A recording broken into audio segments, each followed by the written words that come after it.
This is a Sky News special as the moon mission returns to Earth. After 10 days of travel deep into space, the Artemis II crew are making preparations for the most perilous part of their journey. The Orion capsule will hurtle towards Earth in a fiery re-entry to our planet's atmosphere before splashing down in the Pacific Ocean. We're going to come into the atmosphere at about almost 40 times the speed of sound, and then we will slow down to a 20-mile-an-hour touchdown into the Pacific.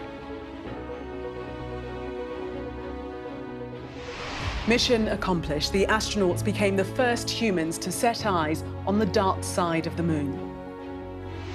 Breaking numerous records, they also made history, venturing deeper into space than anyone before. I'm proud to call myself the space plumber. I like to say that it is probably the most important piece of equipment on board. A wee problem. It was issues with onboard toilets that threatened to confound the astronauts. The 10-day mission will soon be over. The Artemis crew are set to splash down in the Pacific just after 1 a.m. at UK time. We'll bring you all the action as it happens.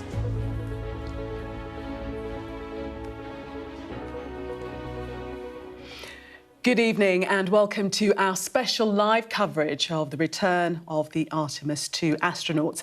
It's literally been a mission to the moon like nothing before, and it's captivated the world for the past 10 days.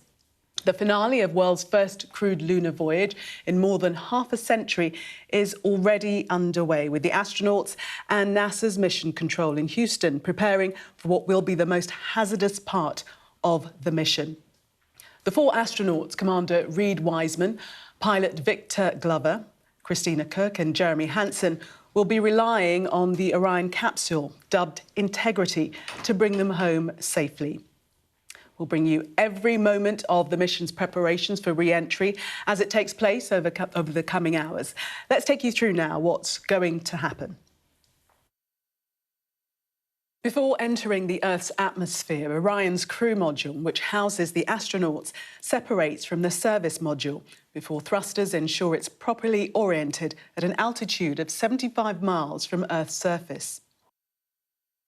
Orion and the crew enter Earth's atmosphere at a speed of nearly 25,000 miles per hour, decelerating at a rate up to 4 times the force of gravity. The crew will feel about 4 times heavier than they do on Earth. Orion's heat shield protects the spacecraft from temperatures of about 2,760 degrees Celsius, about half as hot as the surface of the sun. To slow its descent, Orion deploys 11 parachutes.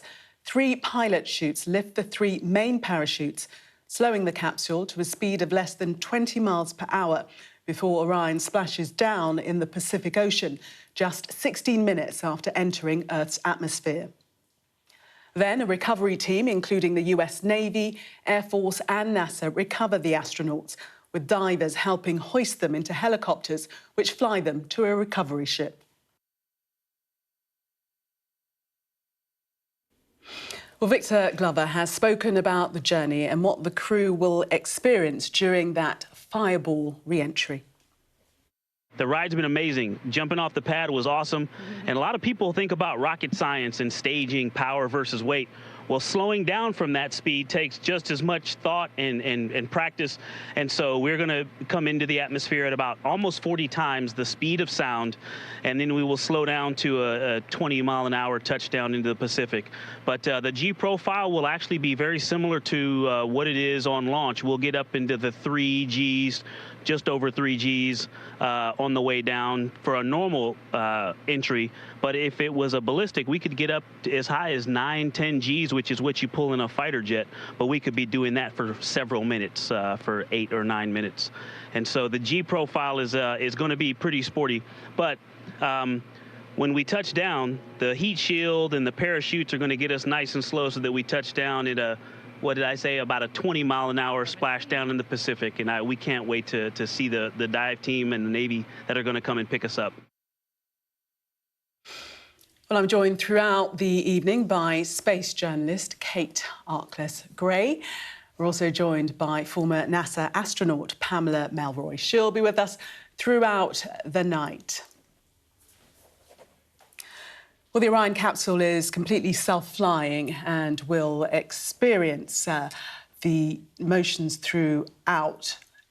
We know that it's really moving forth. The Artemis II mission is the closest. NASA will get to a dress rehearsal for putting humans back on the surface of the moon in 2028. Here on Earth, plans are already underway for how the astronauts will navigate the lunar landscape, as our science and technology editor Tom Clark reports. I'm driving on the moon!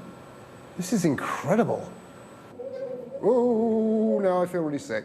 It might be fun for me, but this lunar driving simulator is no joke for engineers racing to build the first moon rover for more than 50 years. You're on the moon, you're stranded if anything really dangerous happens to you. So you have 100%. to treat this entire mission as if your life is on the line, really. Can I roll? No, this is a bad idea. Oh, no! Houston, we have a problem. No chance of me getting behind the wheel of their prototype, even if it had one. Welcome to the Intuitive Machines Lunar Terrain Vehicle.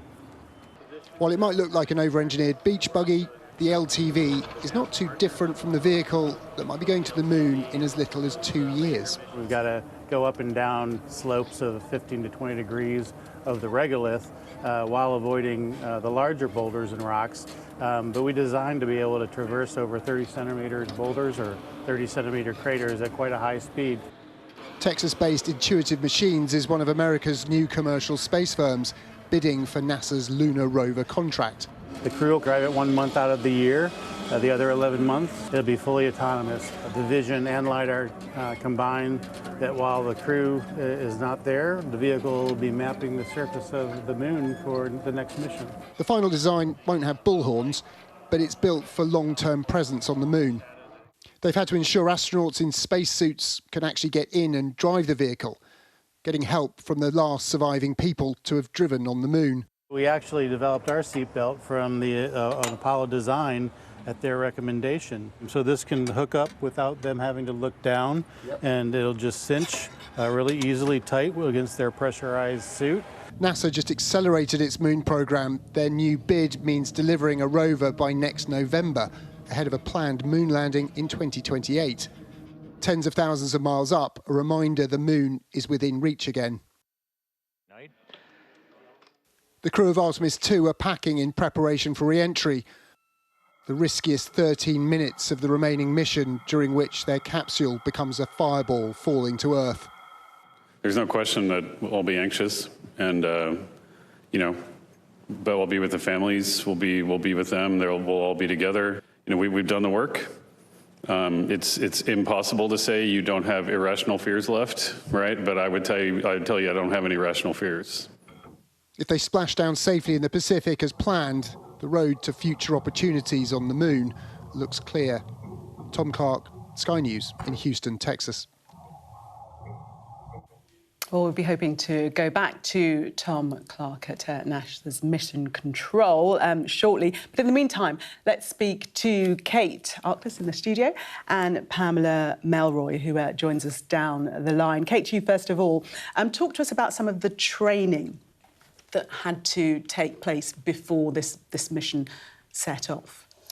Yeah, so the crew will have trained every single aspect of this mission multiple times, and they will have even practiced the splashdown, trying to get out of the capsule in a quick time in case of any emergency. They've got their Orion capsule survival suit systems, so if anything were to go wrong, there are lots and lots of things that they can do to stay safe. But if all goes according to plan, they will splash down off the coast of San Diego, and then the recovery crew will come and they're calling it the front porch, which I think is rather lovely. It's a little attachable raft that will go around the capsule. About 50% of the Apollo missions actually landed upside down. So there's a system in place to right the capsule if if that happens on this. So they've these large kind of orange inflatables that will be filled with helium and will turn it the right way up so that the crew are not left sort of returning to gravity and then be hanging from the ceiling for too long. And then they'll get taken one by one over to the USS John P. Merthyr, where they'll have a medical checkup. But yeah, every aspect of this will have been trained and trained and trained again. So it's just a matter of this all going to plan, all going smoothly, and them doing their jobs. Pamela, listening in there, just how jealous are you of your colleagues on this mission? Well, I think all of my colleagues are jealous. I was inspired by the Apollo program, and through all my years at NASA, I never gave up hope, maybe that someday I would go to the moon, and I still haven't. But you've completed 3 space shuttle missions, is that right? That's right. 2 as a pilot and 1 as a commander. And in those, what element presented the most jeopardy, would you say? I think going to space, ascent and entry are by far the most dynamic periods. Of course, you know, that's where we've had mishaps before. And those are the areas that I think that's why all eyes are on the landing today. There's just a long sequence of events that has to go pretty well. There are backups in place. There's margin at each step, just in case something doesn't go perfectly. But it is this is definitely a pretty nerve-wracking time for everyone. Indeed. Can you talk us through that re-entry from your perspective? Yeah, what's interesting is that because they're going to the moon and they're coming back from the moon, the velocity that they are traveling at is much higher. And it takes a big push to get out of Earth orbit to the moon, and they have to get rid of all of that energy. When I came back from the International Space Station, I hit about Mach 25 coming back, 25 times the speed of sound. They will be approaching 40 times the speed of sound as they enter through the atmosphere. And you have to dump all that energy.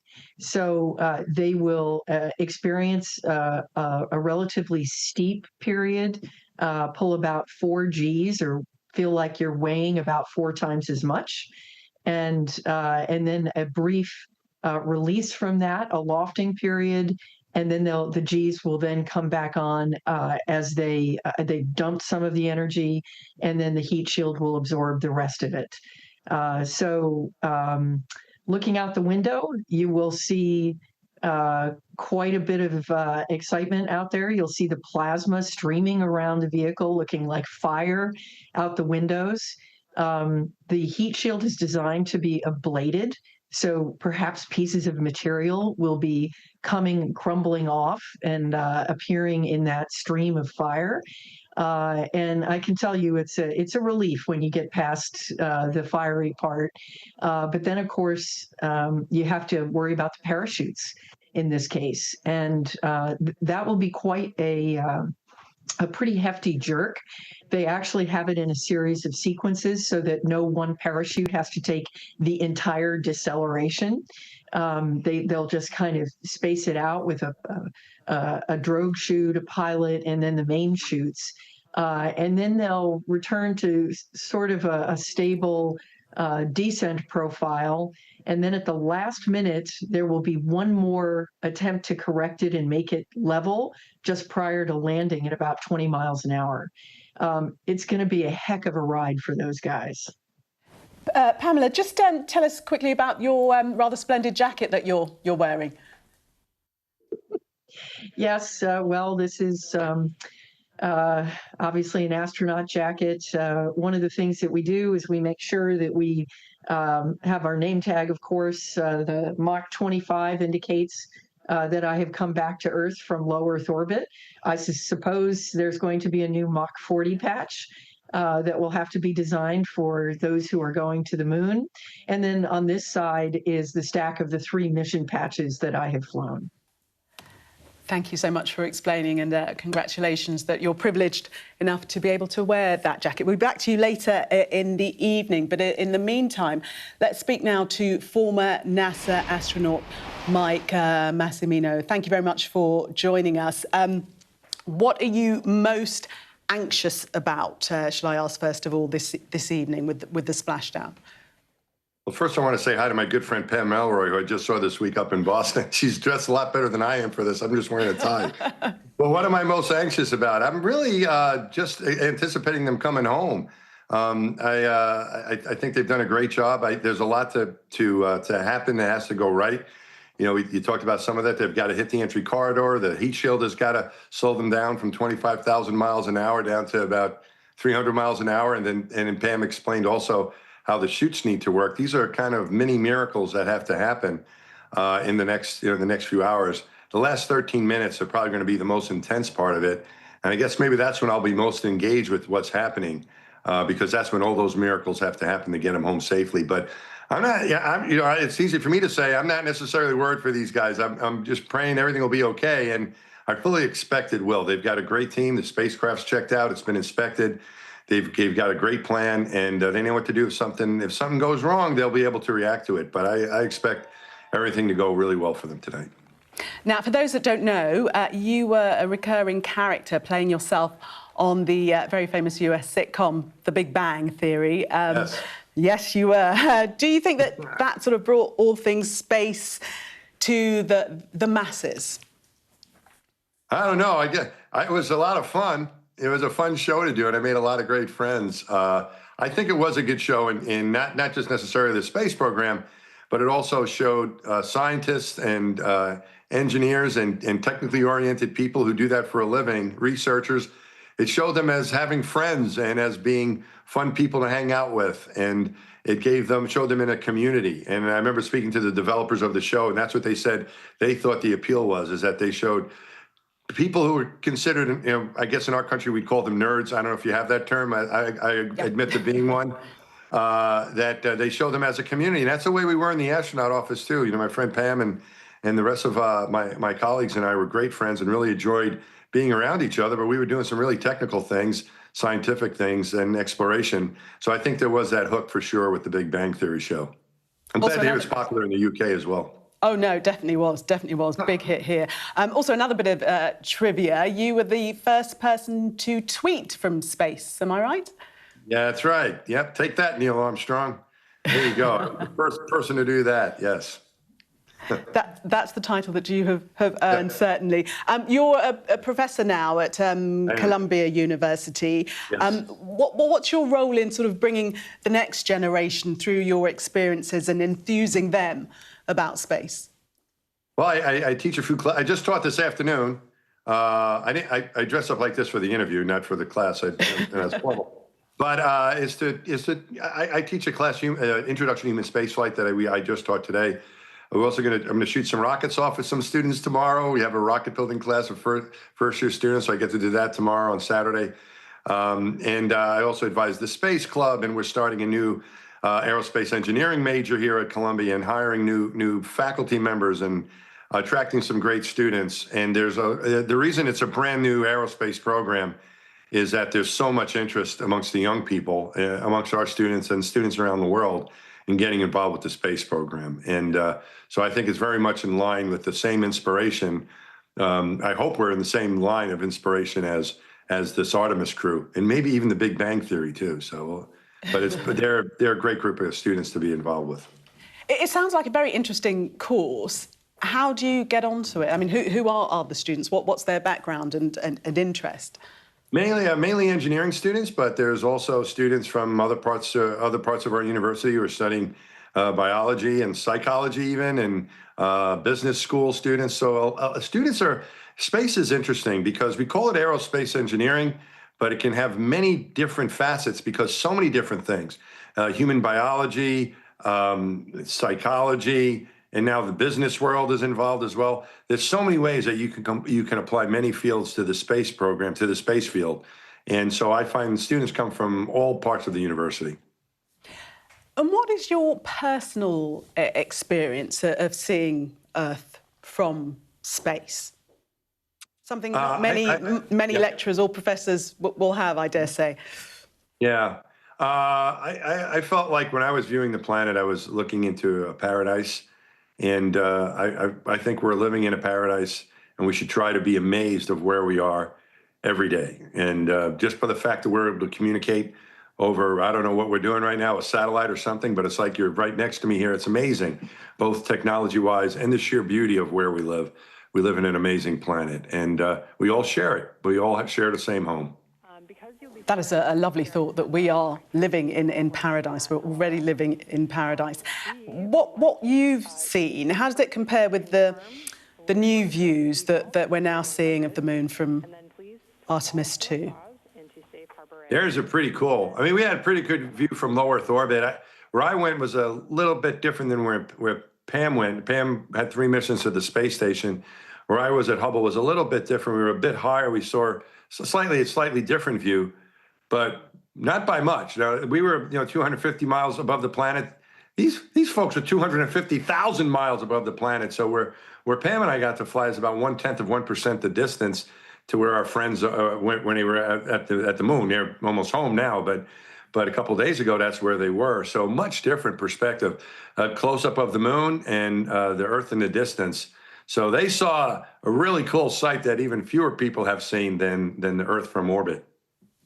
You're minimising your role, but I mean, you still experience the disorientation of zero gravity. What was that like?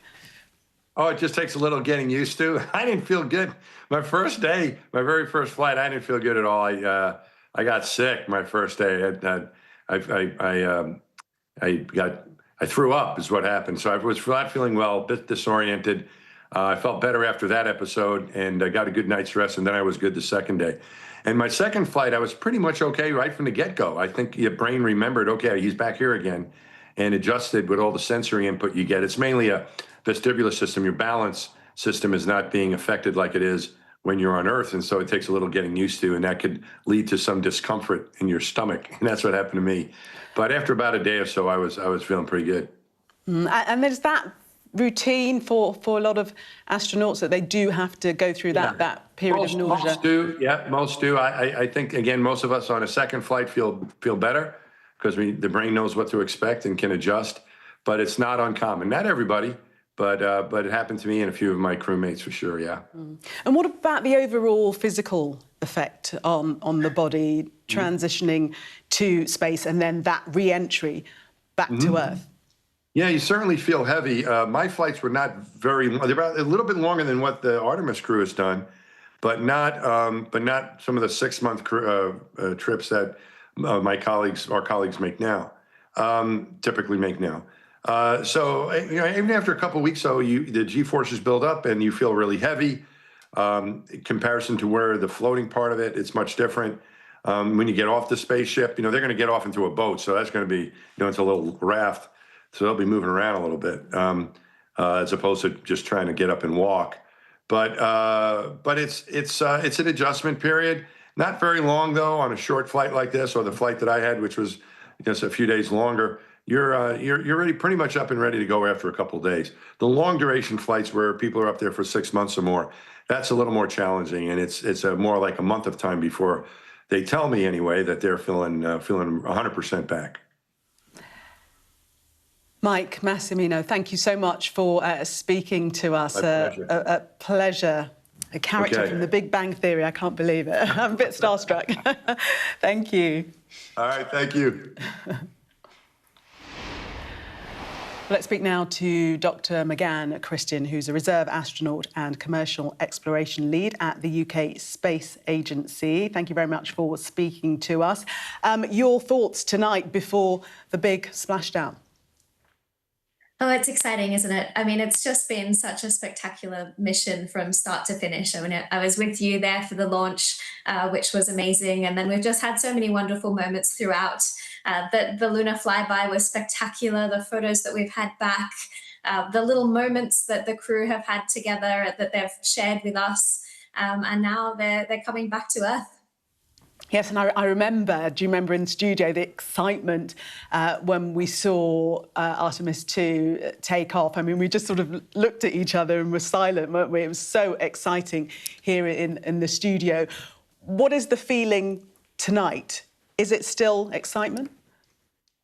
It's still excitement, yes. I mean, I probably feel a little bit of nerves because, you know, just like launch, this is one of the riskiest parts of the mission, and the mission won't be successful until this crew has splashed down safely. So, you know, there's a little bit of sort of anticipation there, but also just excited to see the end of the mission and how the astronauts feel. You'll know, of course, a bit about the extensive preparation and the NASA simulation testing. Just run us through what has gone before this point. Yeah, so this crew has been training for years for this mission. And really, a lot of that time has been spent in doing simulations of both the launch and re-entry. Of course, they also had long periods of practicing the lunar flyby and the type of photography that they had to do there. But they really do spend a disproportionate amount of time on these riskiest phases, the launch and re-entry. So they will have spent a lot of time in simulators going through step by step exactly what is happening in the nominal case, so if everything's going right, but also if something goes wrong, for example, if there's a call that says that they can't splash down where they were originally supposed to, then they're going to splash down somewhere else. What happens in that case? The profile's a little bit different, so they will understand what could happen in each scenario. And how will the crew members be feeling within themselves? I mean, we've seen them sort of looking very, very cool and unperturbed by, you know, what they're about to experience. But what do you think is going through their minds? They, like you say, they look very relaxed, but they probably have a little bit of nerves. But again, they know what's happening at any given moment, and so they're just ready to knuckle down and get the job done. But of course, you know, the worry here is that there were a few problems with the heat shield during Artemis I, and it's has to be different this time. And NASA believes that it will be different because they've changed the re-entry profile. So in Artemis I, the capsule came down and kind of bounced off the top of the atmosphere. And the NASA engineers believe that caused a buildup of gas that caused some of that heat shield to be removed too early. And so they've changed the profile and they don't have this skip or this bounce off the atmosphere before coming in. They've changed the angle of attack. And so they don't expect that to be a problem this time. But the angle does have to be extremely precise to steer them clear of any danger, doesn't it? Yeah, it has to be extremely well calculated so that they will splash down at the right location, and so that they don't experience extreme G-forces. You know, the profile that is planned will have them experiencing between 3 and 4 G, so 3 and 4 times their body weight, and that's manageable. If it's something off nominal, they could get up to sort of 9 Gs, which isn't great. Anything more than that is a bit of a worry. So they do have to calculate it well. And tell us something about the temperatures that they will experience inside the capsule. We know that there is this heat shield, but how high can the temperatures get within the capsule? The temperature inside the capsule is very well controlled to stay comfortable, and they're also wearing their survival suits, which have temperature control within them as well, so the astronauts shouldn't feel too much heat. Let's just talk about the UK goals for space exploration with your expertise. I mean, Artemis II is really looking to a point where we'll be able to sustain life on the moon. What about the UK ambitions? Yeah, that's right. So this is the start of the next generation, the Artemis generation, and the UK is going to play a big part in that. So, for example, with the European Space Agency, we're developing this lander, which will be able to bring a large amount of cargo to the surface of the moon, and the UK is providing the descent engines for that.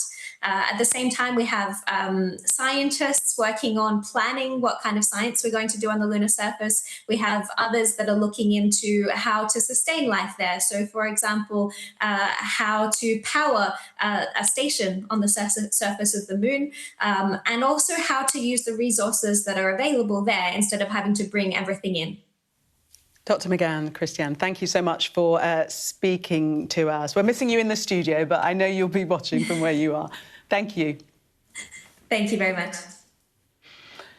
Well, the Artemis II mission has achieved several milestones for mission control, while also providing us with some sentimental moments from those on board. Here's some of the key moments of the journey. On this historic mission, you take with you the heart of this Artemis team, the daring spirit of the American people and our partners across the globe, and the hopes and dreams of a new generation. Good luck. Godspeed, Artemis II. Let's go. 3, 2, 1. Booster ignition. The crew of Artemis II now bound for the moon. Humanity's next great voyage begins. I can feel the rumble coming across the water there. Extraordinary sound. Vibrations in my chest. Integrity, 3 miles in altitude, traveling more than 1,200 miles per hour.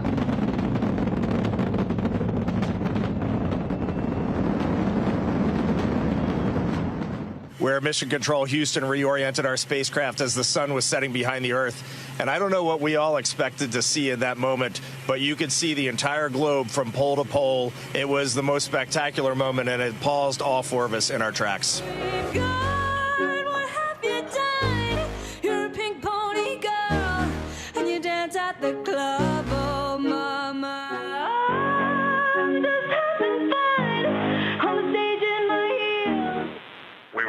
Eagerly awaiting the chorus. We'll try again next time. Good morning. I just kept saying to them yesterday, like, I really like it up here. I wish I could have got here sooner. I'm just having fun on the stage in my heels. It's where I belong down at the... This is Apollo 16 astronaut Charlie Duke. John Young and I landed on the moon in 1972 in the lunar module we named Orion. Thanks to you and the whole team on the ground for building on our Apollo legacy. Hello, Artemis II. This is Apollo astronaut Jim Lovell. Welcome to my old neighborhood. It's a historic day, and I know how busy you'll be, but don't forget to enjoy the view. Over 55 years ago, Lovell, Swigert, and Hayes flew 248,655 statute miles away from Earth. Today, for all humanity, you're pushing beyond that frontier. To all of you down there on Earth and around Earth, we love you from the moon. Houston copies. We'll see you on the other side. Integrity, we have you loud and clear. Houston, we have you the same, and it is so great to hear from Earth again. We lost a loved one. Her name was Carol, the spouse of Reed, the mother of Katie and Ellie. And if you want to find this one, you look at Glushko, and it's just to the northwest of that, at the same latitude as Ohm, and it's a bright spot on the moon. And we would like to call it Carol. When we burned this burn towards the moon, I said that we do not leave Earth, but we choose it. And that is true. We will explore, we will build ships, we will visit again. We will construct science outposts, we will drive rovers, we will do radio astronomy, we will found companies, we will bolster industry, we will inspire. But ultimately, we will always choose Earth. We will always choose each other.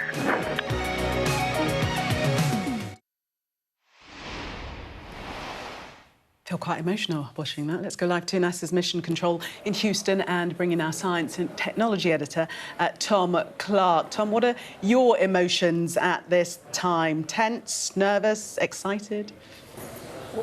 Well, can we first just, after having watched through that, that didn't help actually. It's just made it all. I'm having to pull myself together as we speak. It's incredible to be able to review those moments. And, you know, astronauts, they're not a sentimental bunch, really. These are, you know, it's actually quite nice to be, the nerves are building here, I'll be totally honest with you. And it was quite soothing to be amongst fellow nerds there, your previous guests, former astronauts, talking about that. But yeah, like I was saying, they're not a sentimental bunch. But if we think about where those 4 astronauts have been and what they've witnessed, and listening to how that has influenced and changed the things that they have to say, particularly reflecting on our planet. And you heard that from your previous guest, but we've heard it again today, this reminder that, you know, it is a very precious place, and they get to have a very unique perspective on that from a lump of dusty rock 250,000 miles away. And I think that's one of the things that struck me from what they've been saying. But also the risks that these people are taking. You know, they were launching in a new and complicated rocket that had not carried humans on it before. They got that risky step of the mission out of the way, and now they're facing, in the next few hours, the only remaining highest risk phase, which is that re-entry. So the kind of the bravery that it takes to deal with that is quite, you know, bears reflection, and I think that's one of the really important things we have to remember here. In terms of the atmosphere here at NASA, I think it's fair to say it's anxious. There's no other way to describe it. There's excitement too, but also, and I think this came across in the words of the Associate Administrator, they are confident in the sums that they've done. They're confident in their spacecraft. They're very confident about the position it's in, the way it's currently on. It's, you know, on perfect course to make this very, very precise point in the atmosphere that it has to hit to have a flawless re-entry. And as the Associate Administrator was saying, they have no rational fears, but you can't hold back the irrational ones, and I think there will be a lot of that amongst the thousands of people actually on this site who have all contributed to making this mission work. So yeah, it's going to be a very tense time. You can feel it building now. I'm going to have to try and hold it together in those critical moments to come. Yeah, you are. We are also in the studio. But as you say, there are no rational fears. That's what they're saying at NASA, because all the calculations, all the work that has gone before this point. That's exactly right. And they have done this before, but not since the 1972. You know, that's the last time people came back to Earth in a similar type of capsule travelling at this kind of speed. As you were hearing there from your astronaut guests who've come back from low Earth orbit, you know, they come into the atmosphere travelling quite a bit slower, you know, 17,000 miles an hour, as if that's slow. These, you know, Mach 25 times the speed of sound. These guys are coming at 40 times the speed of sound. It's a percentage increase, but the forces on the spacecraft are actually double what are normally experienced by astronauts coming back from the International Space Station, for example. So it's the first time we've done this for a long time, and that's why there's a little bit more of that nervousness and anxiety. But they have got that experience from the Apollo era, those parachutes, the calculation they've used to make it. A lot of that is built on that legacy. That's why there's confidence here. Well, we've been told here by NASA this is 13 minutes, that most critical window. It's 13 minutes in which everything has to go right, and that's what they're holding out to see. OK, Tom, we're going to leave you for the moment, give you some time to collect yourself and gather those nerves. We're feeling them here as well. In the meantime, let's speak to NBC correspondent Brooke Martell. Brooke, tell us where you are and what you're going to be experiencing from your vantage point. Yeah, Jillian, it's great to be with you. We are here at Naval Base San Diego. This is the largest naval base in the Pacific. And where I'm specifically standing, it's right next to Pier 8. And this is where the USS John P. Murtha naval ship will be coming back to. Right now, it is out in the Pacific. It's been there since the start of the week for the Artemis II crew return, re-entry, if you will. And that splashdown, I mean, we're just hours away here from that happening. And when it does, there will be various crews staged around that will approach the capsule, Navy divers, Navy medical teams. And these are the people that will be some of the first to make contact with the astronauts after they splash down. Even medical personnel will be getting inside the capsule to make sure the astronauts are okay upon re-entry. And once they are, they'll actually come out to an inflatable raft. It's called the front porch. It goes right under the hatch of the Orion spacecraft. The astronauts will come there, then they'll be hoisted up into helicopters, and they'll go back to the USS John P. Murtha naval ship. That's where they're going to be undergoing medical evaluations, and NASA says once they're cleared from that, they'll be able to make a return back here to San Diego. They'll go to a nearby base where they will board a plane and head back to Houston. And as for the Orion spacecraft, they'll also be towing that into the USS John P. Murtha and bringing it back here to this pier before it too makes a return to Houston. Jillian.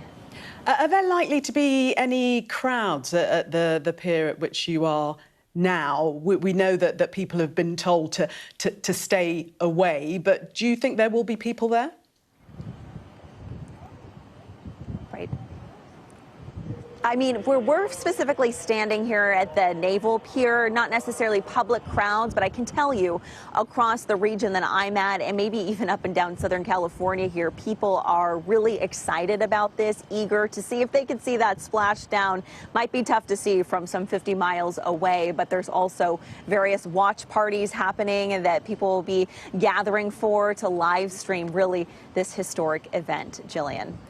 OK, Brooke, thank you so much for speaking to us. Might be back to you a bit later on. I'm joined now by Helen Sharman, who was the first ever British astronaut. Welcome to you. What does it feel like wearing that title?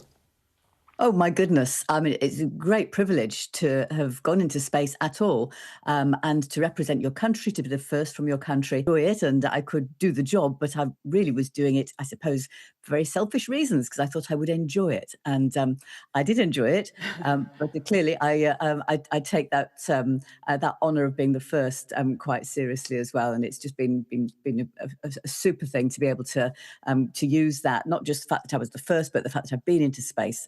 To hopefully inspire lots of other people to study STEM subjects and realise that, when we work together, we can do some pretty amazing things. You said you enjoyed it, but what specifically did you enjoy?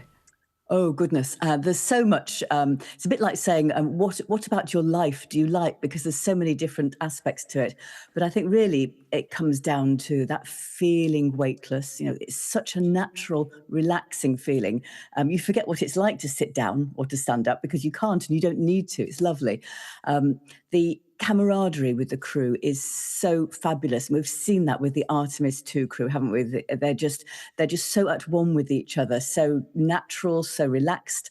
You share everything, and they become your best friends really forever. And my crew are still two of the best friends I have ever had. So there's that combined with the weightlessness, and then of course the views out of the window, which are spectacular.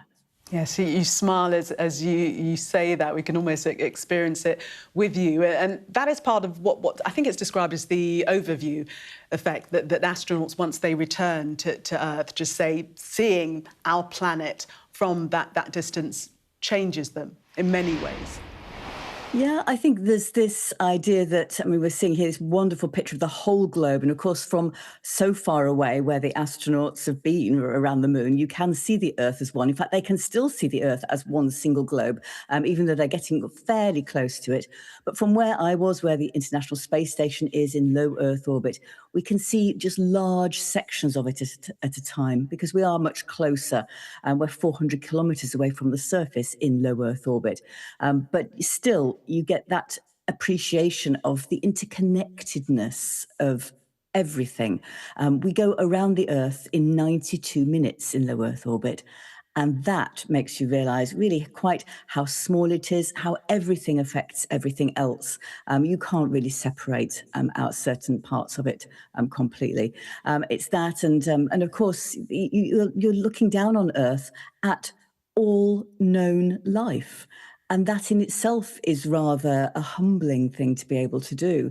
The blackness of space, even when your eyes get adjusted to that darkness, the millions of stars that you see, there's nothing quite like the Earth, and there's no other place that we know of that can harbour life. So the Earth, certainly for the foreseeable future, is our home. Former NASA astronaut Mike Massimino spoke to us just a short while ago, and he described it as looking at paradise, looking back at Earth. I can understand why he said that. I mean, it's this gorgeous blue sphere that you just don't see anywhere else in space. And the fact that it's blue because of the water there, and the water is what gives us life. Without that, we would not be. And so I can imagine why, yes, it is a paradise. So it is the only place that we can go without having a spacecraft or spacesuits that can support our life. And the Earth does it all for us. Right, so it's this almost, I mean, it's living itself, isn't it, really, because of the way all of its ecosystems work to produce the oxygen that we need to breathe. And I think that's the other thing that a lot of astronauts really start to appreciate is how much we do need to look after the planet. If there is nowhere else we can go, although we're exploring further, and we might be able to live on other parts, other parts of the solar system with technology, but we still will need to come back home for the foreseeable future. It is just the most beautiful, wonderful place. So with that in mind, what are the reasons to go back to the moon? Many reasons. The scientists will say, I'm a scientist, so I love this bit about the science, that we can, of course, understand much more about the moon and therefore understand more about the Earth and the rest of the solar system, our part in the universe. We can do science on the moon, so that will help us to understand also about the rest of the solar system. But really, there's now so much more that we can do in terms of making use of space, including what we can do on the moon to support our lives on Earth.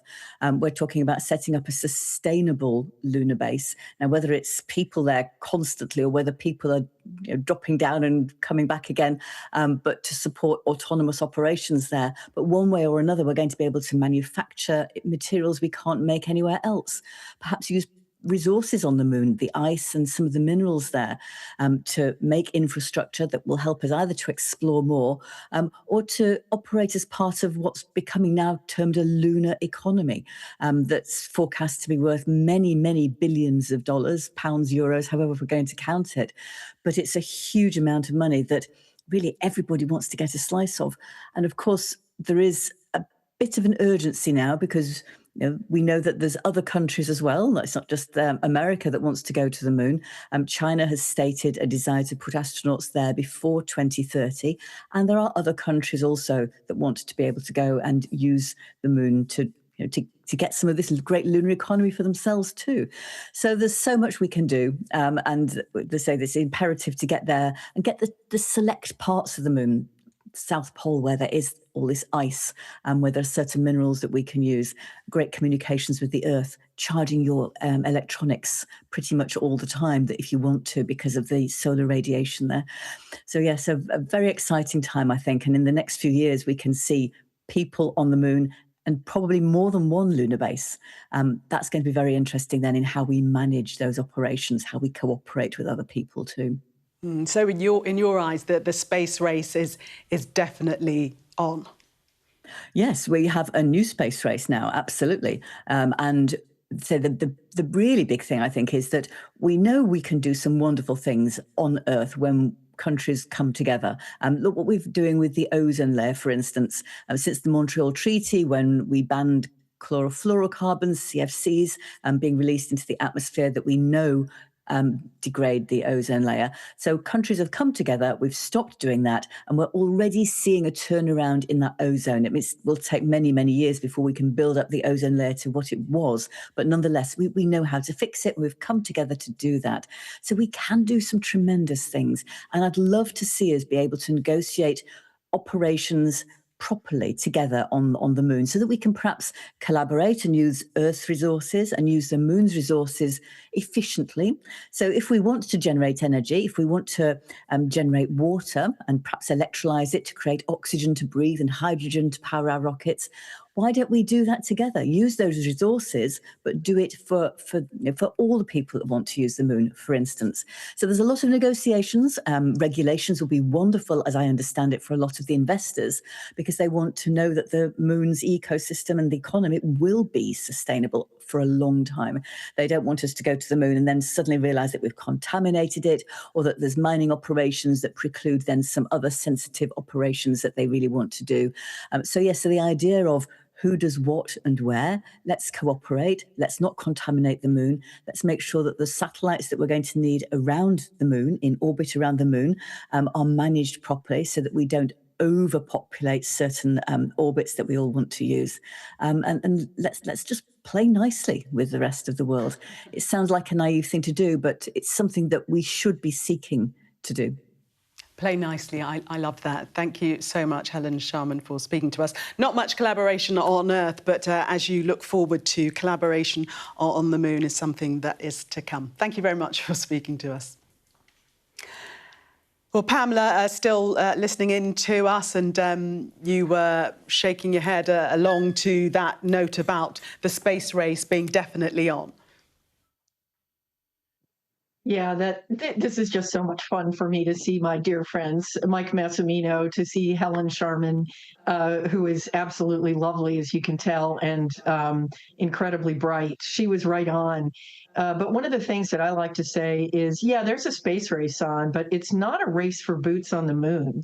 NASA won that race over 50 years ago. What this is really about is a race for values. And I think that's what Helen was getting at, which is, let's do this responsibly. And I have to say, exploration on the part of humanity has not always been responsible. One of the wonderful things about the Artemis and the Moon to Mars program is that it is focused on certain goals, science, building an economy that will benefit everyone, and inspiration. In addition to that, you have many countries working together on this program. Jeremy Hansen from Canada is the most visible, but in fact, there's all sorts of work going on about this lunar base and rovers and the activities that we'll be doing. Partners that are like-minded and all have that attitude that Helen talked about. How do we do this responsibly? We're also excited about the opportunity. If we're going to try to be super efficient and live responsibly, think of the technologies that will be developed. Even now, water reclamation is at about 97% on the space station, and those technologies have been deployed in drought-stricken areas on the surface of the Earth. So I think we're going to learn so much that will actually benefit humanity, in addition to having a wonderful record of the formation of the solar system. Most of our rocks have been subsumed by plate tectonics and volcanics and et cetera. But the moon has much older rocks that will give us a record of our own planet, the solar system, and even the formation of planets, which we know so little about. So it's a very optimistic moment. And I know that, to your point, things are not quite that way on Earth, but I think we're setting off on the right foot for sending humanity out in the solar system by doing it together and doing it responsibly. Kate, I'll bring you in on that. It's overall about the benefits to humanity. And what I think is really interesting is there was the first space race and these two kind of adversaries, but then they managed to come together and actually do the Apollo-Soyuz mission and shake hands in space. And since then, we've got Russia and America as the key partners on the International Space Station. I mean, difficult to get all of the nations involved, but that has proved to be such a successful mission. We've had humans living in space for over 25 years now. I'm kind of interested, if it's possible, to ask a question to Pamela. Do you think there is any chance that we might see a kind of Apollo-Soyuz moment, but with America and China one day? Well, I think everyone hopes so. I think, you know, the Apollo-Soyuz is very interesting. It was actually driven by the astronauts and cosmonauts who were in Washington and Moscow and had the ear of senior leaders, and said this would be, you know, a great thing to do.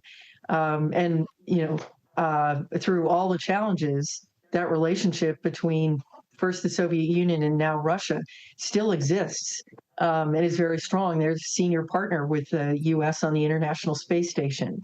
And you know what? Things are happening that are great. Everybody works together. I loved how Helen talked about everyone as friends on the crew, and that's exactly the case. So we have a professional society of flown astronauts. The Chinese astronauts have been involved, and that's been wonderful. So we've gotten to know them a little bit. So I have hopes for something like that happening eventually when the time is right. Yeah, interesting, Kate, isn't it? That space can bring us together. Perhaps we're not getting our act together on Earth, but through space we can collaborate and cooperate and work hand in hand. And I think part of that is the perspective that you get, this overview effect you get from seeing the Earth from space. And I think Victor Glover has come up with some just really beautiful words about looking back at Earth and seeing we are all one. It doesn't matter where we're from, who we are, what we look like. We are all on Spaceship Earth. And, you know, that is a precious thing that we really need to look after. Let's speak now to former British ESA astronaut Tim Peake, who joins us. Welcome to you. Now, you've travelled to the International Space Station in 2015. You took the first spacewalk outside the ISS by a British astronaut. Remind us of what that was like. Well, doing a spacewalk is probably the pinnacle of my mission, you know, actually getting to see the universe with just a thin visor between you and the vacuum of space, and then looking down on our incredible home planet. And Kate just mentioned there Vic's comments about the overview effect and just how stunning Earth is from space. It gives you a completely different perspective. And in many ways, you know, we see a borderless Earth, and it makes us reconsider the challenges that we face in space. They're so hard. We're working together. We're all working towards a common goal. And that's something that we want to project when we get back down on Earth again. As a mere mortal, I would be absolutely terrified. You know, when you look at the atmosphere or lack of atmosphere around you, what do you feel? Is there fear at all? Well, there's certainly apprehension. I think you'd be foolish if you didn't, you know, appreciate the risk that you're taking. But we've established that in training. We've mitigated that risk. We've thought about what we can do. Is it more training? Is it more procedures? Is it better equipment? So that we eventually are happy with the risk that we're taking. We've got a mission to do and a job to do. So when you go out on a spacewalk, for example, yes, you feel the risk is palpable, but you relax into it. You've got an amazing team of people who've trained you, who've supported you. And it sounds very cliche, but you just get on and do the job you're trained to do. You know, you're out there for about 8 hours at a time. So you don't get a huge amount of time just to actually enjoy the view and you know, do what you want to. You're actually working to a very strict procedure. We've spoken about the risks of re-entry, you know, splashdown supposed to happen just after 1 a.m. our time tomorrow morning. What are some of the things that the crew might be doing to mitigate that fear, that anxiety?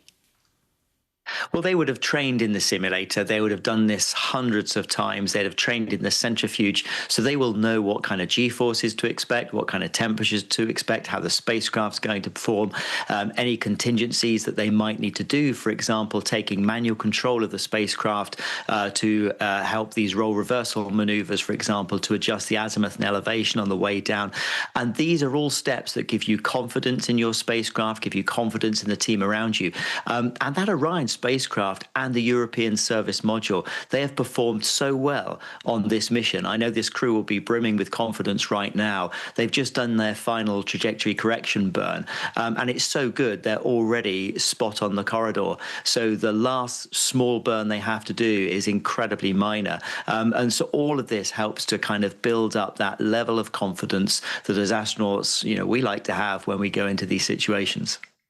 What's your memory of your re-entry into the Earth's atmosphere? I think dynamic is probably the best word to use. It was one quiet orbit followed by one very active orbit. When the Soyuz spacecraft separates into 3 parts, it does so with 14 pyrotechnic bolts. There's a lot of noise. It's quite an aggressive explosion. Then the spacecraft's effectively out of control. It's tumbling end over end, waiting for the atmosphere, because it's the atmosphere that's going to make the spacecraft right itself the correct way. Heat shield first, and then you feel that push of deceleration as you're slowing down. Now, we were slowing down from about 17,500 miles an hour. This crew tonight is slowing down from 25,000 miles an hour, so a lot more energy in this Orion spacecraft. It got very, very hot inside, but I know Orion has got better thermal control, so they'll hopefully be a bit more comfortable. But probably the most fun part of re-entry is when those parachutes open, because you're still going very, very fast, and there are 11 parachutes on Orion, and the spacecraft will be rocking quite violently beneath them when those parachutes open. So that's probably the best part of re-entry. It is 11 o'clock. You are watching a Sky News special on the re-entry of Artemis II to Earth's atmosphere. Tim, just wanted you to describe what that does to your body, that moment of re-entry. I mean, there will be vibrations, I suspect. How does it feel physically? Yes, it feels quite uncomfortable breathing, because that G-force, we're on our back, so we're feeling it as if somebody's pushing our back very, very strongly. It's like having 4 or 5 people, your own body weight, sat on your chest. And we practice a breathing technique in the centrifuge where we kind of practice gulping so that we can still get air into our lungs with this pressure on our chest. But the parachute opening is just quite a violent experience. And when you've been floating gracefully for 6 months in weightlessness, any kind of movement, any force on your body feels quite unnatural. Now, this Orion crew, they've only had 10 days up there, so coming back into Earth's gravity won't be quite so punishing, but certainly that G-force on re-entry, they'll be feeling it. It sounds to me like the quickest way to bring on a panic attack, having that weight on you, suppressing your breathing. How do you keep calm? Well, during the centrifuge practice, we go up to 9 Gs, and we have to hold 9 G for 30 seconds. And you're absolutely right. It can be quite disconcerting when you think you're going to get a lung full of air and actually you get nothing. So you practice locking your chest into place and going for these very strong gulps to try and get air into your lungs. And once you've done that a few times, then you're comfortable with the technique and you realize you can actually sustain it for quite a long time. So that's what will give them the confidence not to panic and not to be concerned when they feel this G-force. Gosh, these are superhuman qualities that you have to deploy. I mean, it just sounds so difficult. Well, hopefully they won't be feeling 9G tonight. That will be only if something goes very wrong and they come in on a ballistic re-entry. But at the moment, it looks like everything is going really smoothly. And that spacecraft actually creates a little bit of lift. And they'll be able to use that lift tonight to shallow out their descent angle. And that should keep them to about 4 Gs for the entire duration of the re-entry or less. So hopefully it won't be too punishing for them. No doubt you'll be watching throughout the evening and to the early hours. Will you be physically experiencing what they are as you watch them from your sofa or wherever it is? I think it's a little bit like watching the launch. You're always more nervous, more apprehensive, more anxious when you're watching friends and family do that than you are when you're actually on the rocket. So I suspect they'll be absolutely loving it. They'll be enjoying the experience. For Jeremy, it'll be his first experience of re-entry. Obviously for Reed, for Victor, for Christina, they've done this before. I think the nervousness, the apprehension is for us back here on Earth, especially when we get that 6 minutes of loss of communication, loss of signal with the spacecraft. But we'll all be watching for those canopies, and that's the moment I think everybody will breathe a sigh of relief. Once the 3 very large main canopies have opened, then you can kind of relax. Yeah, we can't wait for that point, Tim. Along with you, we will be crossing our fingers and everything else. Thank you very much for speaking to us. Thank you. Well, still with me in the studio, Kate Arclis and Pamela Melroy joins us down the line. Just thinking about that loss of communication, he just reminded me that is going to bring on a lot of anxiety, Kate. Yeah, I don't know if I can hold my breath for 6 minutes, but I have a feeling I'm going to try because, yeah, at that moment, that's where everything is going on. They are going at the fastest speeds. They've got all of that heat, you know, they're going to be experiencing, or the heat shield will be experiencing heat almost as high as half the sun's surface temperature. So we're talking like thousands of degrees Celsius, and they have to get through that, and we will all just be waiting for that moment where we reacquire the signal and we hear their voices once more. And I think there will be a lot of sighs of relief in mission control, in the capsule, and certainly here in the studio. Yeah, Pamela, that loss of communication for those all-important 6 minutes is going to feel like probably 6 hours to a lot of people, isn't it? Absolutely. It's just so unusual to be out of contact of the ground. It used to happen pretty regularly, but it's rare now, and especially during a dynamic phase of flight like this. It is a little nerve-wracking. We're looking at a NASA animation of Splashdown now on the screen. Kate, I wonder if you can pick up and describe what we're seeing in this animation. So this is the Orion space capsule integrity as it hits the Earth's atmosphere, and what you're seeing is all the friction causing that heating of the heat shield, and then this plasma that comes up around, which is what stops the radio signals getting through. That's our moment of loss of contact. And then there's this set of parachutes. There's 11 different parachutes that are going to deploy at different moments. First of all, to take the forward shield off, then that will open up for the drogues. Then we've got the pilot chutes and the really big, really important main parachutes. They'll deploy only about 3 minutes, actually, before splashdown is due to take place. And it's just incredible to think that they're going to be going from around, well, 24,661 miles an hour is the latest figure that they think, which is just 130 miles an hour less than the record, which was held by Apollo 10. So they won't be quite going the fastest that humans have ever been, but almost. And they've just got 13 minutes to slow down to just under 20 miles an hour when they hit the water. Repeat that stat again. From how many miles an hour to 20 miles an hour? So I think their peak velocity is going to be 24,661 miles an hour, so Mach 33, down to just under 20 miles an hour. Pamela, that's incredible how far they have to slow down, or how quickly they have to slow down. Yeah, it is, and in fact, you can really see it in that dynamic model, or the simulation that showed how even the parachutes, all those parachutes have to go out in sequence, because no one set of parachutes could slow you down that fast. So they, put them out a little bit at a time, get slower and slower, and then the big chutes take most of it. But it is a staggering amount. And I think it's important to know that this is what makes integrity and the Orion spacecraft so unique in the world.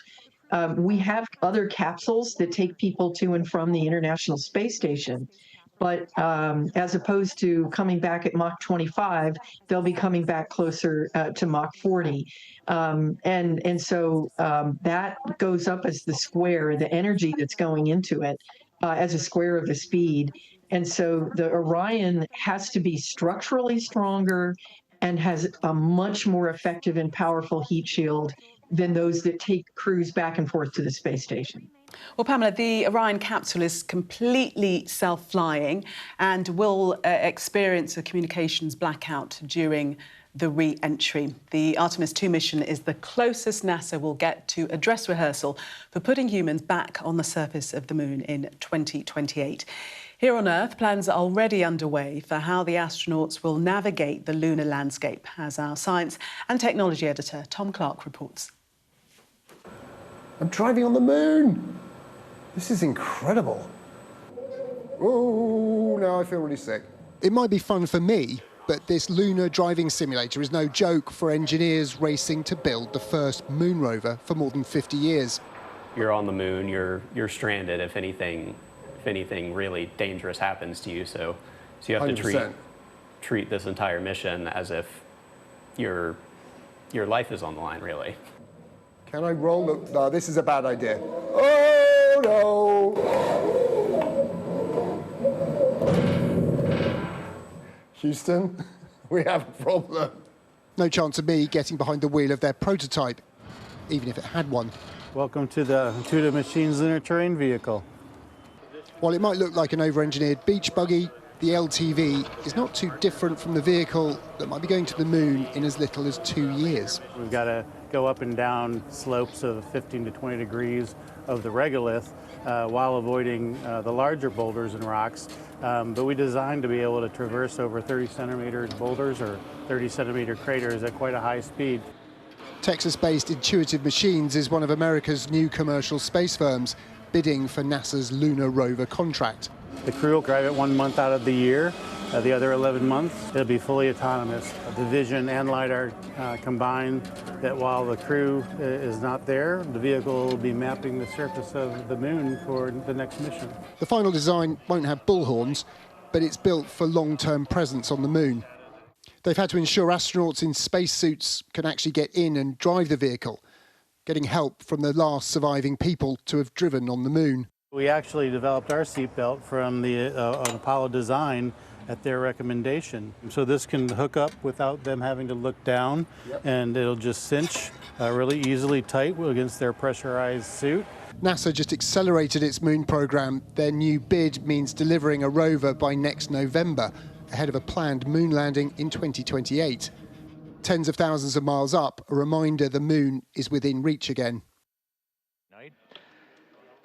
The crew of Artemis II are packing in preparation for re-entry, the riskiest 13 minutes of the remaining mission, during which their capsule becomes a fireball falling to Earth.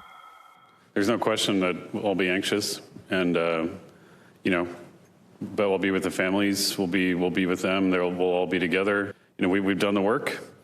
It's impossible to say you don't have irrational fears left, right? But I'd tell you I don't have any rational fears. If they splash down safely in the Pacific as planned, the road to future opportunities on the moon looks clear. Tom Clark, Sky News in Houston, Texas. Let's speak now to Ryan Anderton, the head of space medicine at the Civil Aviation Authority. Thank you very much for speaking to us. Now you conduct experiments and research into what happens to the physiology of human beings once in space. Can you tell us a bit about what is happening to their bodies, to their minds? Yeah, absolutely. This is a really exciting time, but it's also one of the most significant and challenging times of the Artemis mission. So the astronauts have been in space for 10 days. Traveling up to space presents a challenge, technological and some degree medical risk of getting up there. The journey in space, the astronauts have to maintain their health and maintain their fitness throughout that journey. But when they come back to re-enter, they're in the position where the human body has adapted to living in space and all the changes that go along with that. When they re-enter the Earth's atmosphere at incredible speeds and forces, all of those things change and the body is suddenly exposed to those changes. Something that we're doing at the UK Civil Aviation Authority is undertaking research in a centrifuge, accelerating people so that we can try and work out what happens to the physiology, the changes in the blood flow, the blood pressure, the heart rate, so that we can develop medical guidelines and standards for people on suborbital space flights like Virgin Galactic or Blue Origin. But those same principles apply to the astronauts on Artemis mission who'll be returning to Earth. What has your research thrown up so far? I mean, how is the blood flow affected? How is the heart affected? So what we're seeing, and we're looking at your average population, reasonably healthy people, and we're seeing that for the most part, people can tolerate the forces that they're exposed to. So the physiology of the body can adapt to these forces. But we see a shift in the blood volume around the body, and it also depends on the orientation. So which way you're facing, and that's important in the Artemis mission when they come into land. So acceleration forces, or G, on Earth it's 1G, the force of gravity that we're exposed to. As we accelerate or decelerate back into the Earth, with Artemis, they'll be experiencing up to 4G. 4 times their own body weight is what they will feel. So you've got a movement and a shift of body fluid. The research that we've been doing shows that we see changes in blood pressure, in heart rate as well. And for the most part, this is all safe and well tolerated. But the important thing to remember is that these individuals that we're doing research on are fit, healthy individuals who've been living at 1G on gravity on Earth. The astronauts on Artemis have been in space for 10 days. So it poses a much greater challenge for those individuals.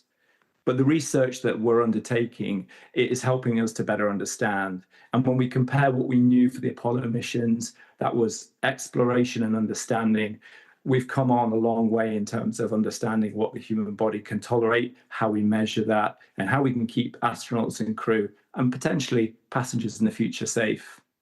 We were talking to Tim Peake before about the ravages on the body of space travel, and he was talking about the G-force and the pressure on the chest, which, you know, restricts your breathing. It's very difficult to take a gulp of air. So really, you're looking at people being quite physically fit before they can ever decide to space travel. Well, I think it's important to look at the two differences. So you're right in terms of astronauts or individuals who are selected through a careful medical screening process to make sure that they don't have any conditions that might make space travel riskier. But what we're seeing actually is individuals, even people of an older age, can tolerate quite well the G-forces that we'll see. I was lucky enough to participate and go on the Royal Air Force centrifuge in the research that we've done with King's College London and the University of Sheffield.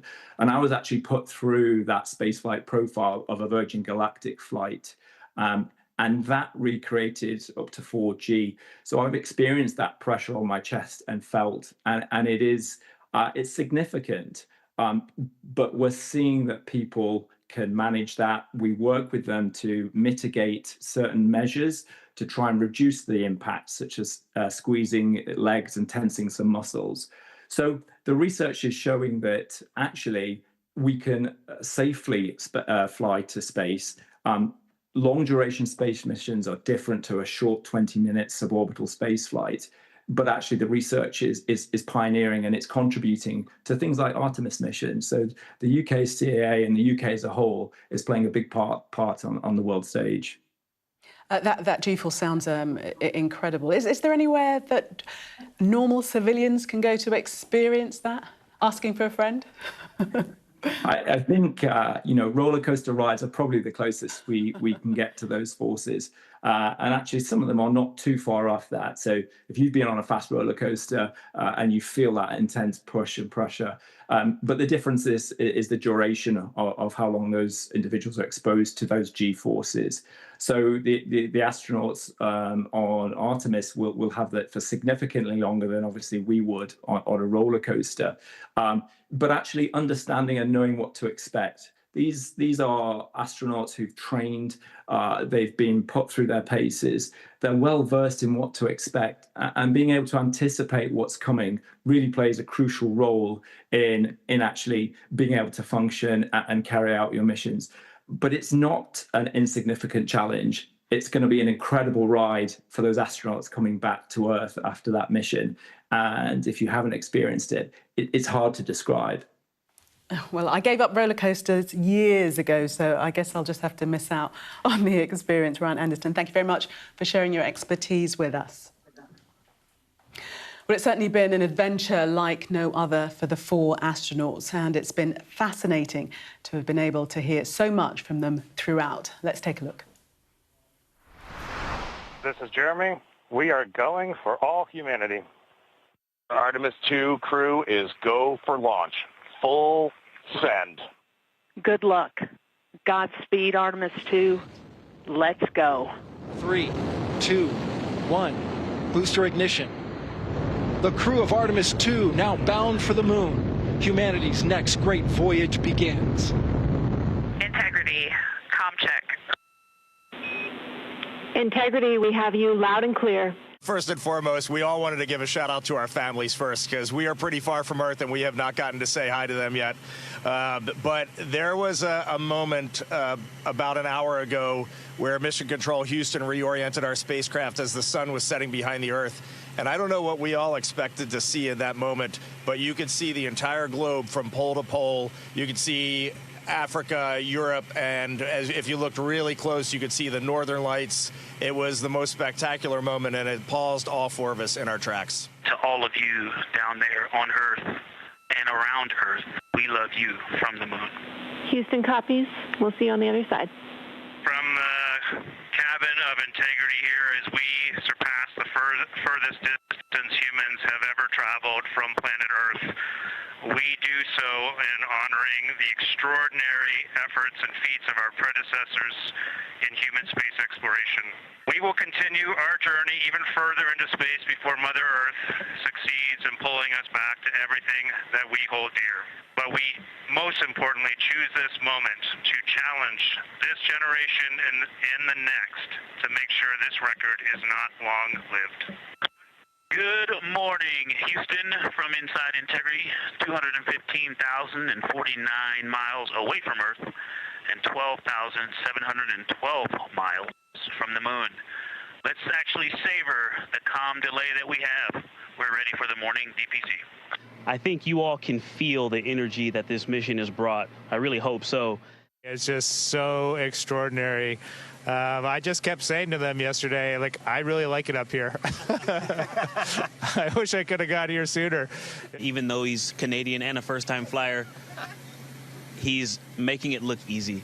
He's been doing great so far, so not a whole lot to make fun of. I'm the space plumber. I'm proud to call myself the space plumber. I like to say that it is probably the most important piece of equipment on board. I think we're knocking it out of the park. It's an honor to speak to you, and I wanted to congratulate each and every one of you. And tell me, what is the most unforgettable part of this really historic day? The whole world is watching and listening. Please tell me. Mr. President, to be here with you speaking about our incredible day today. I think one of the biggest highlights was coming back from the far side of the moon and having the first glimpses of planet Earth again. We lost a loved one. Her name was Carol. The spouse of Reed, the mother of Katie and Ellie. And if you want to find this one, you look at Glushko, and it's just to the northwest of that, at the same latitude as Ohm, and it's a bright spot on the moon. And we would like to call it Carol, and you spell that Carroll. Wireless mic, 10, 9, 8, 7, 6, 5, 4, 3, 2, 1, blast off. Copy, thumbs up. Superlative thumbs up.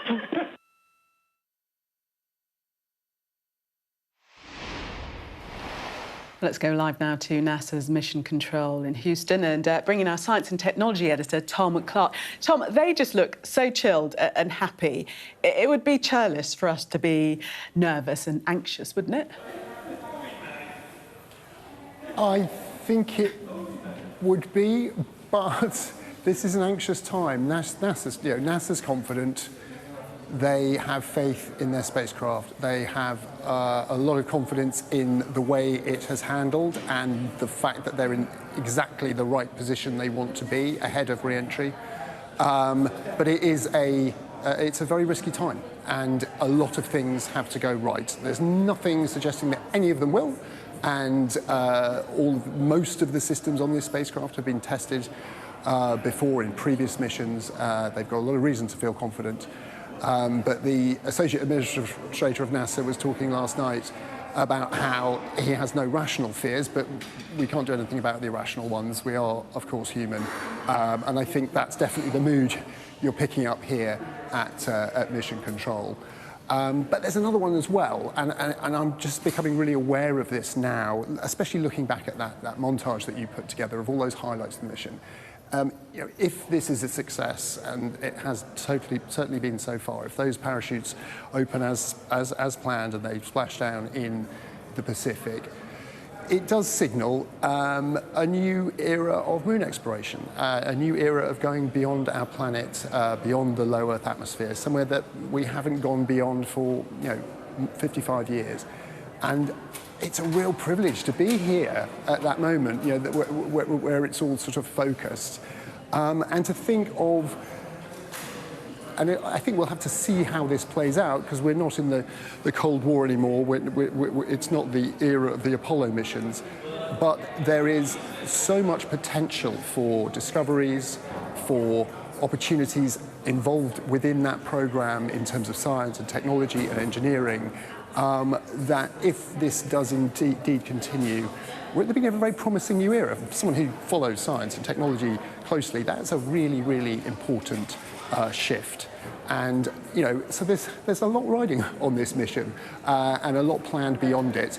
And a successful outcome for Artemis II will be a very important milestone and a very sort of concrete point from which NASA can build on this program for its much accelerated plans now to send further missions to the moon, with Artemis III doing more tests next year, Artemis 4 and 5 going to the moon in 2028. That's really, really not far from now. So a real opportunity. And worth pointing out too that whole program, and including actually Artemis II, isn't just an American one. While they're picking up most of the nearly $200 billion bill for the Artemis program so far, they couldn't have done it without European contribution. The European service module that powered the spacecraft all the way there, and solar panels, the life support systems, all the water and air that they're breathing, and the fuel that's been pushing them around, that was built in Germany. Engineering input from British engineers as well. And when it comes to building moon bases and the technology and the science that's needed to occupy the moon, there's a big UK involvement there as well. So there's opportunities in this for everybody, and I really look forward to those. And Tom, would you say that there's a great sense of urgency now? A few guests this evening have alluded to the space race and the fact that it almost definitely is on. There is. I mean, no doubt that the political leadership here in the US, and let's not forget that they're the ones who've made this possible through US taxpayers' money, are very determined to see that NASA and the Artemis missions get to the lunar South Pole before China, which has said they are planning to land astronauts on the South Pole by 2030. Now, China hasn't said a huge amount publicly. We haven't had a shift on that date, but there's no reason anyone thinks that wouldn't be still within their thinking. While America's targeting 2028 for its first lunar landing, there are lots of things in the program which have to catch up very, very fast. It's an extremely ambitious thing. So there is definitely a race on. If you ask the astronauts, I think they'd have a slightly different story. I mean, certainly the ones on board right now, they have to certainly please their political masters, so I don't think they're going to speak out. But I think lots of people, the scientists, the engineers, the astronauts, they're not quite so concerned, perhaps, with the race. And as we were hearing from one of our guests earlier, what we saw in the Apollo era was definitely a geopolitical standoff in that race to get humans into space and then for America to plant a flag on the moon as a piece of, as a geopolitical statement. And we're seeing that again now. But what we saw in the decades that followed was an era of collaboration in space. And it wasn't very long after the Americans landed on the moon that we had Soviet cosmonauts and American astronauts shake hands in space and now and have continued for 25 years now to cooperate on the International Space Station, even throughout the Ukraine conflict and huge political fallouts back on Earth. We've had European, American and Russian astronauts sharing that space and collaborating as close colleagues and even friends. OK, Tom, we're going to leave you there for the moment. We've got about an hour and a half, a little over an hour and a half, to splashdown. We'll be back to you, no doubt, then. Thank you. Let's speak now to Danny Olivas, a former member of the NASA Advisory Council and former astronaut. You were a part of that very exclusive club. Tell us what it is like to leave Earth's atmosphere. Well, one of the things that you observe as soon as you take off in your rocket and you turn around and you look back at your home planet is you realize the things that you saw that absorbed your everyday life, like the people and the cars and the noise and the traffic, are suddenly gone. And what you do observe is you observe the home that we live on and know that you're a species that inhabits this wonderful planet of ours. And there's a phenomenon known as the overview effect that many astronauts experience, and everyone has a slightly different take on it. But for me, it was a level of humbleness and knowing that as we look back on our planet, we've accomplished a number of things that are very difficult and very hard, but against the backdrop of the universe, it is a drop in the ocean. There's so much more that we can do. There's so much more that we can learn. And by working together, I think your previous guest just mentioned the diversity of this program, is that diverse nature of collaboration and inclusion of diverse thought is what makes these impossible feats possible. We're just looking at a live shot of the astronauts in their space suits at the moment. Not sure whether you can see that or not. But that's the very latest that viewers can see. Just wondered if you can explain how the experience changed you. Were you a different person once you returned to Earth? I think for me, it was a reflection on the fact that as an engineer, I know that I had been part of and continue to contribute to a number of really incredible programs. And it's that knowledge of the collaboration that's required to actually make these programs actually happen. Artemis, it didn't happen because of the United States, although we did a lot in the way of driving a lot of it, a lot of funding of it, but it took the collaboration of people across our globe. Exploration in a lunar sense is truly a global endeavor. And I know that we have those in China that also desire to reach the moon. And I think as humanity continues to look towards the heavens, we recognize that we do so because of humanity, and we do so to research and understand more about why we're here and where are we going, where have we been.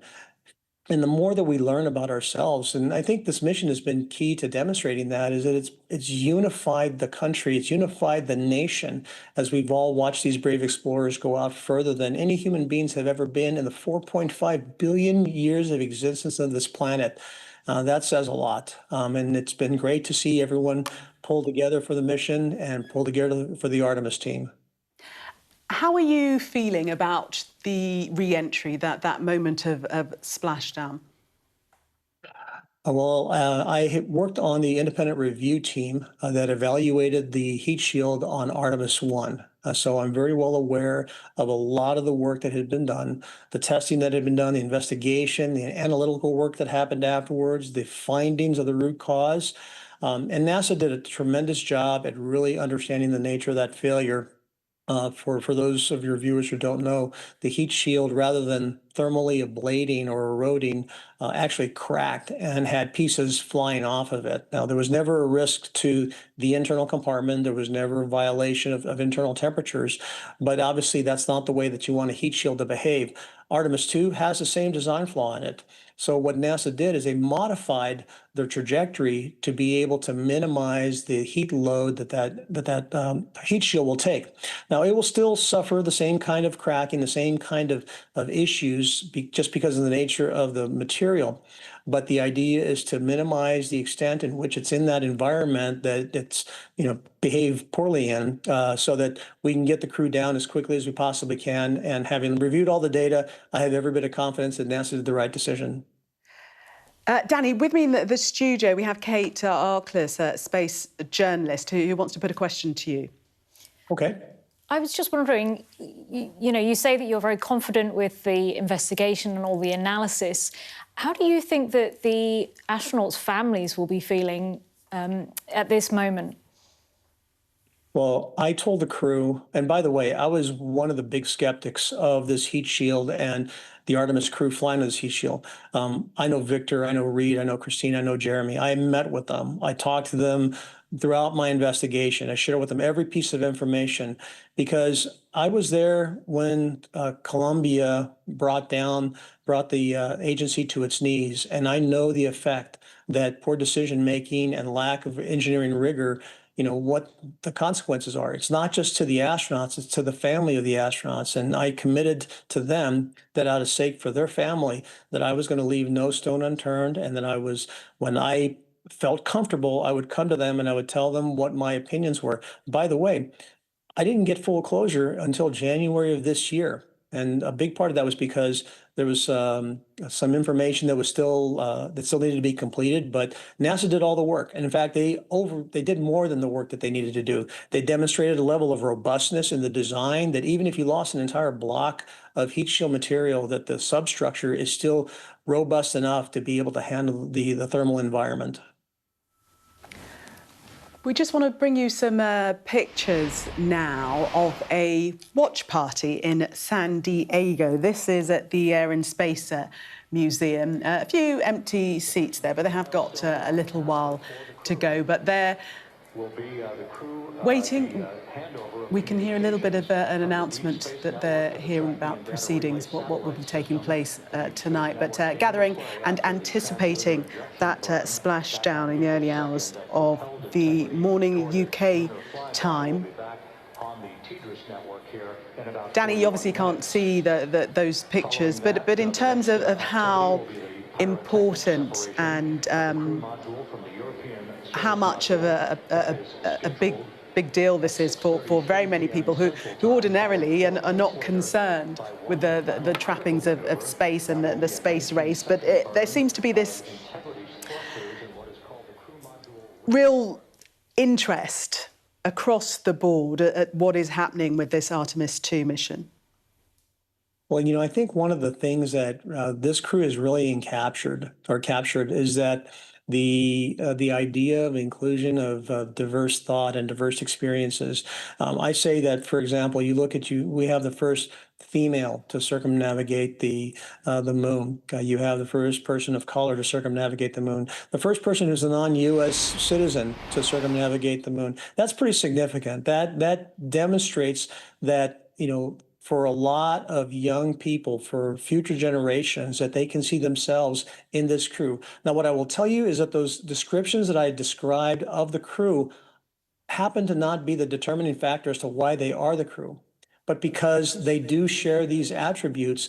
That's what makes this crew just a wonderful representation of humanity. It's a diversity. It's a demonstration that we as human beings, regardless of our background, regardless of the walks of life that we've had, or even the countries that we live in, the languages that we speak, we're all capable of phenomenal things. And this crew is emblematic of that. All those children that you saw sitting in those chairs, and by the way, I did see what was going on in San Diego. It's the inspiration for the future. It's a future generation, inspiring them to look to the stars and reach to the heavens. And I think you're right in describing this crew as particularly wonderful. The fact that they've been able to coexist in that tiny space, and we're still seeing smiles. I mean, that is no mean feat, is it? Well, one of the things that we practice as astronauts is that we learn how to work together, accomplishing very hard missions. And we set aside our differences, and a lot of us, I mean, we cover the political spectrum, the religious spectrum, the demographic spectrum that you could possibly imagine. And we focus on the things that we are, what we care about. What is the mission? Well, what do we need to do to make that happen? And we find a way to work together, to set aside those differences and focus on the things that really matter. Because at the end of the day, we're all human beings. We're all the same species. Our DNA from one person to the next is many, 0.9s exactly the same. And so the exploration that we do, the things that we learn benefit all of us, not just now, but for the future. Bearing in mind what the Earth is experiencing now, and the geopolitical turmoil that we are experiencing, what lessons do you think we can take from a mission like Artemis II and the collaboration between the astronauts? Well, you said it yourself. It's collaboration. And I think that's the one thing that if Artemis has been able to show us anything here on planet Earth, and that is that to do things that are really, really hard, and we like to think that a lot of stuff, all of our problems are very hard to solve, by working together and by collaborating, by being respectful to one another, by recognizing each other for the human capability and ingenuity and creativity that we all bring to the table, that we can work together to solve these problems, and we can make the life whatever we want. We've just put people further than any, it just blows my mind, than human beings have ever been from the Earth. That is a phenomenal feat, and we did so collaboratively. If we can do that, that's a hard thing to do, and keep them alive in space, by the way, and bring them back home. It kind of makes the problems here on Earth a lot smaller. So we just need to focus on that. Need to focus on what makes us the same and what brings us together. Yeah, they're seeing the Earth as a lot smaller from their vantage point, and yes, we really are, aren't we, in terms of the universe. You spoke before about some of the young people that we saw at that watch party in San Diego. What are your hopes for the future and their experience of space in the future? How inspired do you think they will be by Artemis II? Well, so this has just been the precursor, right? This is what sets the stage and what's the appetite. What we are going to hear when the crew comes back as they do their victory lap across our globe, which, by the way, not only do they want to do, I think as an astronaut, you feel morally obligated, being given the honor to see the Earth from a vantage point that very few human beings have ever seen before, and specifically with these four that any human beings have ever seen before. They're going to come back with stories. They're going to tell us, riveting detail, what their experience was like, and we're going to learn so much from them, because we're going to take everything that they have learned and everything that they can teach us and use that for the next missions. Yeah, and we're going to go further and farther than human beings ever have, and go, to the moon and beyond. I can't remember which one actually said it, but they were saying that, they have so much more to share when they get back, so many more pictures and descriptions of what they saw. So we've only seen a tiny section, or heard a tiny section of what they've experienced. There's so much more to come.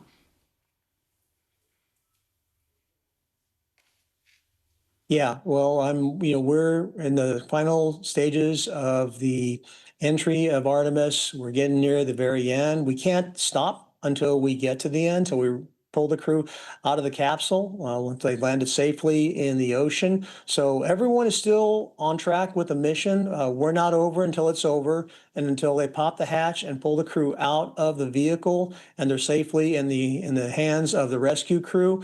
They're going to be focused on the mission. So is everyone at Johnson Space Center and everyone associated with this program. Danny, this evening, are you anxious? Are you anxious at all? I would be lying if I said I wasn't. And I think Jared Isaacman actually put it well, is that the rational side of me says we're going to be okay. The irrational side of me is always nervous. I'm always worried. The most dangerous part of any space mission is getting to space and coming home from space, and then kind of all the stuff in between, right? So this is the last of the three, is coming home. Once they're safely in the rescue boats, I will breathe a huge sigh of relief and know that the Artemis team, the Artemis program, did everything right, did everything that they needed to do to make sure that they took care of the crew, because the crew took care of the mission. Danny Olivas, thank you so much for speaking to us, former member of the NASA Advisory Council and former astronaut, one of those select few. Thank you. Well, Pamela Melray still with us from Florida. Pamela, you were listening there to Danny, who's going to be holding his breath for that splashdown. I suspect you will be too. Yes, indeed. Danny and I have actually talked about this quite a bit. It's just important to know that even though the analysis was done, and I think there is confidence in the heat shield and the parachutes and the entire landing system is one of the most critical systems. And as a result, a lot of the risk on each flight resides in the correct behavior of everything. And so there's always a small amount of uncertainty, especially on a test flight. So I was smiling a little bit when Kate said she wasn't sure she could hold her breath for 6 minutes. I can tell you that I've watched a lot of launches, and I don't know how I do it, but it does feel like I hold my breath for 8.5 minutes every single time. So we'll just all do it together and hope we don't pass out. Yes, let's hope we don't. That would not be the best look on air.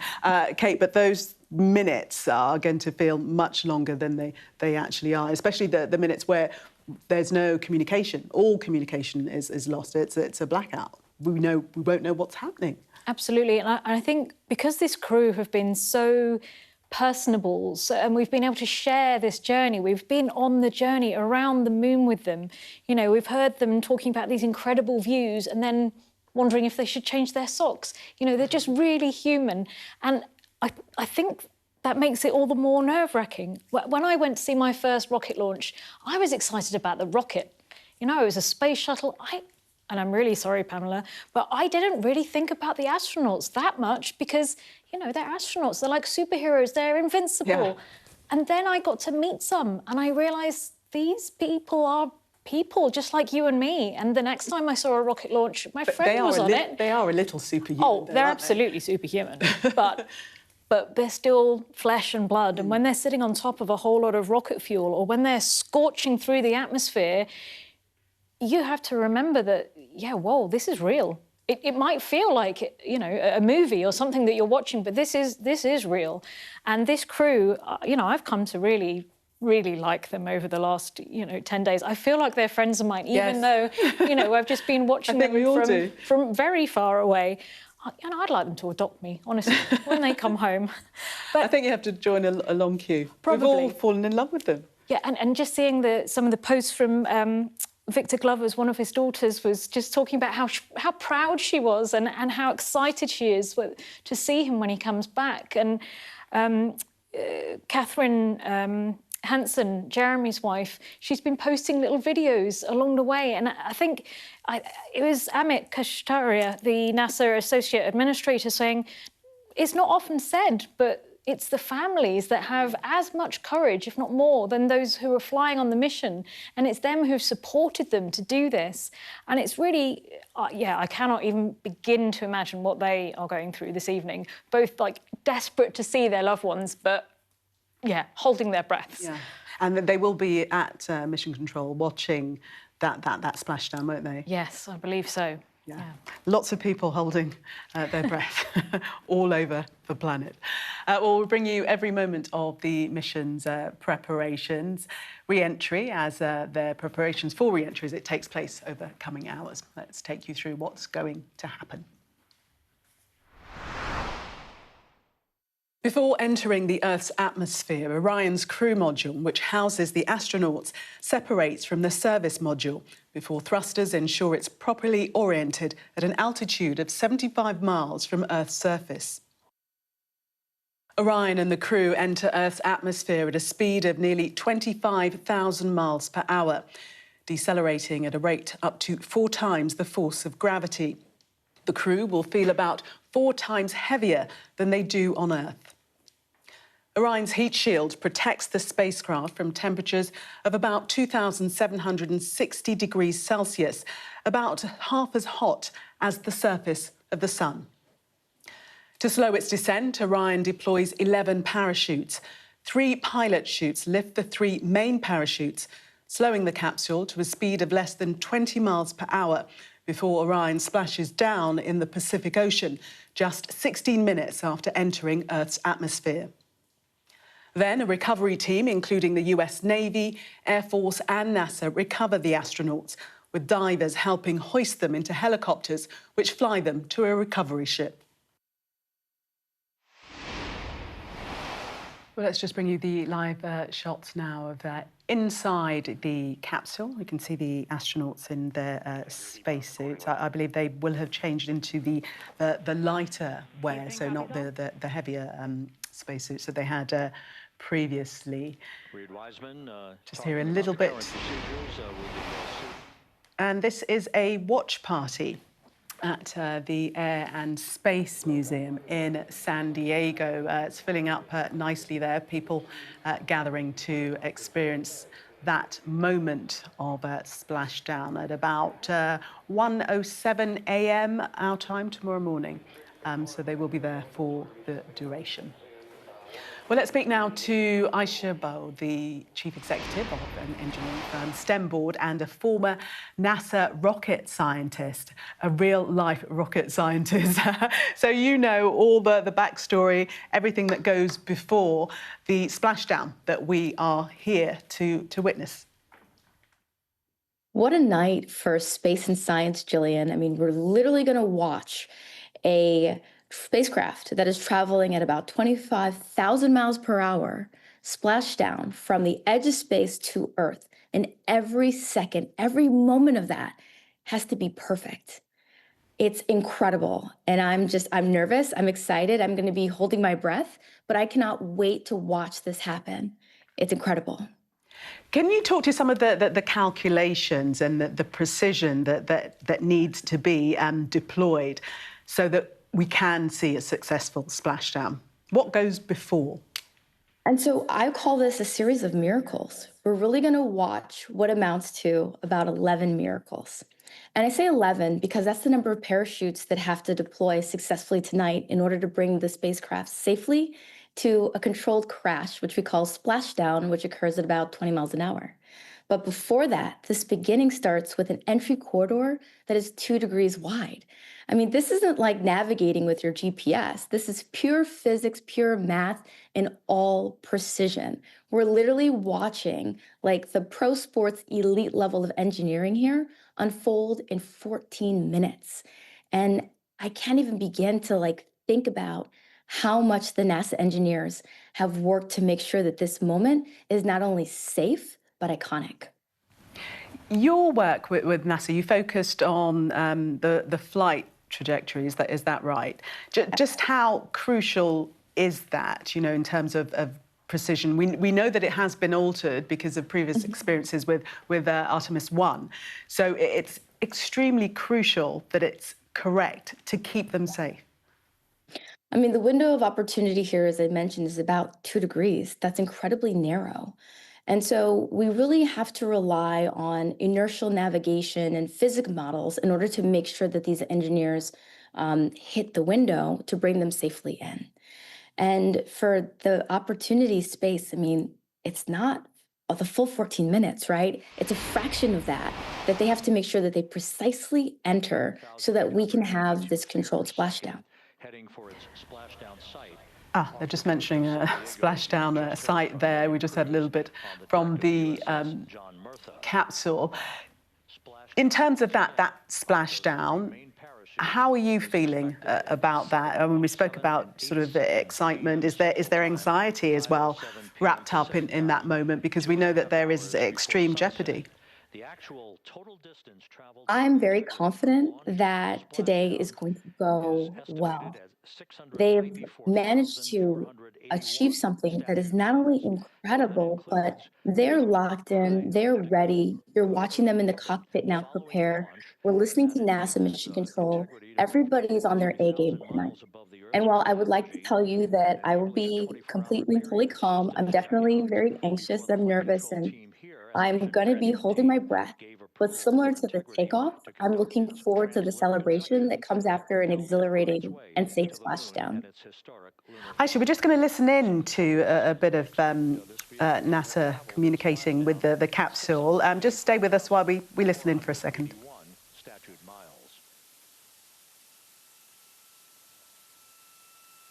Just at the moment I said, let's listen in, they've stopped talking. Aisha, they've stopped talking, so we can't listen in. But I wonder if you can just talk to us about your sort of role as a tourist, if you like, in space, and what's your mission was like, the Blue Origin mission. Sure. I mean, that mission, which occurred almost a year ago to the day, was focused on astrobotany. In order for us to grow plants in space, it helps us to better understand how plants respond to microgravity. And so the thesis there is that if we can grow in space, we can grow in locations on Earth that might be inhospitable to deserts and potentially solve some food insecurity issues. And so I conducted not only NASA-affiliated research working with Winston-Salem University, but I also gathered biometric data about how my body responded to spaceflight. In the years that we've sent people to space, only a small number of them are women, and an even smaller number are African-American women. And so NASA's focused on building a repository called the TRISH program, where they can gather all this data and use it to better understand how our bodies react to spaceflight in the future, so that, like the Artemis mission, we can go further and potentially explore other places like Mars. Were you able to learn how your body in particular responded in space? You know, I was really excited to be able to contribute my biometrics because that is going to far outlast my time on Earth. All that data is held now in their NASA repository, and the research that we did with the plants was actually published, but I'm looking forward to all the people who are going to get access to my data and study it in the future. Wow, yes, you'll be here long after you've left this mortal core. Thank you so much for speaking to us, Aisha Bodher. Thank you. Let's go back to the... Oh, we're listening to NASA. Medical issues, how they slept, and then kind of go over their landing day protocol for their medications, for what we call a fluid load, to try to replace some of the fluid and electrolytes that they've lost with just a normal space adaptation. Once they got to space, they kind of have to replace some of that fluid to help them with the whole landing kind of readaptation to 1G, which they haven't done for the last 10 days. And then just kind of let them know how things are going to play out, out with the open water teams all the way until we finally get to the med deck. So they were very pumped up, very hurried, though. They had a lot of cabin configuration, a lot of things to get ready. So they're excited, but also very focused on the job that they had to do. So, we've trained a long time for this, and we're ready. And you said some medications. I mean, those are kind of just to mitigate the effects of, obviously, their more than 695,000-mile journey back to Earth. It's just like anti-nausea medication, right? Yeah, exactly, Megan. The, astronauts are very healthy, fortunately, and even when they come back in reentry, the human system is very kind of dynamic. It has to readapt very quickly, and one of the most common responses they get is just some stomach awareness to some nausea, even to some vomiting. And with our crews that land out in Karagana, the Soyuz crews or our SpaceX crews, they all kind of experience the same thing. This will be the first time we're landing in water since December 1972, and I worked with all the Apollo astronauts years ago, and they all told me that, landing in the water, especially in the Pacific, can be very provocative. So we take steps to give them medicines to really mitigate some of that nausea, vomiting, help them feel a little bit better, and also sometimes just use a little anti-inflammatory medicine just to help with coming back to 1 Earth, or 1G. The effects of microgravity, especially as you age and you have a little arthritis, you feel great in microgravity, and everyone kind of curses coming back to the ground, like, oh, dang, 1G, but so that helps a little bit. But for the most part, the main thing is just replacing that fluid and then trying to help them with that transition back to 1G, and then we're ready to go. Yeah, and their health is assessed almost immediately after they splash down. Yeah, so we have Dr. Jesse Wang, and we have our independent duty corpsmen, who are the Navy version of paramedics, extremely highly trained, highly experienced Navy medics and divers who will go out there, open the capsule about 25, 28 minutes after splashdown and do the first initial assessment. So Jesse and his team will go out there and look at each crew, kind of do their assessments, get vital signs, report back to Drs. Haas and Kumji and I back in the med bay, let them know how they're doing, and then if they've got the normal kind of space adaptation kind of things, we expect that they're good to go on that. If anything, didn't go the way we want, they're all prepared for that as well. And Jesse and his team, I mean, this is their full-time job, taking care of sailors and folks who might be injured. We don't expect any injuries, but coming back, going 25,000 miles an hour down to 20 miles an hour is still a dynamic process. I've heard it described as kind of like a car crash, and then the crew will be ready to go, and Jesse and his team will make that transition to get them out to the front porch, do assessments on them again, call it to our med bay, and then once we have that and they're all good to go and the crew's feeling okay, we'll hoist them up in the helos. It's about a 3-minute flight back to the flight deck, and that's where me and the astronaut chief, Scott Tingle, will actually meet them. I'll get eyes on them, make sure they're all good, just take very slow transitions, and then one by one we'll either get them out with the SMTs, the SAR med techs. We'll just leave NASA TV there describing the moment of splashdown. It's just coming up to midnight, and we are bringing you the live pictures of the crew in the capsule. Unfortunately, the lights have just gone down, but you can just see a glimmer of their orange suits there. We are now going to head back to Mission Control. And our science and technology editor, Tom Clark, he's with the European Space Agency astronaut, Dr. Rosemary Coogan. Tom. That's right. Well, welcome back to Mission Control. I can feel the nerves kind of building. I'm all aflutter, to be honest. We've been following these astronauts for 9 days now. I always feel like they're friends of mine, even though I've never met them. And I just, Rosemary Coogan, who is part of the European Space Agency astronaut program, you happen to be at Mission Control Johnson Space Center training for your low Earth orbit work. Yet you get to be here at this historic time. And I suppose the first thing I want to know is, how are you feeling? You've been trained for this. I know you haven't been to space yet, but I'm nervous. How are you? Yeah, like you say, it is a fantastic moment to be here. You can really feel it buzzing for the last 10 days. It has been excitement all round. I think the whole community, not just Johnson Space Center, the whole world is excited to see this happening. It's the furthest we have gone from planet Earth as humanity, and that is just so inspirational. We're learning so much, and I am in absolute admiration and awe of everyone who's put into this mission.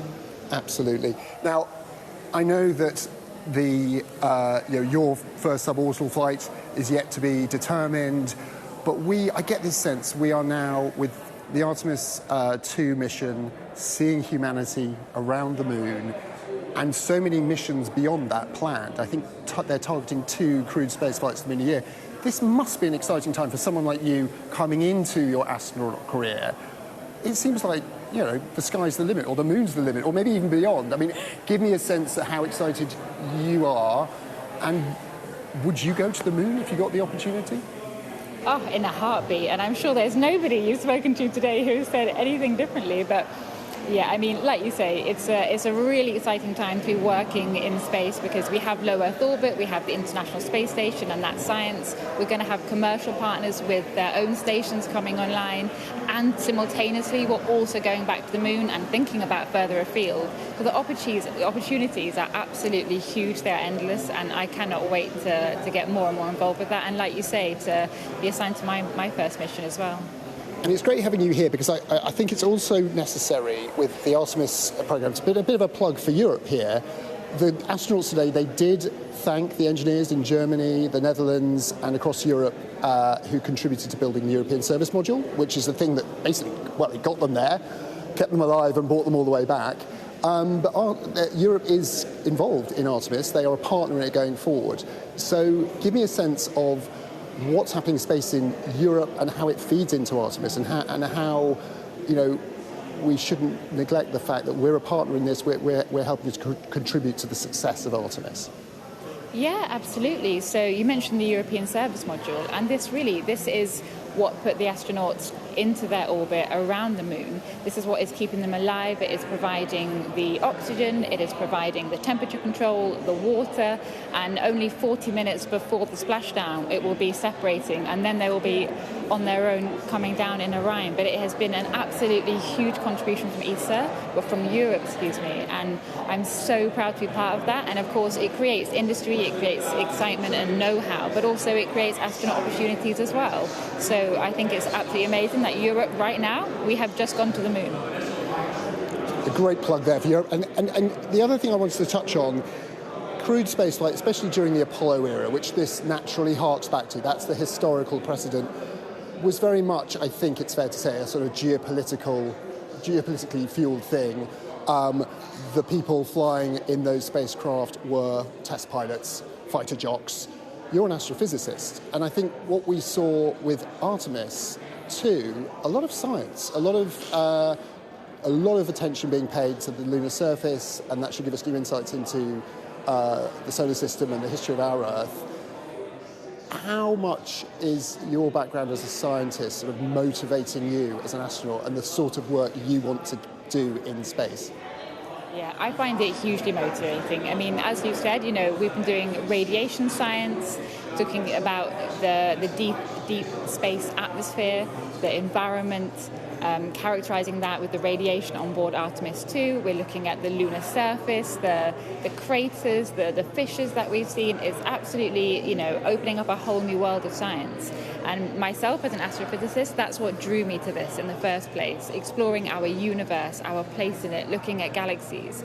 And I think it's fantastic that we're really moving in that direction. You know, we're going back to the moon, and this time it is to build a base. It is to get as much science as we can with our new technologies. All of that is going to be developed, and it's going to be a great thing to see. So me personally, that's what really gives me that pull. And just a little challenge here, because I think it's relevant. I think it's a question people in the US ask and people in Europe. You know, human spaceflight is expensive. This is a close to $200 billion program so far. And people question, you know, could we use that money for better things? But when it comes to the amount of science, the kind of technology behind this, and let's face it, the thousands of people down here, just in NASA in Houston, that are supporting this mission. Do these sorts of endeavours have wider benefits? And is it important to remember that when we're spending this amount of money to do these incredible things? Absolutely. I mean, you know, money needs to be spent wisely. You know, we are all 100% in agreement with that. We all want to bring benefits to human Earth and human to humans. To humanity on Earth. I know what you're trying to say. We're all a bit flustered right now. I mean, particularly, I think we talk a lot about healthcare, which is an extremely important topic, and the research we're doing on the ISS, for example, is so centered around human health, learning more about our bodies, about cancer's reaction to different types of radiation treatment, about how different cells, different mutations can develop in microgravity. So I think we are absolutely all on the same page. We all want to bring those benefits, and what we need to do is to do that from different directions. Fantastic. Rosemary Coogan, ESA astronaut, thank you so much for joining me on this historic day. Good luck watching the splashdown. I know I will be as well, with our fingers crossed. Well, we'll be here following every second of the few hours to come before that critical re-entry into the atmosphere from Mission Control here in Houston. Tom, thank you, and we'll be here too. We're all going to be here together, holding our breaths collectively. Let's take you to the capsule now and have a listen into what's being said. After the blackout period begins, we are expected to reach peak speed, which would be 24,661 miles an hour. That'll be about 103 miles an hour short of the velocity record set by the Apollo 10 astronauts, Tom Stafford, Gene Cernan, and John Young, when they returned from the moon on the Apollo 10 mission in 1969. That blackout period is expected to last 6 minutes in duration. At 6:54 and 52 seconds p.m. Central Time, we'll reach our peak heating period of about 4,000 to 5,000 degrees while we're in a communications blackout from Integrity and its astronauts. That blackout should end at 6:59 and 55 seconds p.m. Central Time, at which point we expect to regain communications with the crew. Capcom Jackie Mahaffey here in the flight control room will be talking to the crew, calling them, and we'll await a response from the crew as they come out of that blackout period. And at that point, their altitude will be just 157,000 feet above the Earth, traveling at 13,000 feet per second, with a range to splashdown of just 147 nautical miles. From that point on, the next key series of events will be the deployment of a series of parachutes that we discussed before. First, the forward bay cover chute deploy that will pull the forward bay cover away from the top of Integrity, followed by drogue chute deploy, and then the main chute deploy that's expected at 7:04 and 44 seconds p.m. Central Time. That will begin the gentle descent of Integrity towards its splashdown at just a velocity of just 19 miles an hour, and that will begin the recovery operations that you just heard Megan Cruz discuss with her folks on the USS John Murtha. All of Integrity's systems in great shape. The crew is suited up. Leak checks complete as we stand by for the next major milestone, which will be the crew module service module separation just 24.5 minutes from now.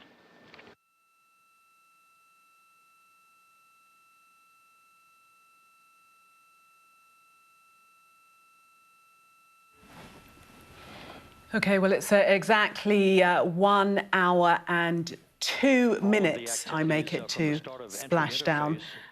Still with me in the studio, Kate Arkless-Gray and Pamela Melroy joining us from Florida. But let's have a look at this watch party.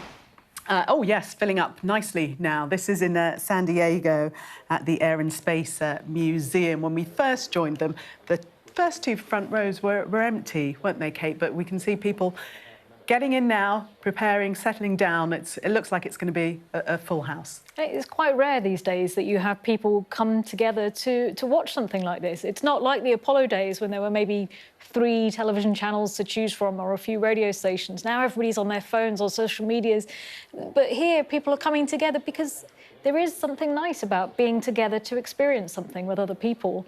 And I think that's what the crew will be really pleased to see, because they wanted this mission to be about togetherness. Yes, it certainly has brought people together. Why do you think that is, Pamela, that people are choosing to go to a watch party, to be surrounded by other humans to watch this splashdown, rather than staying at home and just, watching on their own TVs? Yeah, I'm sure part of it is this incredible venue. I mean, look at that. It's you're sort of soaking in the history of space and aviation, and people realize history is being made. I'm sure that some are there to show their children that they have this opportunity to witness history being made. But I think there's also something, this theme has come out through this whole show about how space does bring us together. And, frankly, I think it is a moment when humanity wants to be together. I know that when I was in space, I looked down at the Earth and I felt lonely for everyone, and I wanted to be near my crew. I've had people say to me, "Hey, tight quarters, you know, how'd you feel about that?" And I'm like, "No, I wanted to be with them to share this special moment." I think that's a really human thing. Well, you speak about the history being made. Let's remind you now of the historic moment when Mission Control informed the astronauts they'd just become the first human beings to have travelled the furthest ever from Earth in one of the most emotional moments of their voyage. The astronauts then asked to name one of the moon's craters after Commander Reed Wiseman's late wife, Carol. Integrity crew. On April 15, 1970, during the Apollo 13 mission, 3 explorers set the record for the farthest distance humans have ever traveled from our home planet. At that time, over 55 years ago, Lovell, Swigert, and Hayes flew 248,655 statute miles away from Earth. Today, for all humanity, you're pushing beyond that frontier. Integrity, over to you.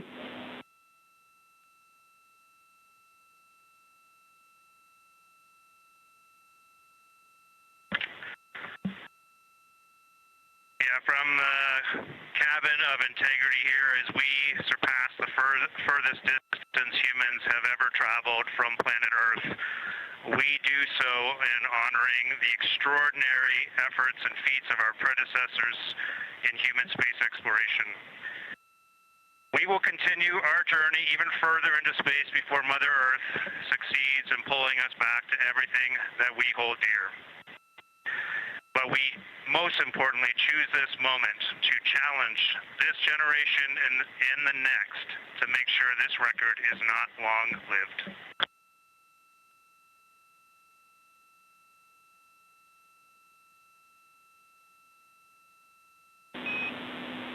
Thank you, Integrity, and congratulations to you and the rest of the Artemis II team.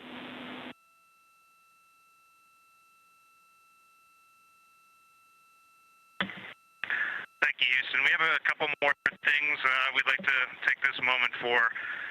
Our science team helped us out with a couple of relatively fresh craters on the moon that have not been previously named, and our crew would like to propose a couple of potential names for those items or those areas. And we spent a bit of time this morning looking out the window, and we're able to see them now both with our naked eye and through the long lens, and so we feel this is a good time to send this down, and a special shout out to Kelsey for helping us with this. The first one we'd like to suggest is a named crater in honor of our great spacecraft, Integrity. And so if you were to look at Oriental on the far side and then draw a line straight up to Ohm on the far side, relatively in the middle is an unnamed crater, and we would like to suggest it be called Integrity in the future. And the second one, and especially meaningful for this crew, is a number of years ago we started this journey in our close-knit astronaut family, and we lost a loved one. And there's a feature in a really neat place on the moon, and it is on the near side, far side boundary. In fact, it's just on the near side of that boundary, and so at certain times of the moon's transit around Earth, we will be able to see this from Earth. And so we lost a loved one. Her name was Carol, the spouse of Reed, the mother of Katie and Ellie. And if you want to find this one, you look at Glushko, and it's just to the northwest of that, at the same latitude as Ohm, and it's a bright spot on the moon. And we would like to call it Carol, and you spell that C-A-R-R-O-L-L.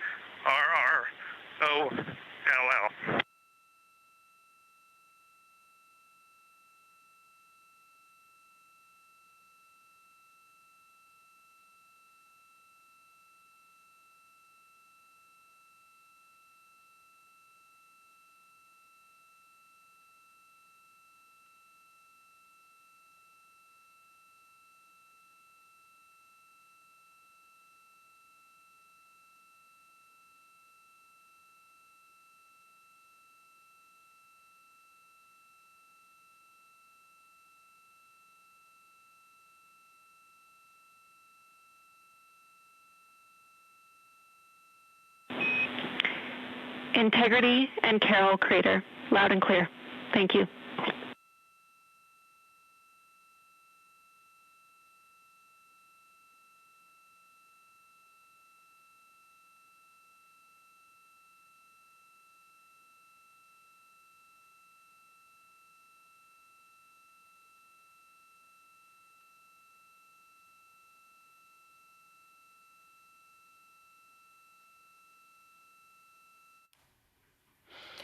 Well, Commander Reid Wiseman was later asked about that emotional moment in a news conference.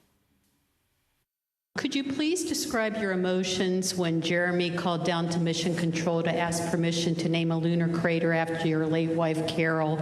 It was a pretty emotional, powerful moment down here. Marcia, it was a powerful moment up here as well. My crewmates approached me when we were at Kennedy in quarantine, and they said, hey, the three of them had talked and they would like to do this. And that was an emotional moment for me. And I just thought that was just a total treasure that they had thought through this and they had offered this. And I said, absolutely, I would love that. I think that's just the best. And I said, but I can't give the speech. I can't give the talk. And Jeremy, the kind of guy he is, he said he would do it. And it was getting emotional there. And I think when Jeremy spelled Carol's name, Carroll, I think for me, that's when I was overwhelmed with emotion. And I looked over and Christina was crying. I put my hand down on Jeremy's hand as he was still talking. It was right there on that rail. And I could just tell he was trembling, and we all pretty much broke down right there. And just for me personally, that was kind of the pinnacle moment of the mission for me. That was, I think, where the four of us were the most forged, the most bonded, and we came out of that really focused on that day ahead. I think that was a very caging moment for the four of us. Thank you for that question, and it was a great moment. Yeah, not a dry eye in the house. Pamela, a bright spot on the moon named Carroll, the lunar crater. Yeah. Wow, that took me down. If it didn't take you, I'm surprised. And I've seen it. I saw the footage multiple times. It's just very emotional. Families are so important. They're such a critical part of the support system that enables you to work these crazy long hours and all the technical work and the time spent at work and away from home.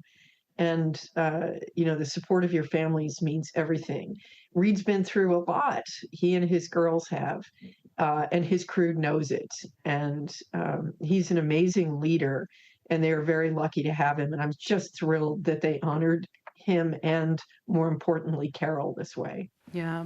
And Kate, no matter how many times you see it, as Pamela says, it does just floor you, doesn't it?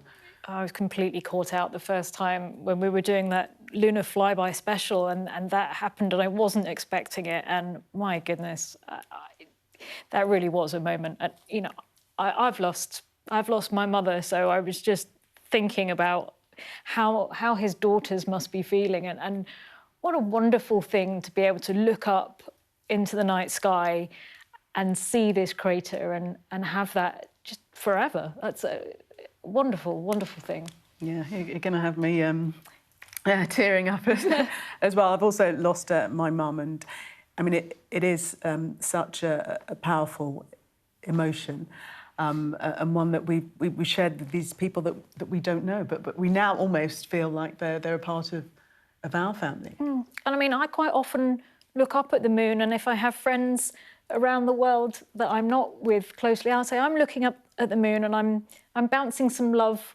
up off the moon, and it will come back down to you. But I made a slightly silly mistake when I went travelling after I lost my mum, and I made a little star map for my granny, and I told her about these particular stars that were mine, and she could look at them and I would look at them. And then I got off the plane in Australia and I looked at the sky, and it didn't feel right. And I realised for the very first time in my life, I'd actually crossed the equator. And so even though I don't know the sky and all the constellations perfectly, I just knew it wasn't right. And it was really interesting when, I think it was Christina saying they were seeing a different part of the moon. And she said, this is not the moon that we see from Earth. And I thought, yeah, I know that feeling. I never told Granny that I couldn't see them, but I did bounce the love off the moon. But our perspectives are forever changed, aren't they, Pamela, when we look at the moon, and certainly for the astronauts that is the case, and they've seen sides of the moon that no one else has. The other side referred to previously as the dark side of the moon. Yeah, that's actually one of the most wonderful things about flying in space, is seeing things that no one has seen before. You know, for us, while we were building the space station, we started out with just a few camera views. And on my second mission, we attached a camera that suddenly made it possible to watch the space shuttle docking to the space station and undocking.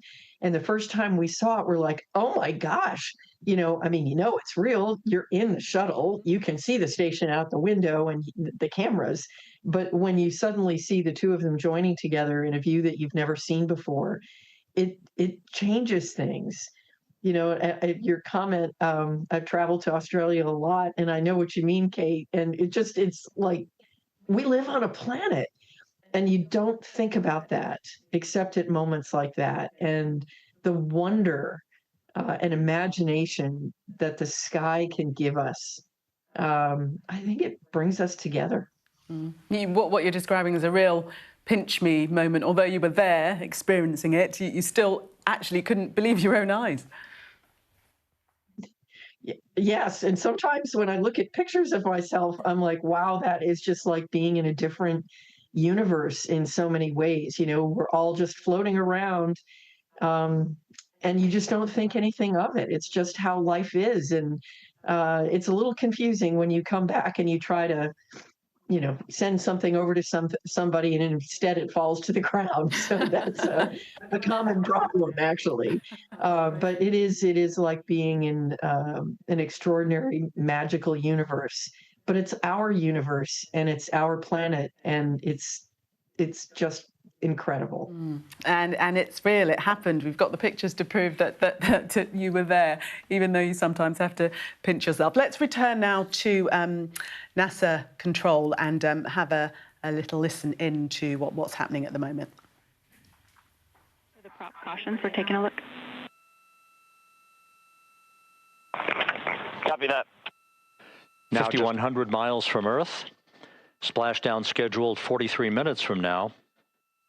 We're just 9.5 minutes away from the crew module service module separation.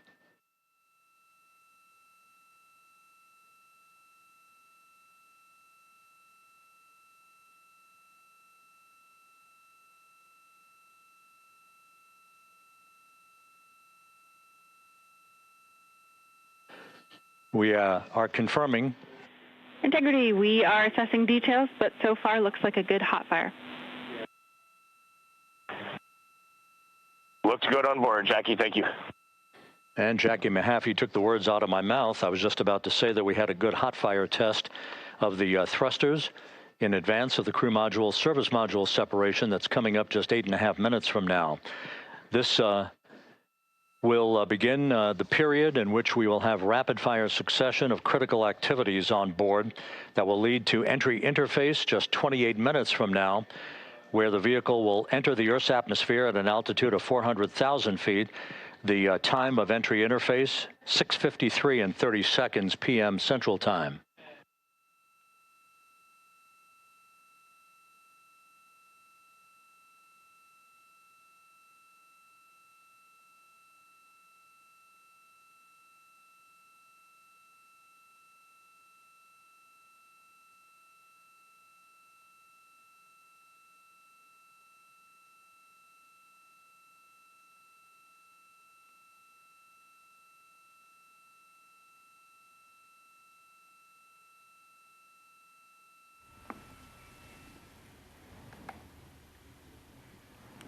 Integrity's astronauts were awakened at mid-morning to begin their entry preparations.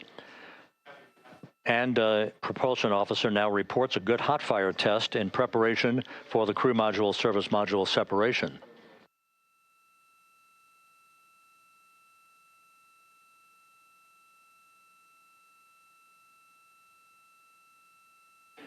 We're now inside 41 minutes until splashdown.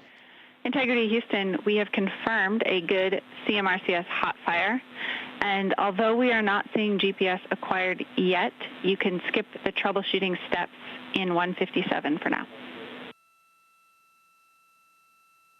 Integrity copies.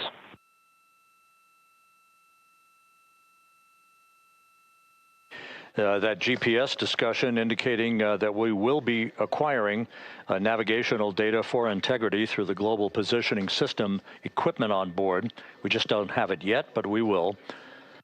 All of Integrity's systems are in great shape to support its high-speed entry into the Earth's atmosphere. It, once again, will reach a peak speed of 24,661.21 miles an hour. You're calling GPS. We at least have GPS 1 looking good on board.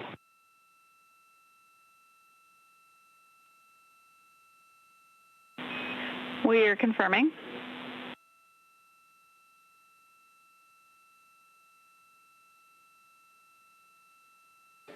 The Guidance, Navigation, and Control Officer here in Mission Control confirming that we have good lock on GPS data. We are on a communications link now through the Tracking and Data Relay satellite system. Now, following splashdown, we're going to lose that link and go to what's called a VLDR, a very low data rate communications link, so that we can talk to the crew inside Integrity as they are on the water. Integrity, confirm we do see good GPS. We do too, especially GPS 1 is accepting in nav channels 1 and 3. That GPS data is basically telling Integrity's onboard computers its position relative to the Earth, but its trajectory and its orientation according to flight dynamics and the Guidance, Navigation, and Control Officer is spot on. We have now armed the pyros for the crew module service module separation coming up less than 5 minutes from now.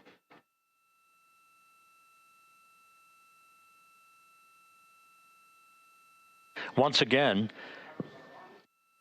just 10 seconds after entry interface, we will see Integrity reaching its peak speed of 24,661.21 miles per hour. That will be just seconds before we begin a 6-minute blackout period. Integrity Houston, your vehicle is in a good config for CM-SM SEP and go for CM raise. Houston, we see the same on board and copy go for CM raise. That CM raise referred to as the slight firing of 19 seconds by Integrity's thrusters with a change in velocity of 9.9 feet per second, a slight nudge of the aft end of the vehicle so that it's tilted a bit upward, providing the final angle of attack as the vehicle enters the Earth's atmosphere, this being the mitigating factor that will reduce heat loads on the heat shield as we reach a point downrange from the start of entry interface, some 1,701 nautical miles to the splashdown site.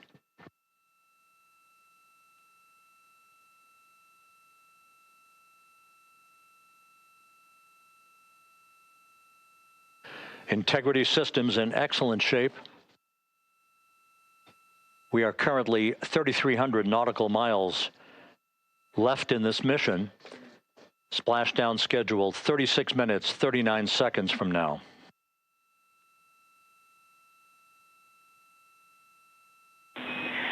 Integrity Houston, for the 2 enabled prop cautions, what happened is while the thrusters were firing, multiple pressure sensors on each of the strings diverged a bit from each other.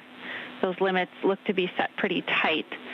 We think it could happen again when the thrusters fire in the future, so we are going to suppress those messages.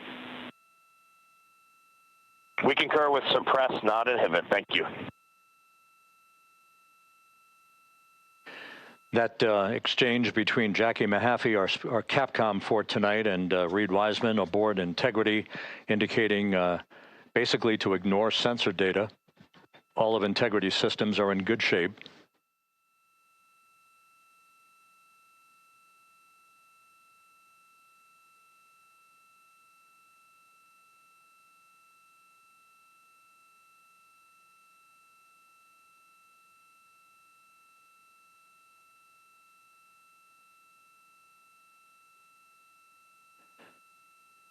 Now, coming up on about 90 seconds till the crew module, service module separation.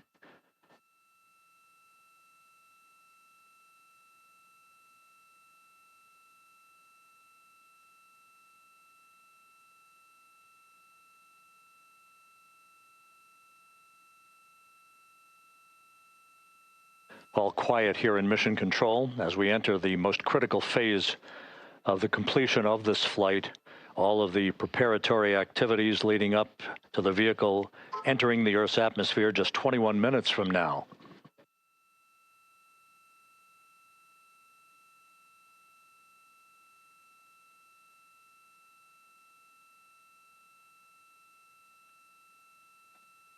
Coming up on 1 minute.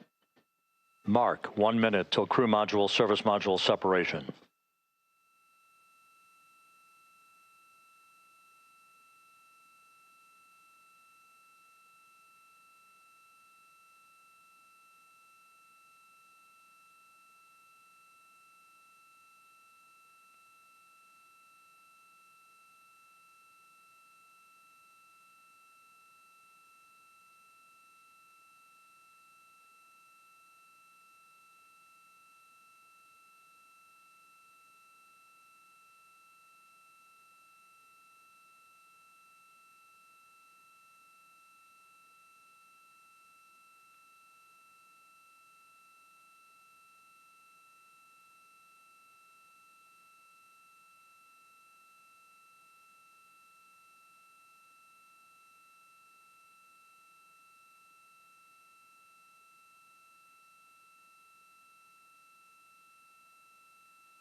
And we have confirmation of crew module, service module separation.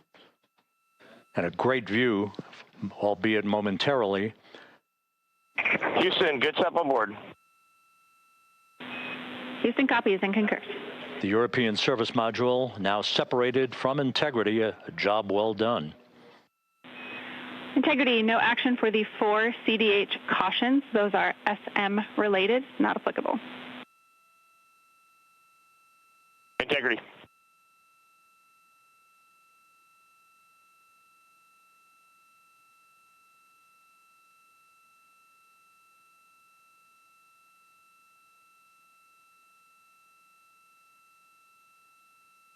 So, with Integrity now flying free on its own for the remaining 32 minutes of this mission.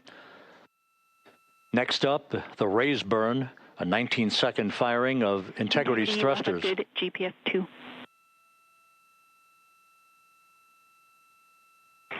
Integrity copies, good GPS 2.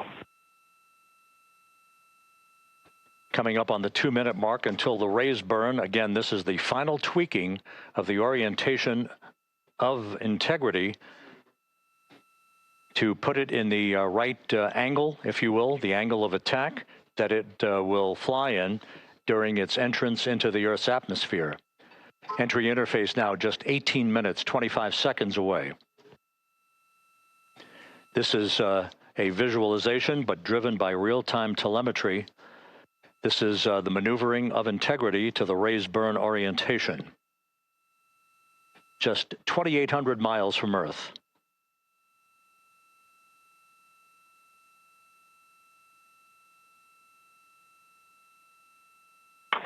Houston, we got a great view of the European service module out the window with the sun hitting the side and the solar rays and the NASA worm right there. It's a beautiful looking machine.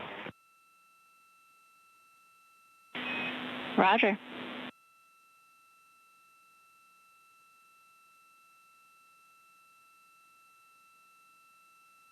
And we have completed the maneuver to the raise burn orientation, 1 minute away from the raise burn.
some thrusters in there. Well, let's bring in Tim Peake, who is also biting his fingernails, I'm sure, as we are here in the studio. But so far, so good, Tim. We've had that separation of the service module from the crew module integrity itself, and all seems to be going according to plan. Next phase, the raise burn, that's the 19 seconds, and the final tweaking of orientation of integrity to put it into the angle, the correct angle for re-entry. Absolutely. It was great relief to see that clean separation. They would have certainly felt that inside the Orion spacecraft, and all of their telemetry would have told them that that's gone well. That service module had just performed so brilliantly throughout the entire mission. So a bittersweet moment there to say goodbye to it, but great to see. And the Orion is now setting itself up for that entry angle into Earth's atmosphere. And it was thanks really to the European service module that it's on such a good course. It's been in the cone for a long period of time already. So now the crew are just waiting for that re-entry moment as they get to the top of Earth's atmosphere. Yeah, so we've got about 29 minutes till that occurs. The next phase, as I was saying, is that raise burn. Or just describe exactly what happens at that point. Well, that's the point where this is now Orion using its own thrusters, because, of course, it's lost the European service module. So using its own thrusters just to do a minor adjustment to the angle of attack. And actually, the Orion spacecraft, it's going to create some lift as it comes in through Earth's atmosphere. It's not just falling like a dumb brick. It's actually generating lift. And so it will steer itself using pre-inputted commands. These are 5 roll reversals. And by doing these roll reversals to the right and to the left, you can change the azimuth and elevation. And so that's what this spacecraft is now going to be doing, using its own thrusters to set itself up for that correct angle to start that maneuver that sees it through the whole of that re-entry process. Just underneath your voice, we're hearing NASA saying that there's 14 minutes from now that they'll be entering the first traces of Earth's atmosphere. Should we listen in to what they're saying now? The spacecraft with the friction of the Earth's atmosphere. That 6-minute blackout is expected to begin at 6:53 and 54 seconds p.m. Central Time. During that period of time, we will reach our peak speed of 24,661 miles per hour. That comes just short, based on unofficial data from the flight dynamics officer right now, will come just short of the velocity record set by Apollo 10 of 24,791 miles per hour in 1969. We expect peak heating on the vehicle at 6:54 and 52 seconds p.m. Central Time, 1 minute and 22 seconds into entry interface. At that point, we will be just 204,000 feet above the Earth, traveling at 33,000 feet per second. The blackout period is expected to last 6 minutes. We expect that blackout period to end at 6:59 and 55 seconds p.m. Central Time. From the end of the blackout period until splashdown, it is just 7 minutes, at which point we'll start deploying the series of parachutes to slow integrity down to an ultimate splashdown velocity of just 19 miles an hour. We see the same, waiting for the 180 rolls.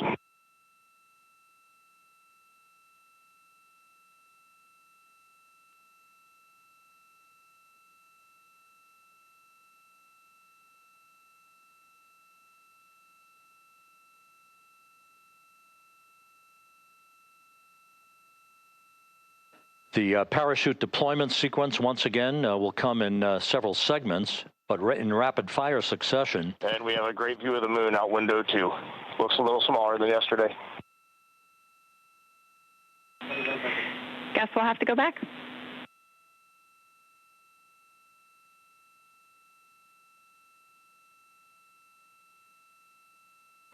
Reed Wiseman and Jackie Mahaffey exchanging discussion on a view of the moon that Integrity's astronauts are seeing in the final minutes of this mission that will be completed with splashdown just 25 minutes from now.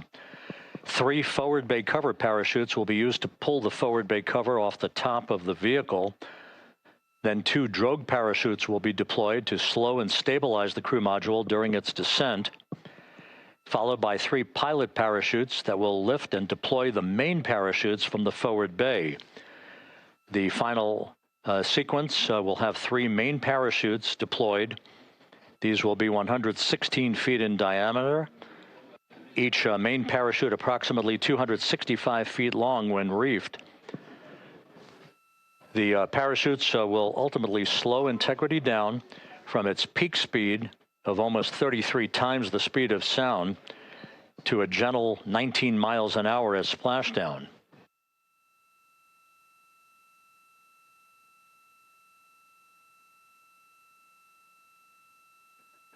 The vehicle is now currently in a roll to the proper attitude for entry interface. Our trajectory is right on according to flight dynamics.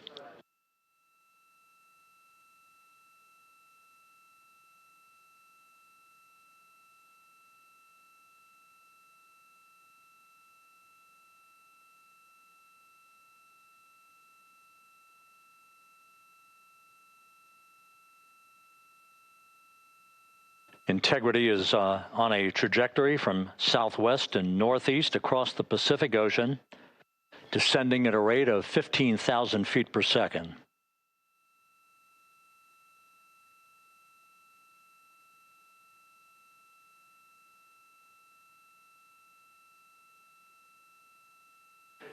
Range to touchdown 4,300 nautical miles, all the systems in excellent shape.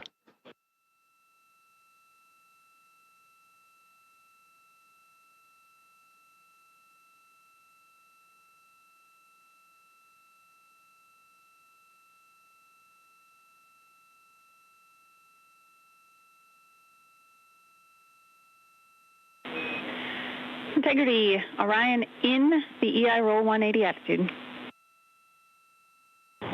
Looks good on board, Jackie.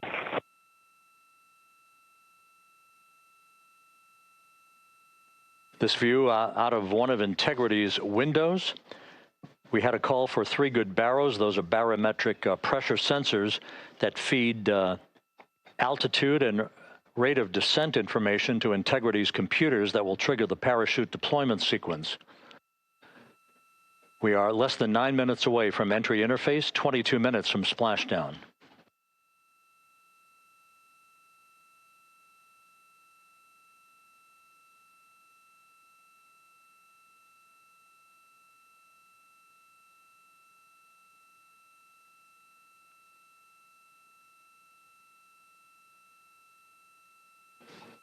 You can see the reflection of one of the crew members in the window.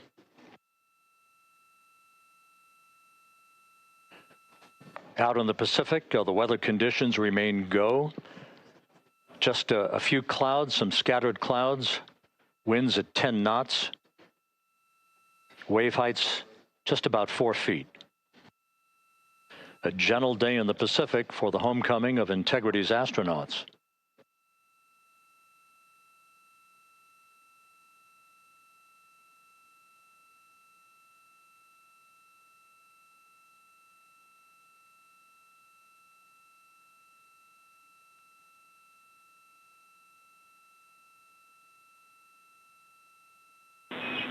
Integrity back in EI attitude.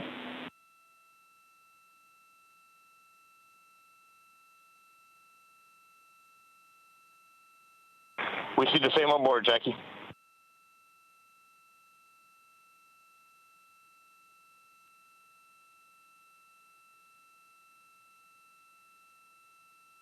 Houston, purge is complete. Crew and vehicle are configured for entry. Houston copies.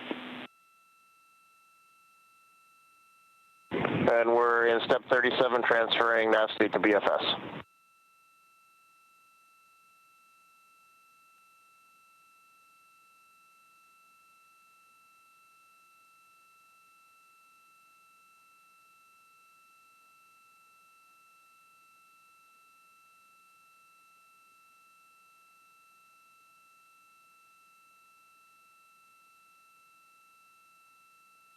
And Houston, in instruction 509, we are not below 0.2.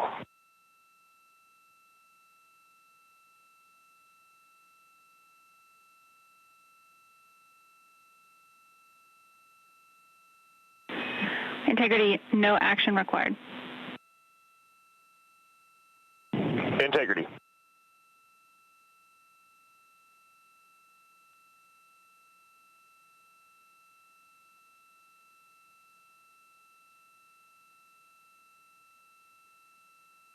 Now 6 minutes away from entry interface.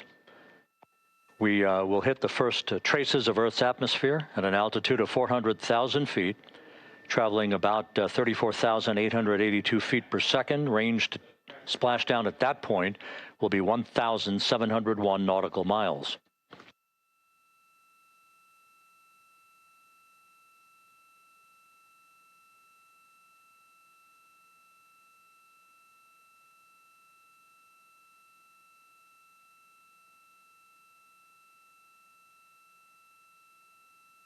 And once again, just a reminder, some 24 seconds after entry interface, we do expect to lose communications with the vehicle and the crew during a 6-minute blackout period when a plasma shield will build up around the spacecraft due to the ionization, due to heating effects.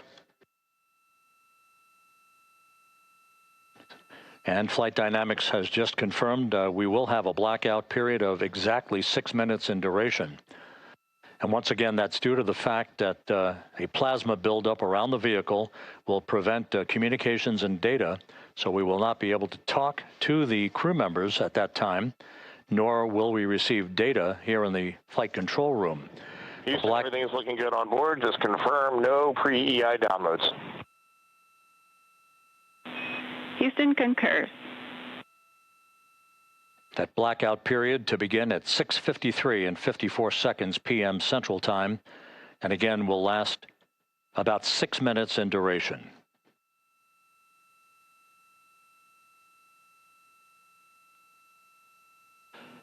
We're 4 minutes away from entry interface.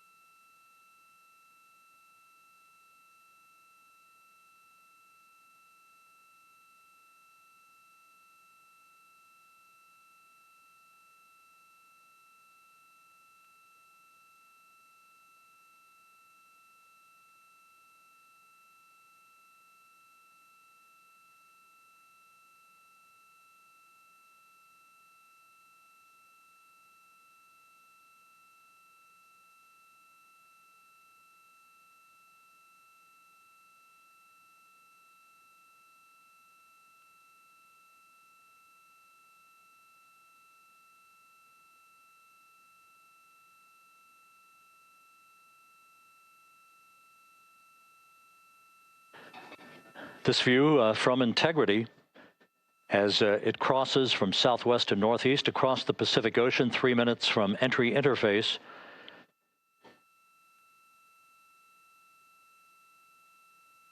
"16.5 minutes till splashdown."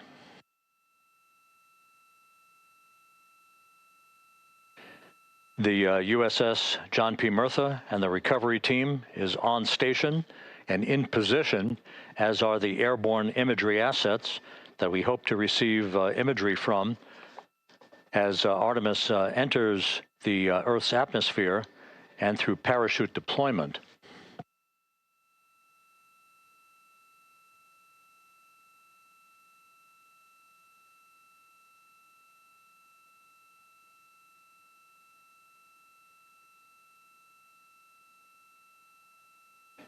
All of Integrity's systems are in great shape. The crew is ready to complete its mission just 15.5 minutes from now.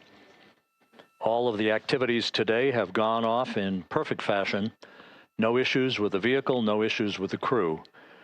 And the weather at the splashdown site is go.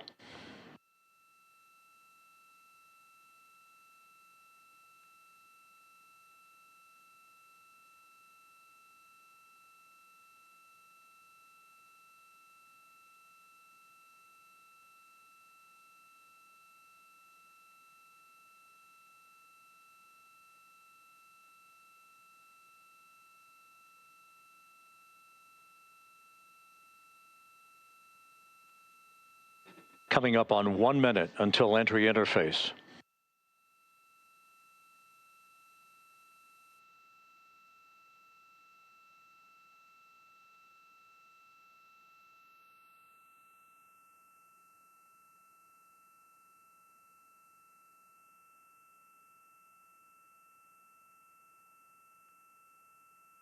Mark 1 minute until entry interface. 1 minute, 20 seconds until the expected start of our 6-minute blackout. Integrity, 1 minute to a 6-minute blackout. Integrity.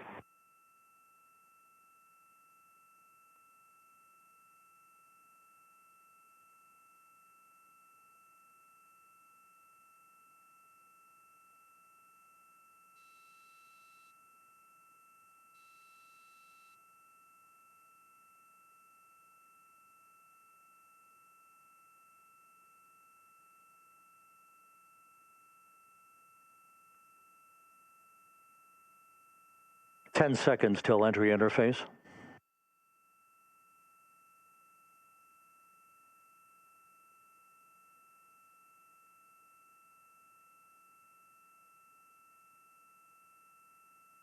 And we have crossed the threshold, now entering the Earth's atmosphere. We're at 400,000 feet, traveling 34,800 feet per second.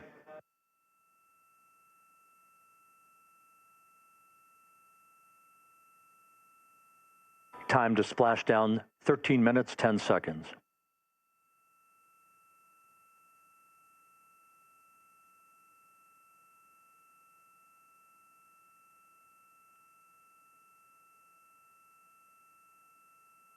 And as predicted, we've entered our communications blackout. This will be a 6-minute blackout period. No voice, no data from the crew.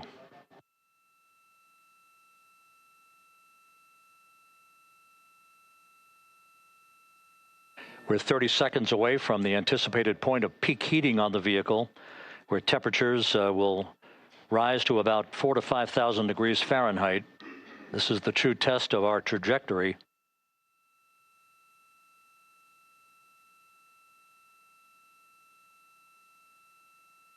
And from the G5 aircraft in the vicinity of the splashdown zone, this view of integrity. So that pinpoint of light shows the vehicle as it enters the period of peak heating in the Earth's atmosphere, the first tug of gravity being felt by Integrity's astronauts since their launch back on April 1st.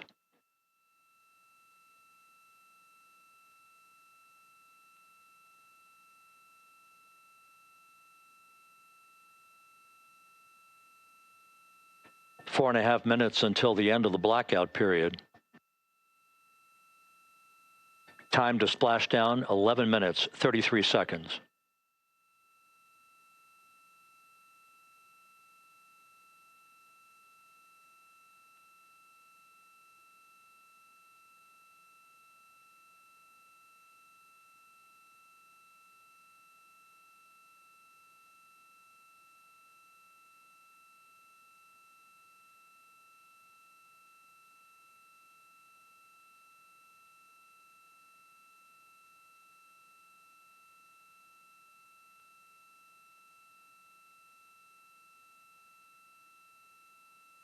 The landing and support officer reports that the P3 has acquisition on Integrity.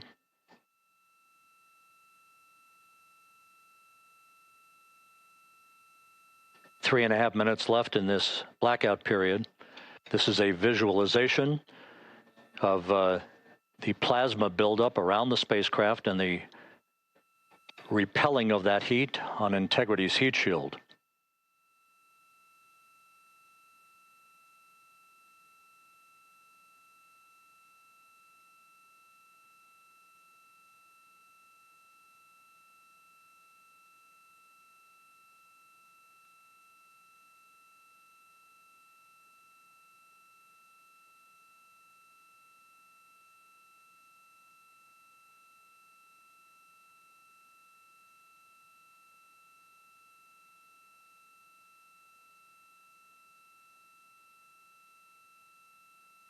Flight Dynamics reports that airborne assets in the vicinity of the splashdown zone do have a visual on integrity.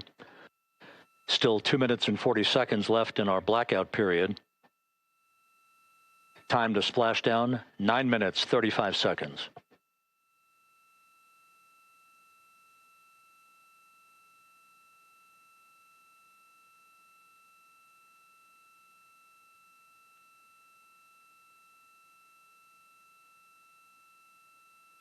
Multiple airborne assets as part of the recovery team all have visuals on integrity.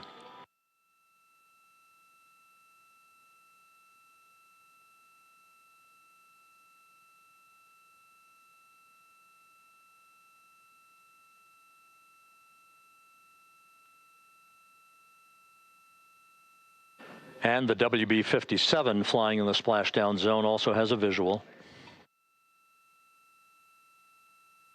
And the Navy helos also have visuals.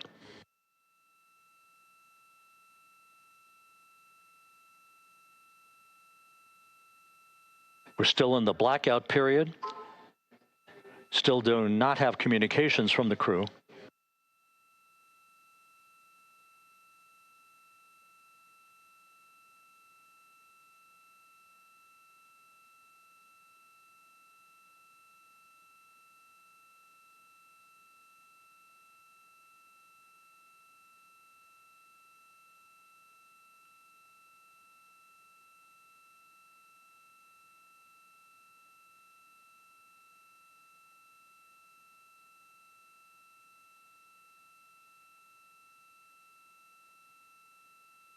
We're standing by for communications from the crew.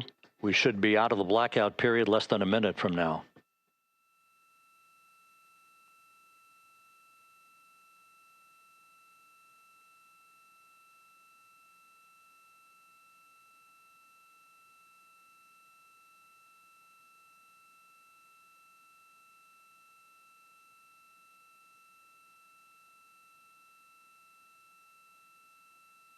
We are now processing data from integrity.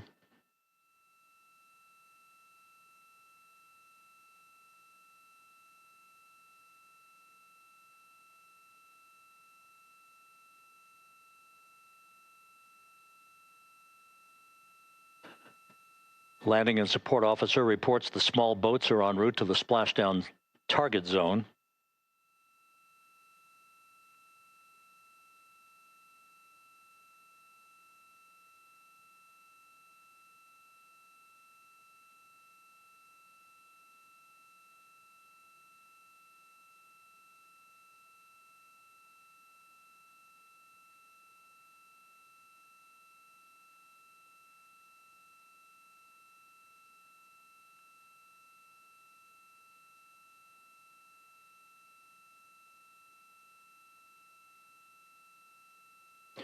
Passing through 150,000 feet, our trajectory is perfect. We're getting intermittent views of integrity. Still waiting to establish voice communication.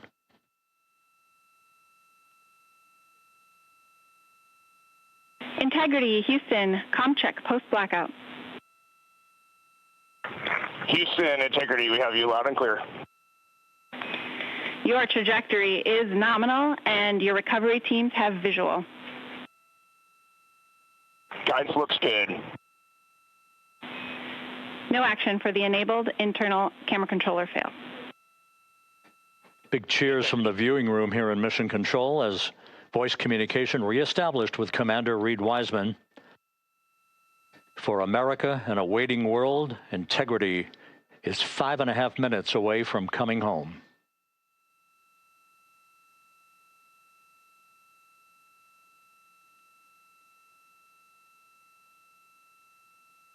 Passing 100,000 feet now.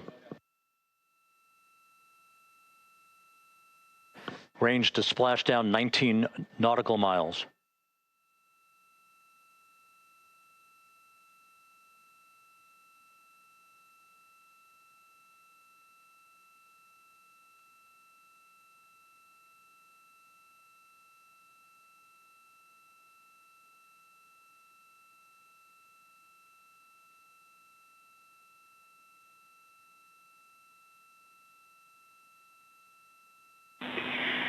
Integrity, impact to the camera controller fail is no cab 1 views of the chutes.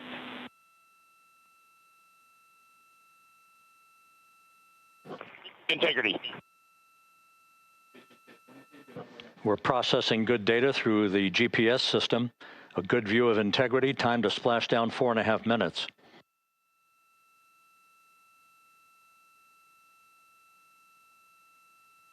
And a view of integrity from the WB-57. We're at 50,000 feet.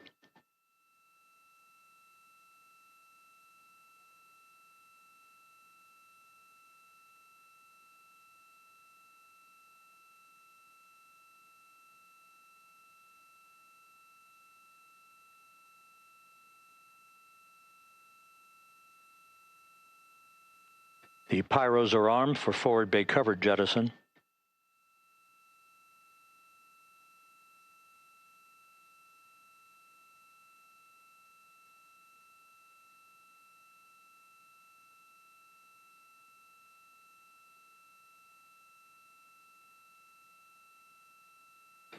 And there go the first series of parachutes. And we're on drogues. And Houston, we're visual 2 drogues out the window. 2 good drogue chutes. Next up. We copy, we see them. Next up, the deployment of pilot parachutes that will pull the main chutes out. Time to splash down 3 minutes and 10 seconds.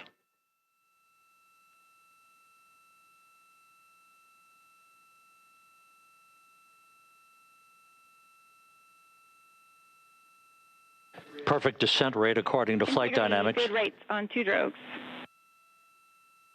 We see the same on board.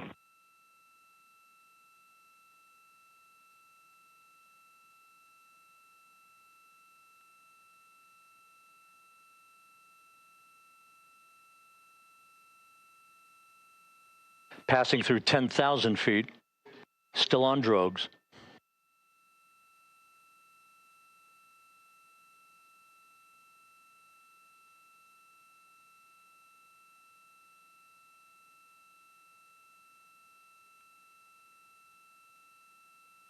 Main chute deploy. We're at 5,000 feet.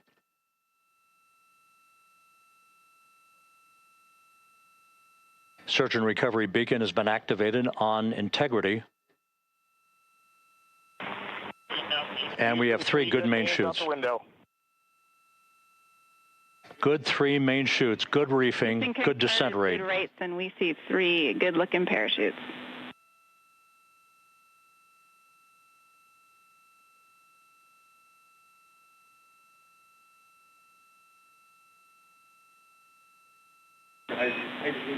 Integrity, cabin pressure indicates no need for hydrazine checks.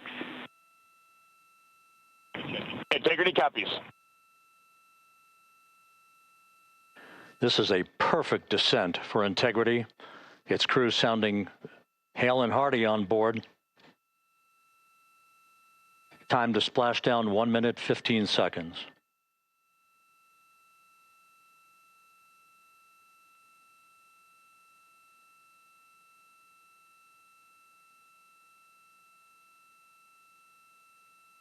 Integrity about to complete a journey spanning 694,481 miles from its launch from the Kennedy Space Center back on April 1st, and a trip around the moon.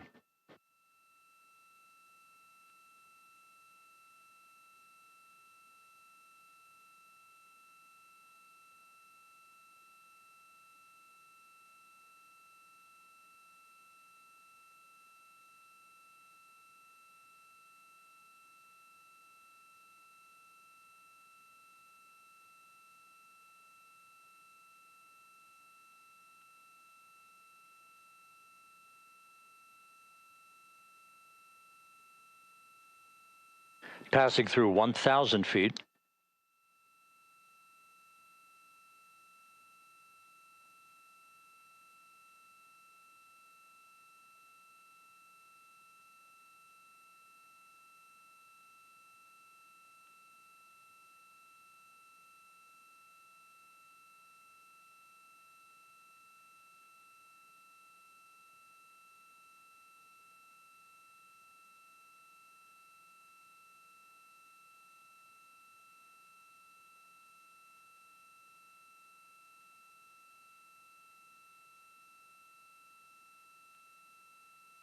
Houston Integrity, splashdown, sending post-landing command now. Splashdown confirmed. Copy splashdown, waiting on VLDR. Splashdown confirmed at 7:07 p.m. Central Time, 5:07 p.m. Pacific Time.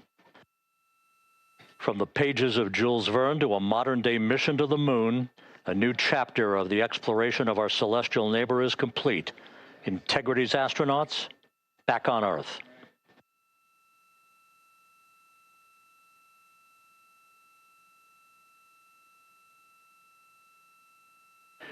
And the landing and support officer reports the vehicle is stable 1. We still will be deploying the crew module uprighting system to maintain that orientation. A perfect bullseye splashdown for Integrity and its 4 astronauts.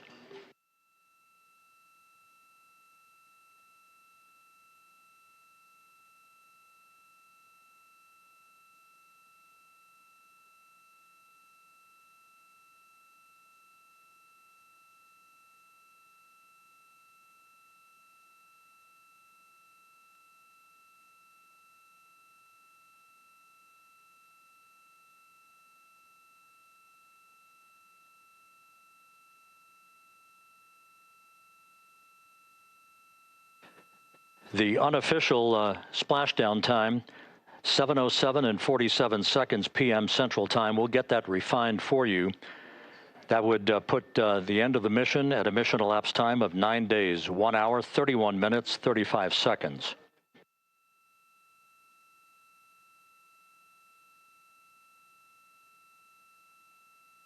And we're configuring for very low data rate.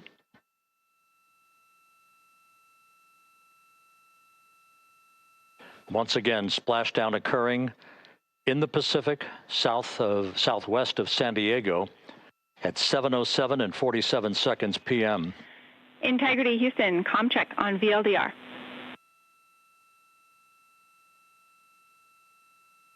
Houston, we have you loud and clear on VLDR. How else? We have you the same. We'll meet you over in post-landing. Perfect communications established. A journey. We are stable 1, 4 green crew members. Houston copies all. Reed Wiseman reporting 4 green crew members. That is not their complexion. That is the fact that they're in great condition. That's what that means. So stable 1, upright. The crew module uprighting system is being deployed. The 5 airbags being inflated through helium to maintain the upright configuration for the vehicle. This was a textbook entry and a textbook touchdown for Integrity. Reed Wiseman, Victor Glover, Christina Cook, and Jeremy Hansen back on Earth after a journey around the moon.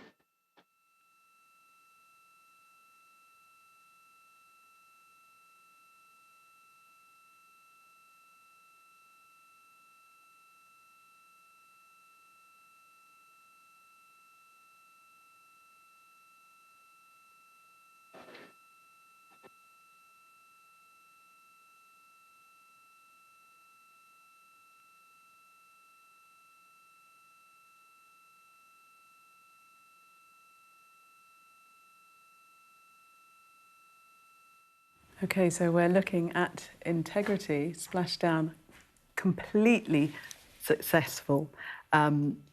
Textbook re-entry, as we heard there from NASA commentator. I think I might have a new favourite mission photograph. Just seeing those parachutes opening. Ooh, just, yeah, wow.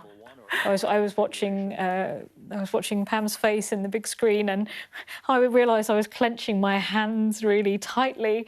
And then every time there was like a little thing that had gone well, she kind of cheered and clapped, and I was feeling just the same. My goodness, what a thing to watch. Absolutely. They are reporting 4 green crew members, which doesn't mean that they've changed colour, but it does mean that they are in good shape. So, Pamela, if you're still with us there in Florida, you can exhale now. Yeah, it feels like it's been a long time. That was amazing, though. But it did feel like I just felt like I was waiting such a long time for the chutes to come out. And I was just like, surely they have to be at the right altitude by now. But yeah, that was beautiful. And you can see now that the uprighting balloons, it's basically filled with helium that will upright it if it's inverted, have deployed, which is great. So now we'll be keeping an eye out for the collar and the front porch. It looks like a beautiful day there. It does, doesn't it? We can't see it, but apparently the helicopters are in situ, which will take them away from integrity. They'll be hoisted away from integrity. It'll take a while for the boats to get there because they have to remain back at a safe distance, because when they jettison that front bay cover and all the parachutes coming out, you don't want that to land on any of the teams that are there to rescue the astronauts. Let's listen in again. Meanwhile, here in the flight control room, Entry Flight Director Rick Henfling is polling his team of flight controllers for the start of powering down the vehicle after a thorough systems check. We have no toxic gases to be concerned about, so the recovery personnel can approach the vehicle, but not until we have powered down the spacecraft. That's expected to take a few more minutes.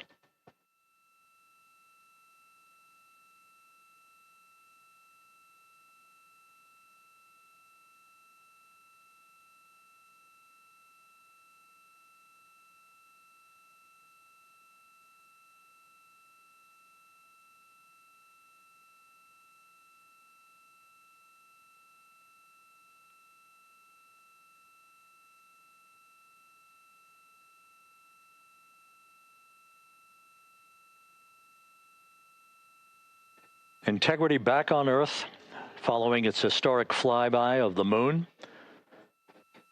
It was, for all intents and purposes, a textbook mission. On 28 per hour remain on this frequency. We copy.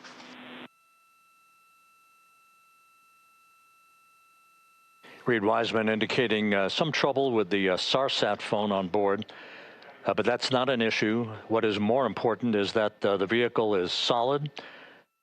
No issues as we begin the power down of the vehicle to begin the recovery process.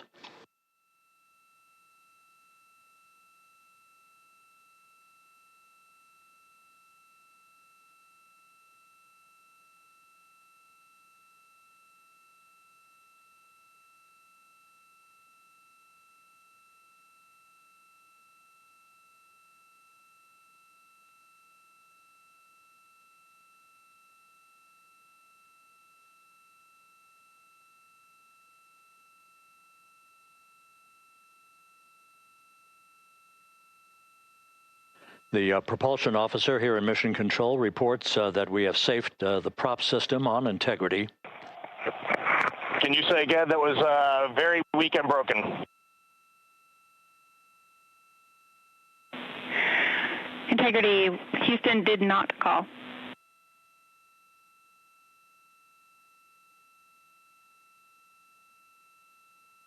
Copy that, Houston. It might have been on the SAR radio. Stand by.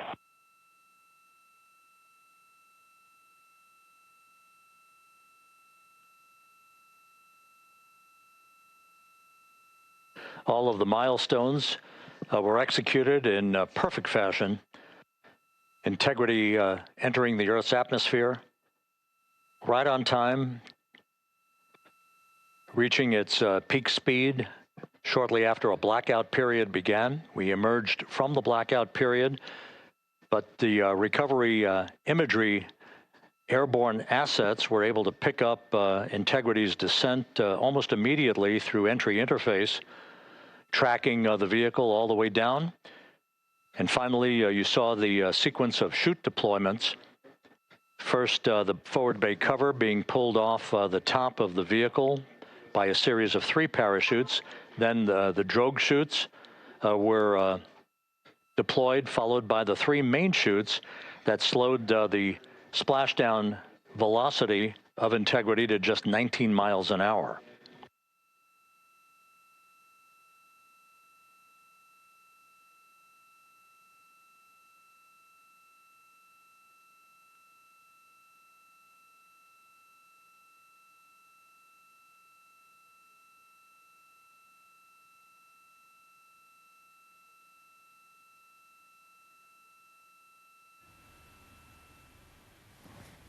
Let's bring in Tom Clark now, our science and technology editor, who's at NASA Mission Control in Houston. And now we see, Tom, the beginning of the recovery process unfolding before us.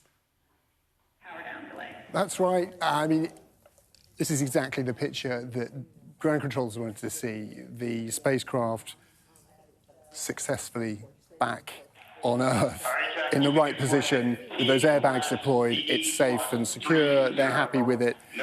The adrenaline's pumping here. It was such an anxious time, such an anxious moment. We lost contact with them, but everything went absolutely flawlessly, making this, you know, a historic moment, a historic day, and that 600,000-mile journey around the Earth, the Moon, and all the way back again for this textbook splashdown in the ocean.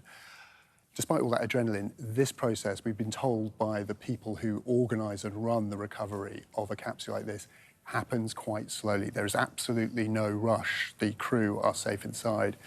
They're not in a massive hurry to get there and get them out. It's just about doing it slow and steady. You are happy with your comm with Master Diver. But as you can see there, the vessel, one of the boats is getting out to the capsule. They're going to deploy something called the front porch, which is an inflatable raft in front of the spacecraft. And only once they've got that secure and established will they think about opening the hatch and starting to get the crew one by one out of the spacecraft. Now, they've only been in space for 10 days, so we wouldn't expect them to have too much problem moving under their own power, unlike astronauts who spent months in a weightless environment or more.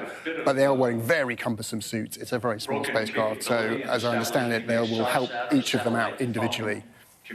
And once the crew's all on board, they will be taken by helicopter back to the US naval vessel that is going to take them back to the port of San Diego afterwards. First thing they do when they get back to that ship is go straight to the medical bay, and there'll be a comprehensive medical exam. They're expected to be in there for about 2 hours as they cruise back to San Diego. And only after everything's checked out, okay, will they think about bringing them back here to Houston, which is where they live and work.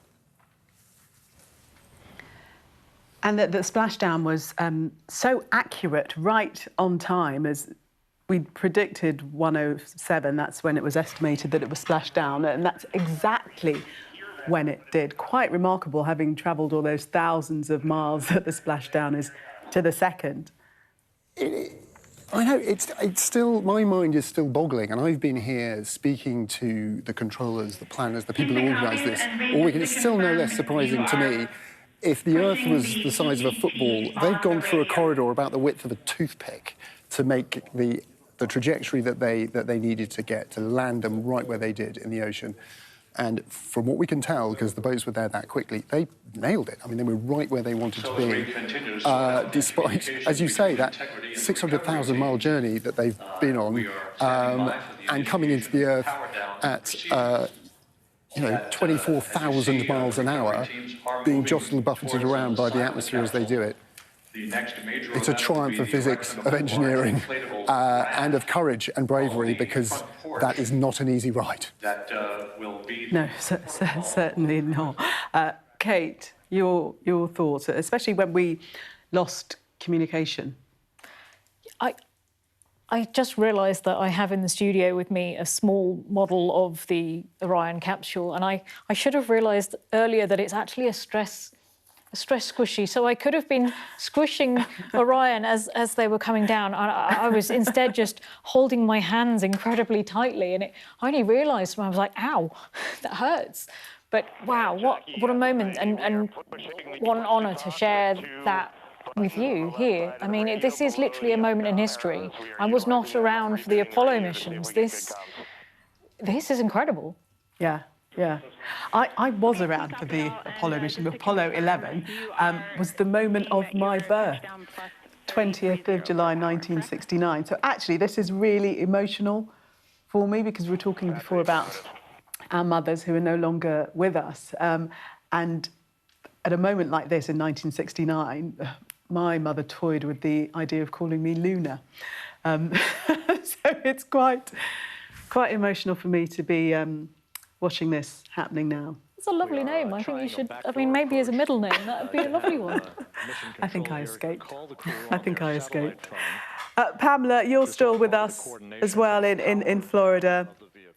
We've said it many times before, we're all collectively holding our breath, and now certainly has to be the time to exhale. Yes, it does. I think we'll all feel better when we see them off integrity. Even during the Apollo era, there were a few hair-raising moments in these water recoveries. I think, you know, the good news is we're doing it now for the vehicles coming back from the space station, and that, I think, has helped us. But this is, I mean, you couldn't ask for a more professional recovery crew. And the thing that is making me smile right now is the tests that I have seen done, first in the big pool at NASA, and then the pictures of these kinds of recovery operations. These, you know, these are extraordinary people who are out there, and they are totally focused on the safety of the crew. And it's just, it's hard to imagine it's finally happening. You know, I've seen rehearsals and training and practices, and here they are. And I hope they're not feeling seasick, but who knows? That'll be the least of their worries, I imagine. Can I ask, Pamela, when you got back, I heard a rumour that when you landed in the space shuttle, the advice was not to whip your head around and look back at it because it would make you feel quite sick. Is that true? Oh, it is definitely true. It's definitely one of those things that even on a short mission, we call it provocative. It means that it's kind of tumbling your gyros a little bit. And, you know, your inner ear in microgravity it is not getting the signals the same way, and it can actually make you feel bad for the first few days. I think a couple of your guests referred to that. And then what happens is your ears sort of get used to this microgravity thing. And so now you're feeling motion, and the little hairs in your ears that tell you which direction you're going are a little confused. Are you moving forward, or are you tipping over, or vice versa? And so it's disorienting. You know, really, in general, the best thing to do is just keep your head still, keep your body as still as possible. And you know, they obviously are going to have to unstrap and get themselves out, and that will be challenging. But it's, you know, you don't feel great. Microgravity is a really fun place to be. It's really easy on your body, and it adapts to it, and it doesn't necessarily like coming back into gravity. Yes, our science and technology editor, Tom Clark, was saying before that because it hasn't been a very long mission, that they won't probably need help in exiting the capsule or help with walking. Would that be your estimation, or do you think that because of the balance issues and the inner ear issues that they actually will need to be helped? You know, everyone is different in how they adapt to microgravity and coming back. One of the challenges is that you, after a few days in space, you're functionally dehydrated. And so you have to rehydrate, you know, so typically drinking fluid loading before you're coming back. But it doesn't always recover very well. So you can have orthostatic issues. I would say most people were able to walk off the shuttle, but there were a few people who didn't feel very good and needed some help. So I think we'll just see. I don't, like I said, with the being inside the rocking vehicle like that, that could be a little provocative.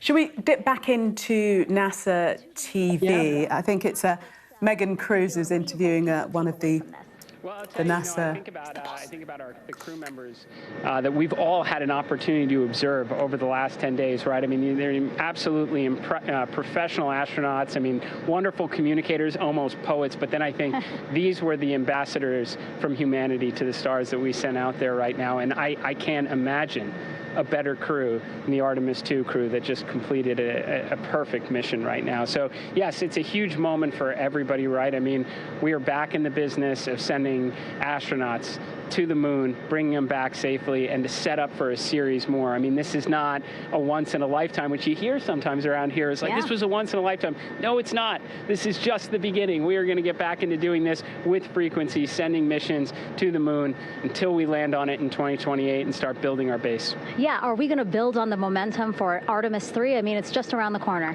Absolutely. So, I mean, that's, you know, part of me too. Like, I can't wait to get the crew off of Integrity right now, but also getting Integrity back on this ship so we can start taking a look at it, because all that data is so precious to us right now. I mean, we are going to definitely want to take a good look at the thermal protection system. We're going to want to download all the data they couldn't transmit back to us and use that to inform Artemis III. But we're already making progress, right? You had SRB segments already showing up at KSC. Core stage for Artemis III is rolling out on April 20th.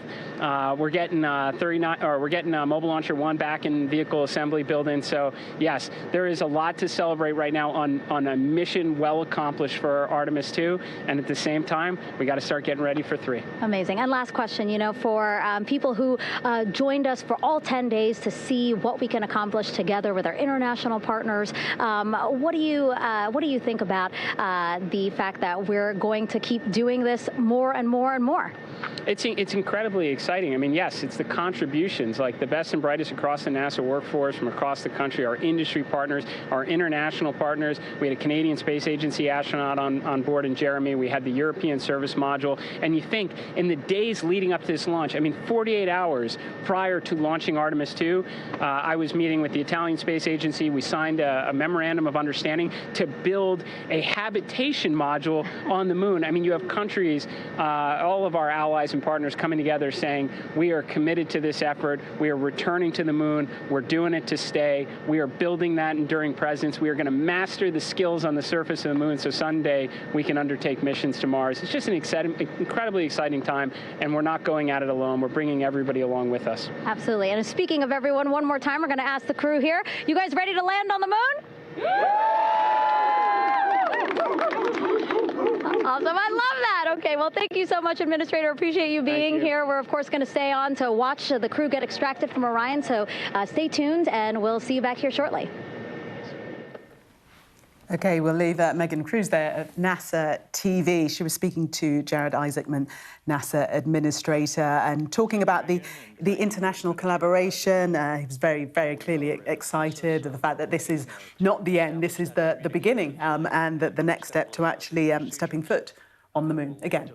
Yeah, this is not just a once-in-a-lifetime thing. He says, no, it's not that, and I'm excited for that.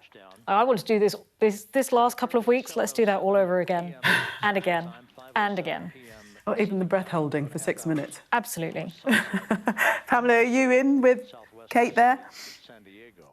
Yes, yes. I don't know. It still does still feel like history. But maybe instead of Apollo, which was proof that we could do this incredible thing, that set us on a path to learning more about how we could send humans safely and efficiently and effectively to space. Maybe this is more of a Wright brothers moment where the future is just beginning and it will become ubiquitous. The crew themselves has said, hey, we're hoping everybody forgets us because we do it so much. People will be like, who was that first crew? But I don't think any of us who witnessed the last 9 days could possibly forget them. No way. Indeed. Kate saying no way here in the studio. Certainly won't forget the stress and the hand-wringing at that moment, loss of communication. You mentioned the Wright brothers. They were actually carrying a small fragment of part of one of their planes, I believe, oh, really? on that mission. And they also had the Apollo 18 flag. So the Apollo 18 mission got cancelled before they had a chance to plant that flag on the moon, but they've taken that up and around the moon now. And what was lovely was them talking about how it's a relay now, and they've actually gone out. The crew have gone out and bought physical relay batons that they are now going to pass to the next crew. Oh, wow. Wow. Yes, the mission continues. As Jared Isaacman was saying, this isn't the end, it's the beginning. Let's speak now to former NASA astronaut Jose Hernandez. Welcome to you, Jose. I'm sure you were sitting and watching what happened, the splashdown, complete textbook re-entry into Earth's atmosphere. What were your thoughts? It was great. Of course, we were all worried about the heat shield because on the first Artemis mission, which was uncrewed, there was some damage on the heat shield that it required some improvements done on it. So we'll be curious to study that heat shield, but apparently it worked well enough to bring our crew back home safely.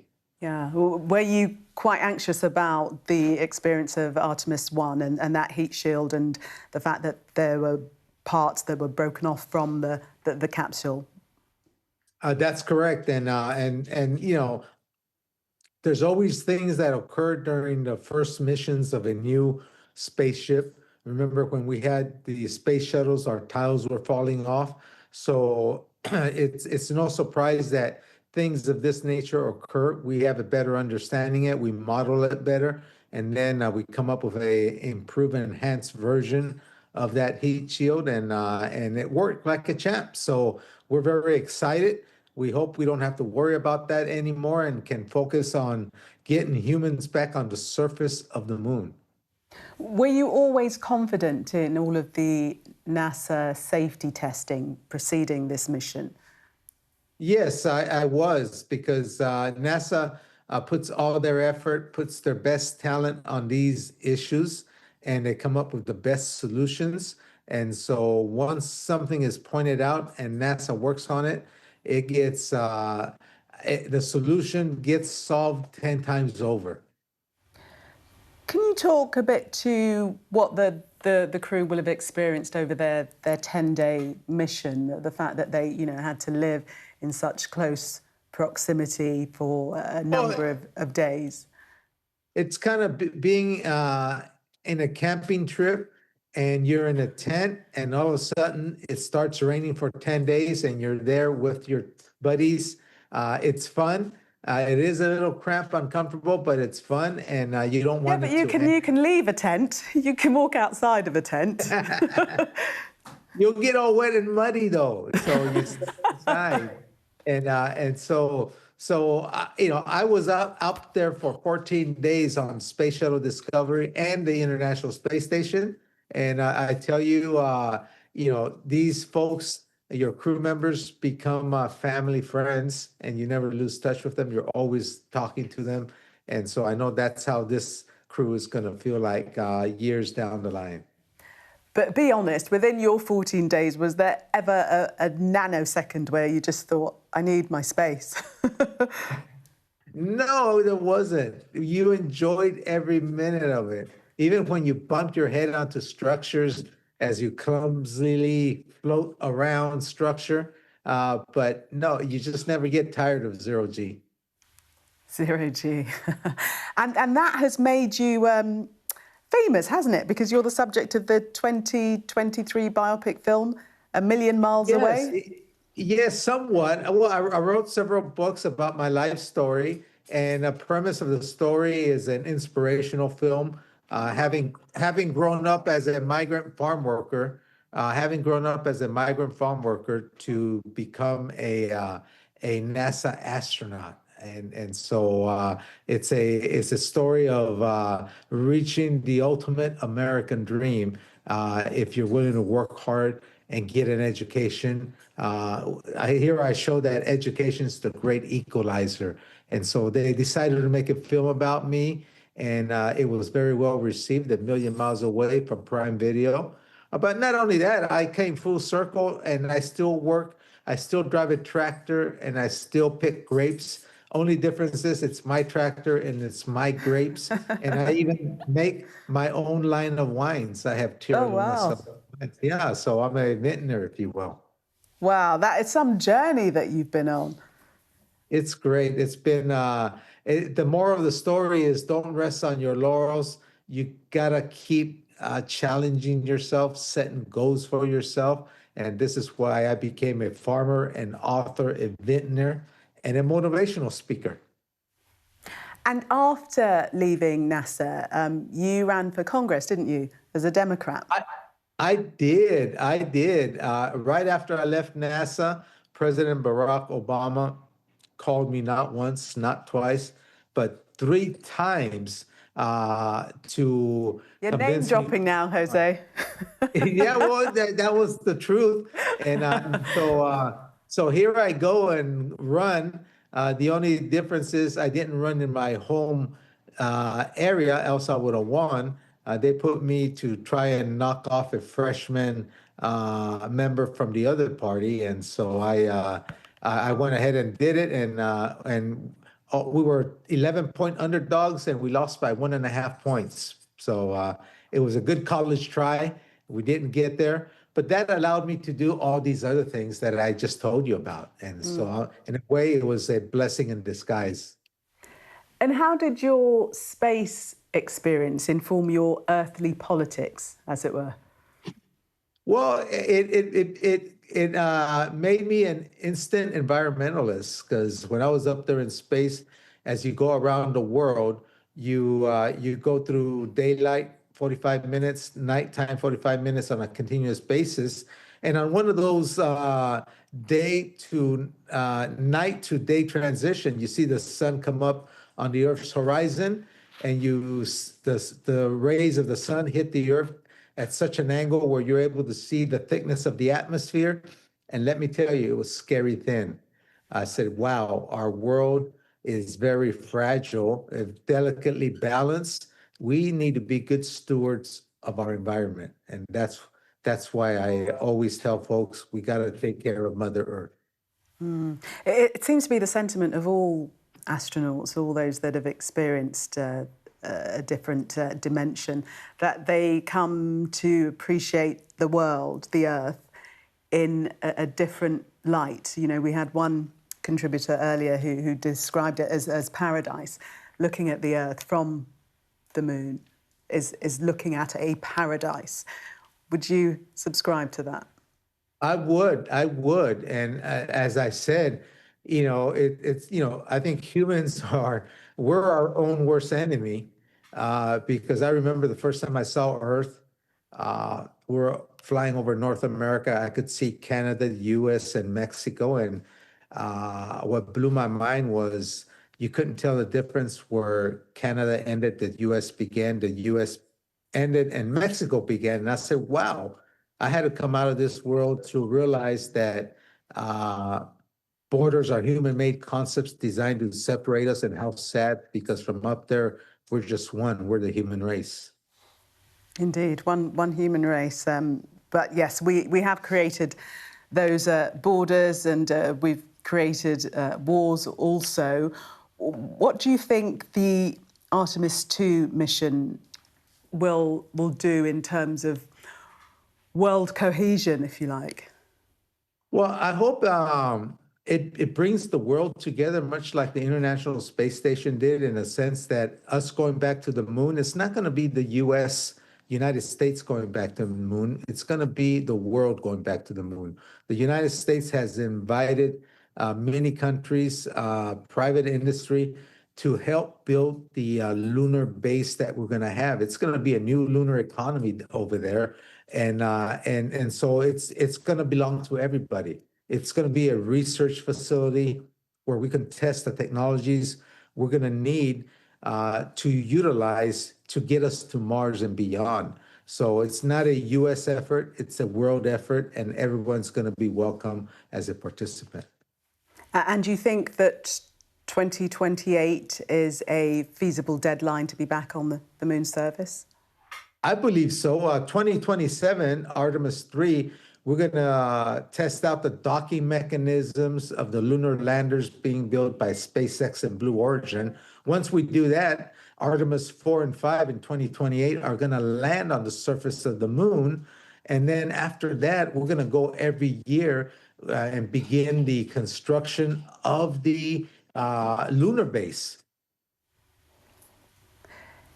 Kate Arkless-Gray is with me in the studio, space journalist, and wants to pose a question, if she may. So I hear you're very confident of this 2028 goal, which to me sounds a little ambitious. How do you think the president's proposed cuts to the NASA budget will affect that? Well, it certainly doesn't help. I think what may happen is the way we can deal with this is probably having a premature ending of the International Space Station so that we can redirect those resources to our effort of going back to the moon. If I was the NASA administrator, that would be my strategy. But I'm not the NASA administrator, so it'll be interesting to see what Isaacson does with respect to that this issue or this problem. Jose, we're seeing the rescue dinghy very close to integrity at the moment. I don't know if you can see the same pictures. Oh, you can see it as well. Yeah, they're holding they're holding what's called sniffers. They want to make sure no toxic fumes from the rockets are still surrounding the area so that they can get close and get close to the crew. But that's what they're doing right now. Once again, you're watching the initiation. We can just listen in for a second. The Artemis crew aboard Integrity. All of the Navy divers and the fast boats are now approaching the spacecraft after conducting a hazard assessment. The vehicle has been powered down. Entry Flight Director Rick Henfling now waiting for the life raft, the front porch, to be erected along the side of the vehicle so that the hatch can be opened and the crew members extracted from Integrity, soon to be hoisted one by one into a pair of Navy helicopters for a short flight back to the deck of the USS John P. Murtha. If you missed it earlier, we talked to Flight Dynamics and received a more official touchdown time or splashdown time, as it were, of 7:07 and 27 seconds p.m. Central Time, 5:07 and 27 seconds p.m. Pacific Time. That would equate to a mission elapsed time of 9 days, 1 hour, 32 minutes, and 15 seconds.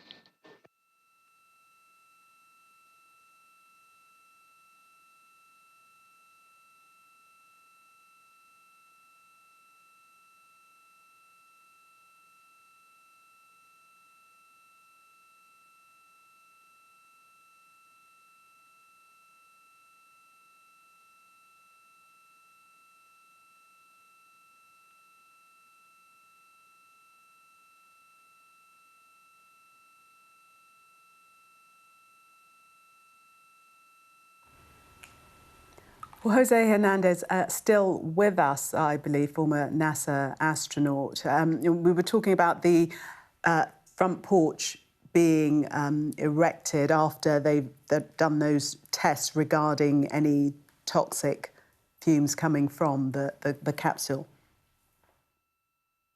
That's correct. The porch will be open, and then the divers will be there to help them out. And if I'm not mistaken, the helicopter will lower a gurney where the astronauts can lie in or sit on, and the helicopters will take them to the boat, where then they'll be received by the NASA administrator and NASA personnel and medical, so they can be checked out, and then soon to be joined with their families. Indeed. And it's not, I mean, it's not like sort of exiting a car. I mean, they don't just take off their seatbelts and stand up, do they? What happens inside the capsule? No, well, you got to remember that they've been in space for 10 days. Their balance system is the inner ear vestibular balance system, which at this point is not calibrated for 1G anymore. They have to wait until that process occurs naturally. So they have to be assisted for any type of extreme moves. They can walk by themselves, that's not a problem, but it's just that their balance is slightly off. And when they get on this gurney in a helicopter, you got to make sure they have seatbelts on and everything.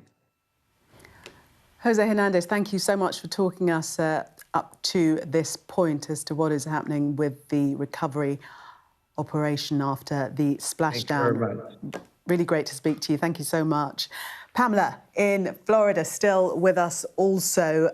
This section, this period takes longer than perhaps would be anticipated. I think sort of people expect splashdown, you know, open the hatch and they come out. It does take quite a while. And there are very many procedures that have to be gone through before we can actually see them exit integrity. Yes, that's true. It could be up to 2 hours, I think, before maybe we'll get video. We'll certainly see some activities, but they've got to safe the vehicle. As Jose was talking about, great to see you or hear from you, Jose. The sniffers are out there just making sure that it's safe for them to approach.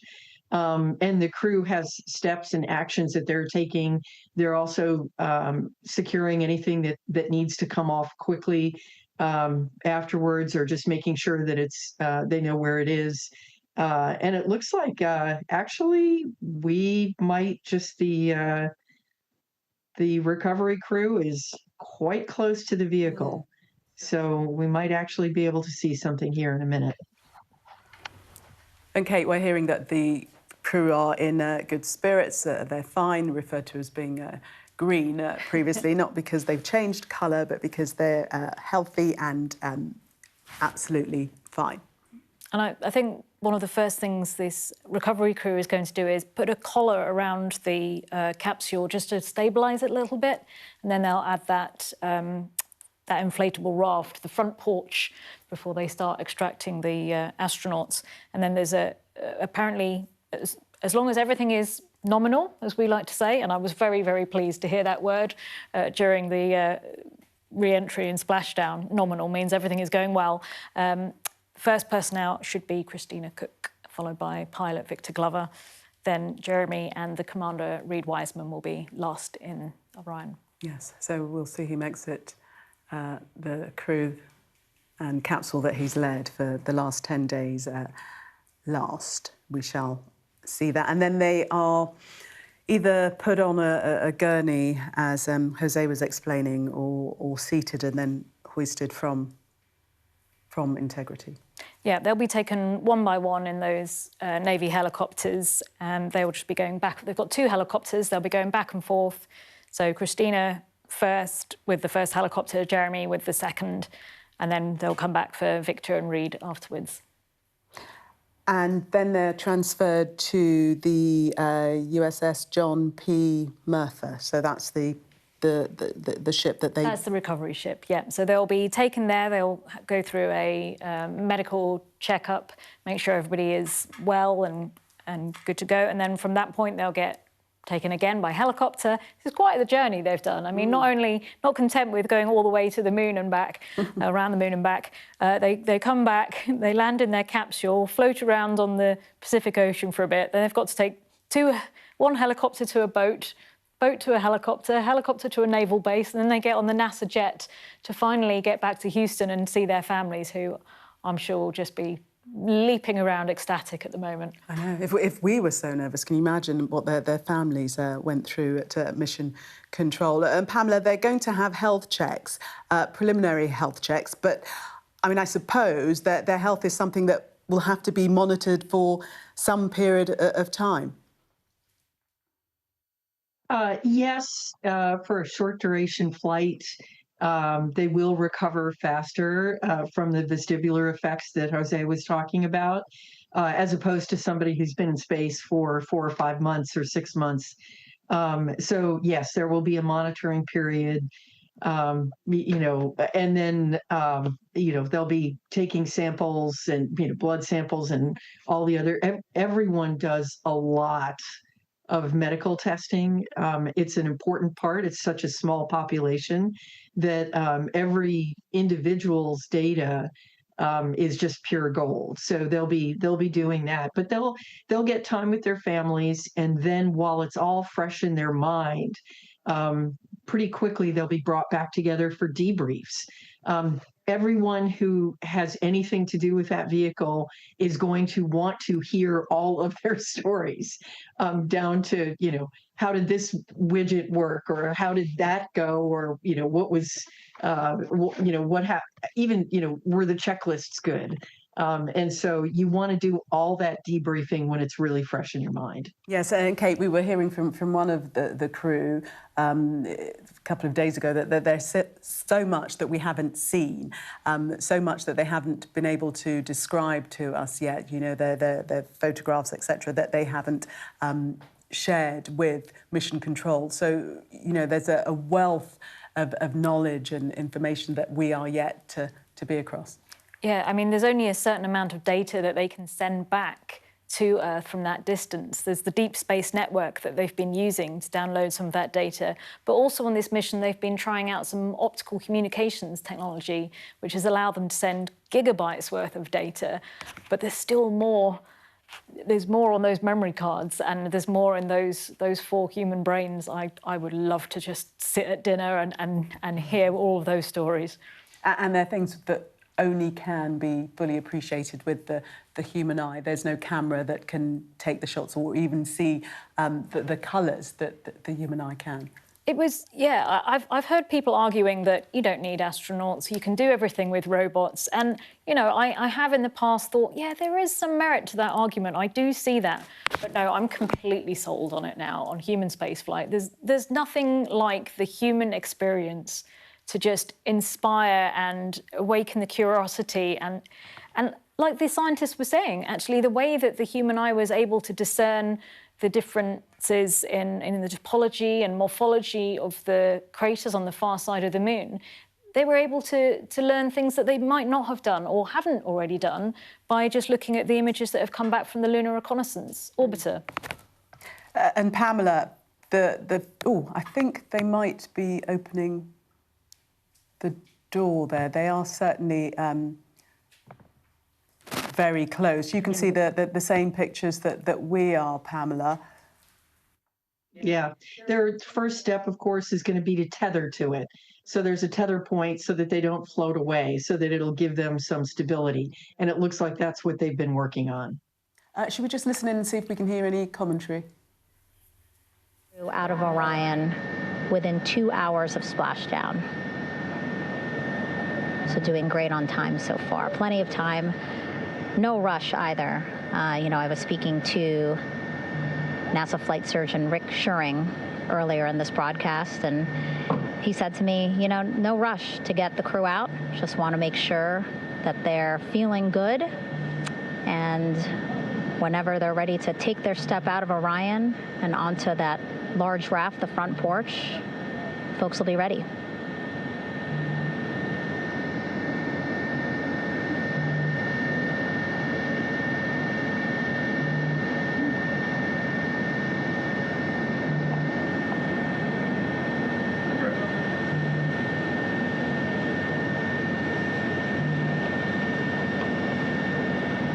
And as there are mission audio loops in Mission Control in Houston, there is a mission audio loop here on the ship, and it was just reported out that the side hatch is open.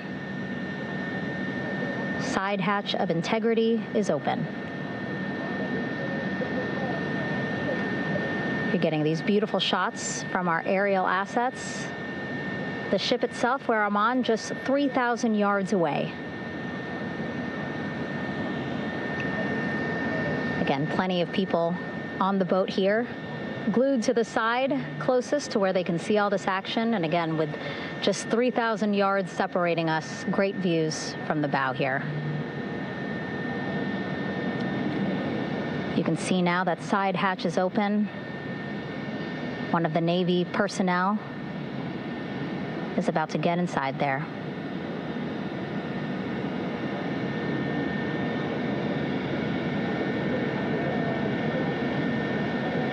In they go.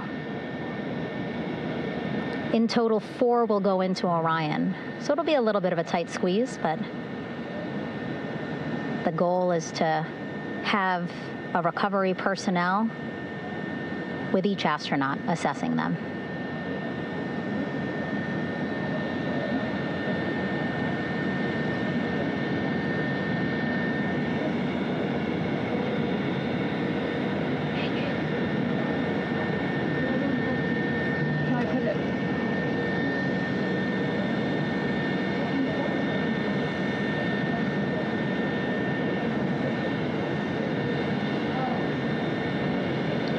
Boat's getting closer now. Again, that one that's right up against Orion, those are the divers that will go in to the spacecraft to check on each of the astronauts. These other boats will begin doing a number of things, putting on that stabilization collar onto Orion, building that front porch. Eventually, they will retrieve the parachutes, as well as tow Orion back to the well deck of the recovery ship here.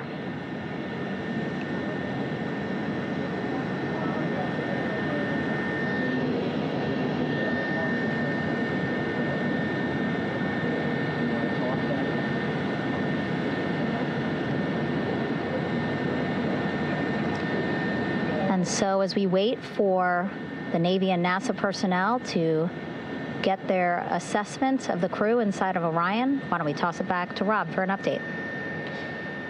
Yeah, thank you, Megan. Here in Mission Control, Flight Director Rick Henfling and the entry team of flight controllers still on duty. The vehicle has been powered down for some time now.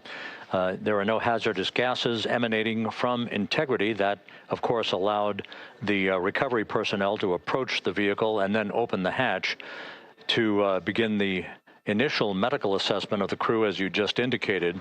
Now we're standing by for the erection of that inflatable raft, the front porch, alongside of the vehicle that will enable the crew to be extracted one by one onto the raft, have a moment or two to get their land legs back before they're hoisted into two hovering Navy helicopters, 2 crew members for each helicopter, for a short flight back to the deck of the USS John P. Murtha.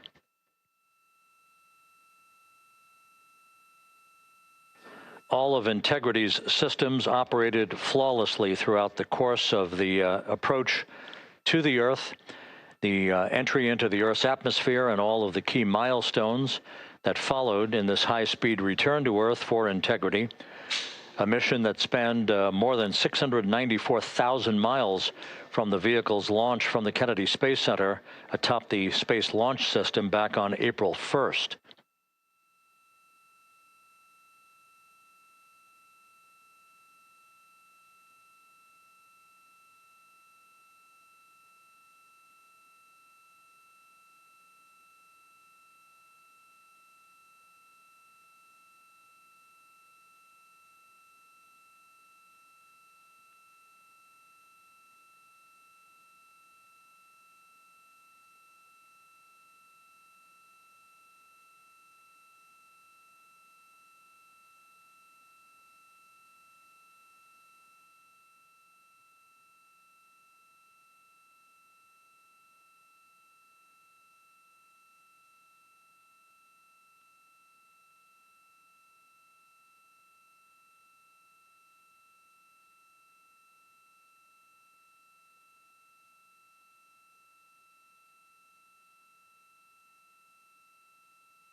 As we mentioned at the top of the broadcast, the last time that the Apollo program saw a splashdown in the Pacific was Apollo 17 back on December 19th, 1972. So for the first time in some 53 and a half years, we have reenacted that with the arrival of Integrity's astronauts as they flew around the moon in that historic lunar flyby that began with a trans-lunar injection burn that took them out of Earth orbit following 24 hours of a high Earth orbit trajectory. The high Earth orbit trajectory enabled flight controllers here to have a full 24 hours to evaluate the systems on integrity and the condition of the crew before they would commit to flying to the moon.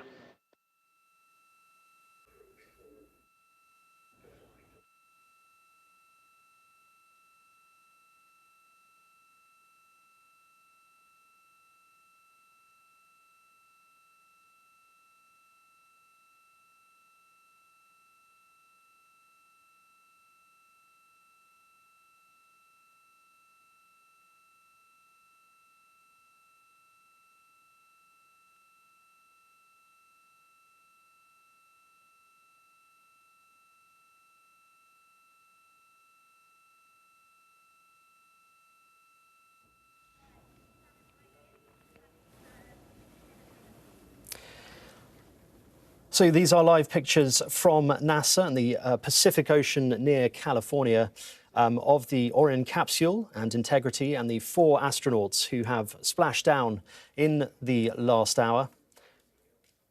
And we should soon see, any minute now, those astronauts being taken out one by one.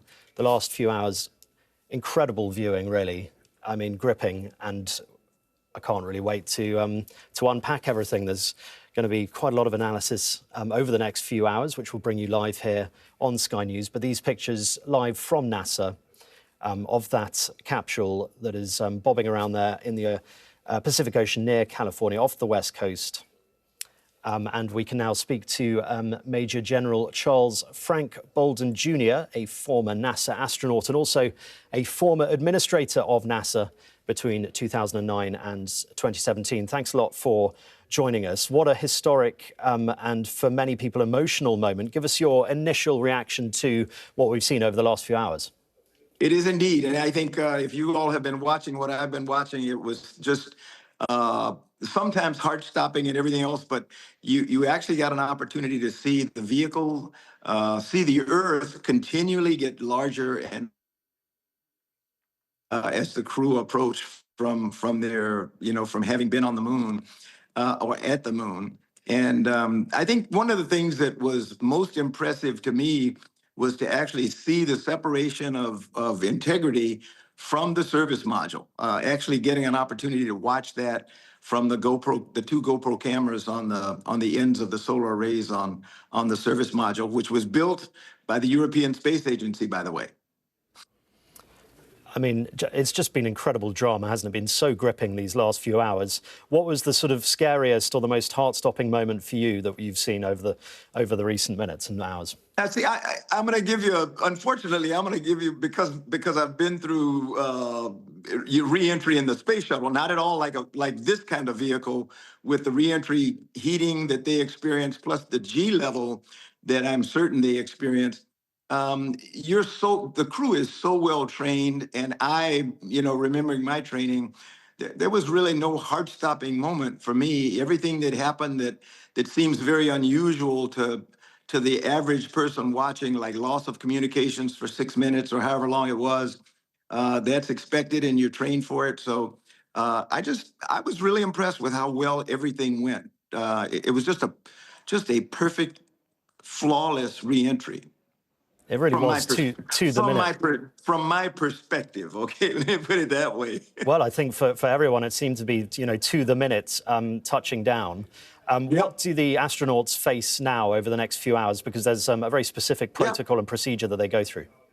Well, the first thing, and it seemed like forever for the recovery crew to be cleared into the vehicle, but that was an issue of safety, trying to make sure that the communications was up. I think they had a communications problem between the fast boats with the recovery crew and the Mertha and the recovery ship. But once they got that solved, the crew was pretty patient. They were waiting for the hatch to be open, and now they just want to come out, have an opportunity to smell some fresh air, maybe stand up on their feet, and then eventually get back to the Mertha when they're lifted there by helicopter, so that they can, they probably want some good food. But the doctors are going to get after them first They had the preliminary medical assessment. We have not heard any reports of there being any problem with any of the crew members. So I'm assuming, which is always bad to assume anything, but I'm going to assume that everybody on the crew is in pretty good shape. Everybody but Jeremy, the Canadian have flown before, so this is really not new to them. But one never knows, because this was a totally different flight to all four of them on board. All eyes were on the heat shield during re-entry. Exactly. They were facing temperatures of 2,700 Celsius, half as hot as the surface of the sun. Lots of interest as to how the heat shield would hold up, but it seems to have been all right. All we can say is subjectively the heat shield did its not subjectively, the heat shield did its job. The crew and the vehicle came through in flying colors. We won't know about the heat shield, whether or not we completely solve the problem, until we're able to get it out of the water and actually back to the Kennedy Space Center, where we'll get a very close look at it. If you remember, when we flew Artemis I, that was a relatively flawless mission also, and we didn't discover the difficulties with the heat shield until it was back in the vehicle assembly building at the Kennedy Space Center, and we actually had an opportunity to view them up close. So it's too early. It is much too early to assess that the heat shield performed the way it was supposed to perform. We expected it did, but we have to reserve. I will give NASA an opportunity to look at the vehicle probably in a few days when they get it back to the Kennedy Space Center, and have an opportunity to look at the heat shield. We're just seeing pictures, just to remind any viewers who may have just joined us, of the rescue teams surrounding the capsule, and we're expecting to see the first astronaut emerge any moment now. In terms of safety, were you always confident about every element of the mission? Was I always confident? You bet. We don't fly if we don't feel that it's going to be safe for the crew. There have been 2 times that we made mistakes, and those were not mistakes of assessing the safety of the crew or vehicle. It was mistakes in communications, and the failure to communicate up and down the chain of command, and to be perfectly candid with everybody in making our decisions whether or not to fly, or whether or not to recover, or other kinds of things. But this time, this was from beginning to end. Even the decision to fly that was made by Jared Isaacman, the new NASA administrator, I think that was as open and as transparent as anyone could ever desire. He listened to people who were experts in the field of material science, and made his decision on that. Are you still there? Yeah, we're still here, don't worry. Major General Charles Frank, thank you. We're still watching pictures of this rescue team and the capsule. Can you put into words the importance of this mission? I mean, I don't think I've ever seen anything like it, where it's been live streamed 24/7, and the sort of PR job that they've done in bringing so many people on board. They've obviously inspired so many people, and so many more generations in future will be inspired by this. Just tell us the impact you think it's had. I think we need to remember the primary purpose of the mission was science. It was to get a crew, to get 4 individuals around the dark side, not dark side, I use the same term a lot of other people use, around the backside of the moon, so that we could observe it with human eyes for the first time from their particular vantage point. We have to remember the Apollo 13 crew saw the backside of the moon. All the Apollo crews who went around the moon saw the backside of the moon. Nobody saw it the way the Artemis crew did, because of the altitude. They were 4,000 miles away from the lunar surface, so they could see the entire lunar sphere at all times. They had incredible cameras to help them hone in on areas that they wanted to look at with the human eye. And they had, a close enough approach that you heard the crew throughout the flight, while they were around the moon, talk about seeing features that we just did not know before on the backside of the moon, where there were brand new craters inside craters, where the backside is being constantly bombarded by meteorites and the like. So there's a lot we need to understand about why the backside of the moon is so fresh looking, freshly bombarded with meteorites, And yet the near side of the moon by us is just ancient history. You know, it's that's just the difference that the planetary geologists saw and they're curious about. So we learned quite a bit on that. The other aspects, and I don't discount public relations. I commend the communications team for this entire flight. You know, when I was the NASA administrator, every gain that was made under my leadership was really not because of me, but it was because of people like David Weaver, who became my communications director and helped me understand that we've got to be telling the American public and the people of the world what we're doing and why. NASA has taken that lesson and they put it to work in spades for this flight. As you said, there was not a moment that the general public did not at least know what was going on, whether they understood it or not. But NASA tried to make sure that people heard words that they could understand. The crew, I heard Nikki Fox, the head of NASA's Science Mission Directorate today, said what she thought was so rich and you know, and enlightening about having a crew there was they talked normal speak. So they talked about, you know, things that they saw on the surface of the moon in common terms, not in scientific terms, not in planetary geologist terms, but I think we have exposed the world. My hope is that tonight people in China, in Russia, in every nation in the world who have access to a television are watching this the way that people did when we landed on the moon back in July of 1969. This is an internationally unifying event, whether you want to believe that or not.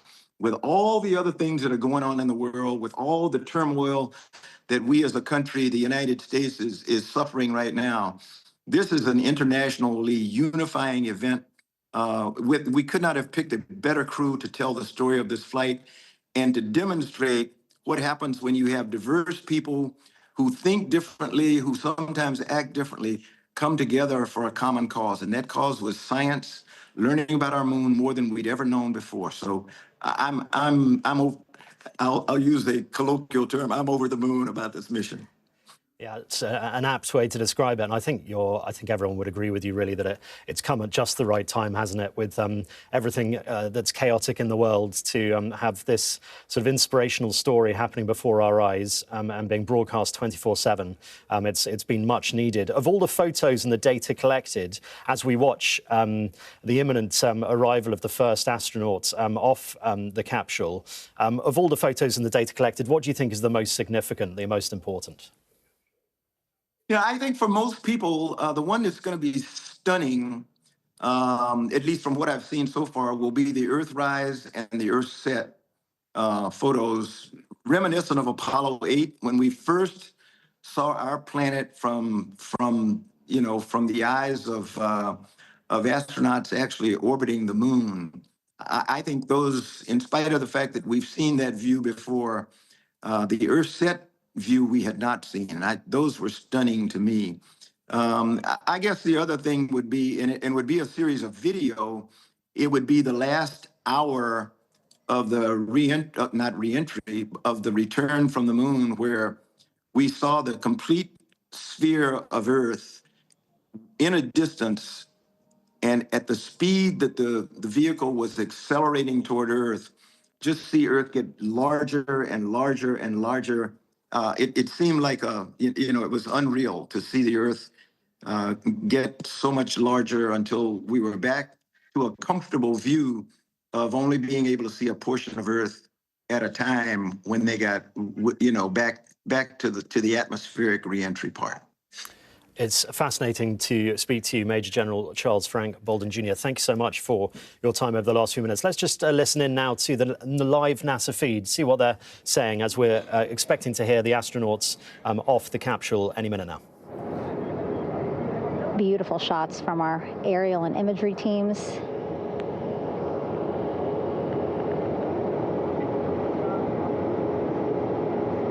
Clouds have dissipated for a clear view from the bow of the recovery ship here.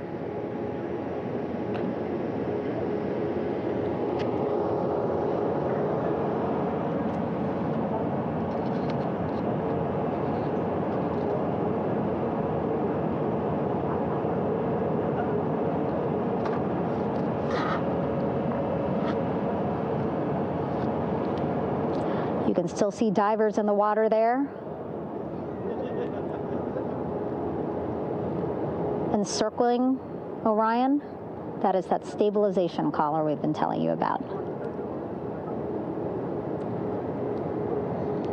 As you saw in that interview just a few minutes ago, they have to first connect it to Orion, and then once it's secured onto Orion, they can inflate it, and then they'll further secure it with other harnesses and lines.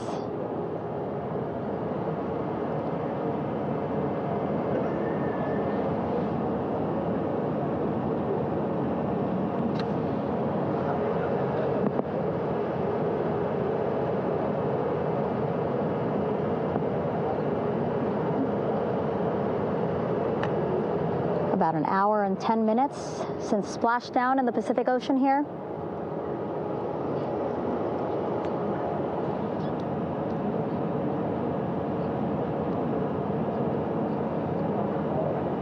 Reed, Victor, Christina, and Jeremy back home after a history-making mission to the moon and back. So the side hatch of the Orion module is open. We are hearing that one personnel member is on board. There's apparently going to be 4 who are going to go inside there, which is standard protocol. And President Trump has also welcomed the astronauts home in a message on social media. Let's bring in the aerospace engineer Daniel Dumbacher, who's also a former Deputy Associate Administrator of Human Exploration at NASA. Thanks a lot for joining us. Just talk us through the last few hours, really, that we've seen. Incredible cinema. What are your initial thoughts? Well, my initial thoughts are, what a day. I will frankly tell you, I am speechless after seeing a childhood dream come true. And trip home, everything, the Orion spacecraft, the launch vehicle, space launch system, everything performed exactly as we had hoped, right down the middle. And we got the crew home. The heat shield that had so much concern certainly proved its worth. It proved that it worked. Now we have the crew safely home, and tremendous science and tremendous pictures of the far side. And we have now returned to the moon. And humans have traveled further than humans have ever traveled before. So it's quite a day and quite a week, and just great to see it happen. Extraordinary pictures as it sailed down and the parachutes opened and then splashed down right to the minute that NASA told us it would happen. And then these pictures now, it's, I guess, a kind of, for many people out there watching, this is a sort of where were you moment. Just to stage everything. It absolutely is. I got to share it with my family, who were all part of the process of making this happen years ago. You had my friend Charlie Bolden on a minute ago. It's just great to see the culmination of all the years and all the effort from the teams that have made and the good friends and the good colleagues and this expertise and professionalism and all the families that made this happen. It's just absolutely fantastic. And Daniel, as we wait to see the first astronaut step out, what impact do you think this mission has had in terms of NASA's space and lunar exploration in the future going forward? I think it has rewoken the perception and the public awareness to a tremendous. I think we're ready to go on to the next steps, return humans to the moon and build a permanent presence, a permanent lunar base. Today in the airport, I was traveling home from Indianapolis. Had some wonderful conversations with people that were just absolutely enthralled, had never paid much attention to the space program, but they are because of Artemis II. It's great to see the awareness of, and when you have humans involved, that happens.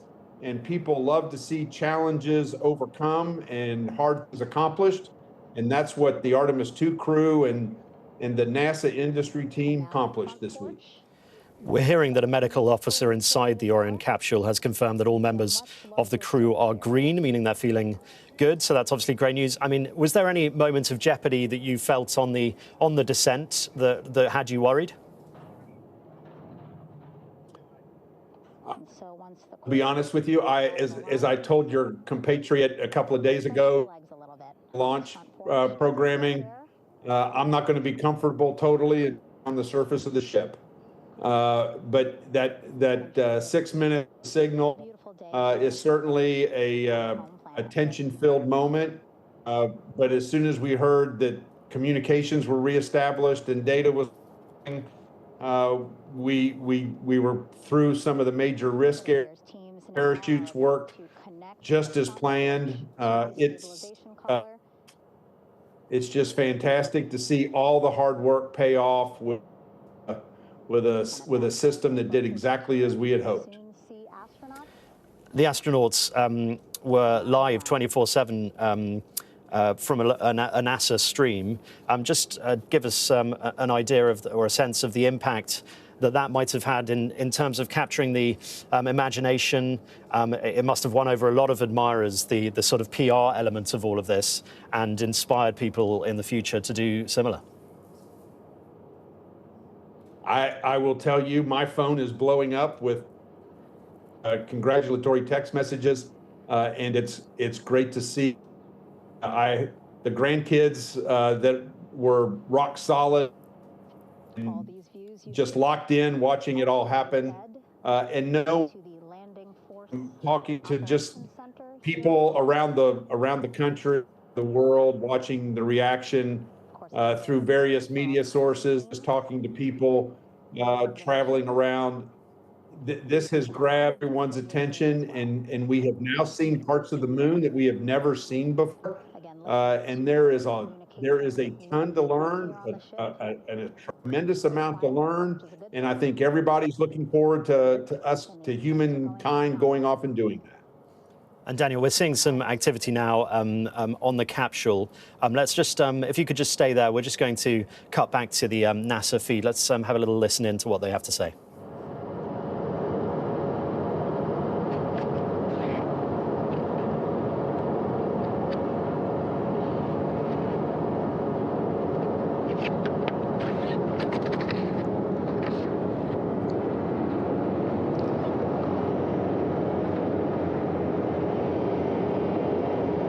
Again, all this activity happening just 3,000 yards away from the ship. So that means this will be a very quick flight back on the helicopters for the crew. 2-3 minutes, and then they'll be back here on the ship. I know.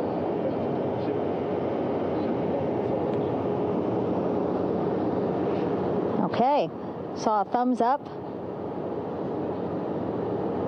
from one of the personnel on the front porch. It looks like they are now getting ready to deploy what they call the Air Rescue Vest, ARV. And so this is the harness that each crew member will get into in order to be hoisted into the helicopters. Again, those helicopters hovering just about 40 feet above the front porch when they're ready to pick up each crew member.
This is Mission Control Houston.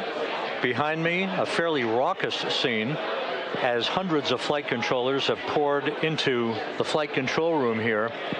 This is reminiscent of the scene after the final shuttle mission of STS-135, although that was the end of a program. This is only the beginning of a program with the textbook splashdown of Integrity and its 4 astronauts. We're standing by for the crew to be extracted from the spacecraft. Entry Flight Director Rick Henfling invited all of these flight controllers who have contributed to this mission to enter the flight control room to have an opportunity to receive well wishes and to share the mutual glow that exists in the wake of a textbook mission for Integrity. On the front screen here in Mission Control, a sign that says, "Welcome home, Integrity, taking humanity back to the moon, going further, and returning safely to Earth." So all of that jubilation, part of the post-splashdown activities, even as we await the crew being extracted from the vehicle to be hoisted onto Navy helicopters for the trip back to the USS John P. Murtha.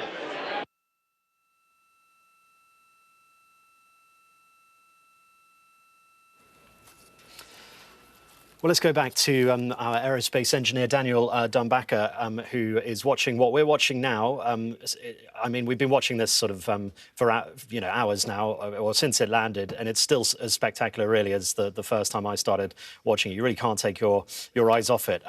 There's several things sort of stopped working during this mission. The toilet stopped working, obviously, and several other sort of safety systems. There are issues with it. How do you think the crew performed overall?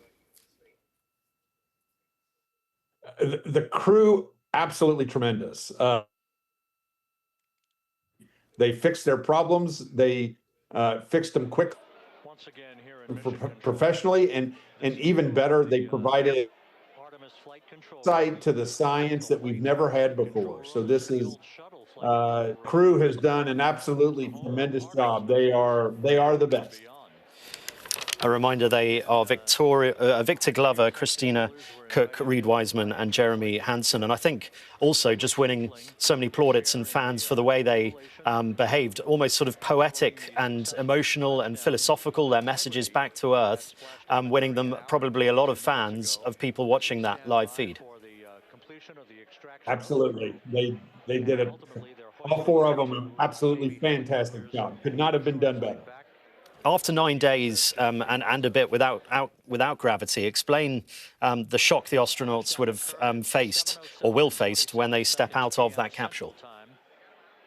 Well, okay. So on reentry, they got up to 3.5 or 4 G's worth of gravity on the way in. Once we hit the atmosphere, they're going to be a little bit.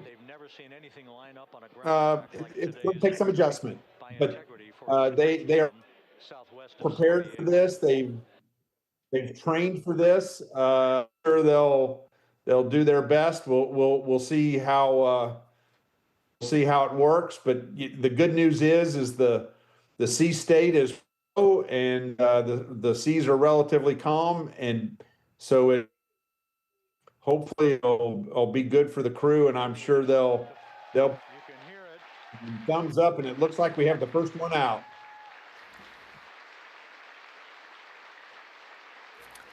So yes, Daniel, I think as you have just said, I think we've just seen the first astronaut to be taken out. Let's take a listen into the NASA feed. Jubilation here in the flight control room. The first crew member is out of Integrity.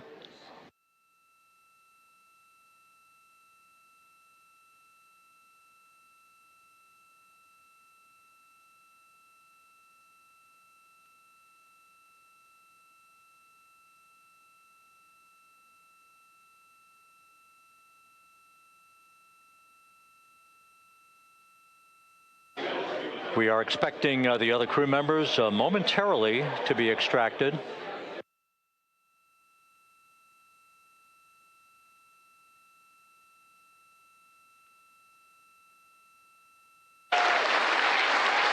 We now have 2 crew members out.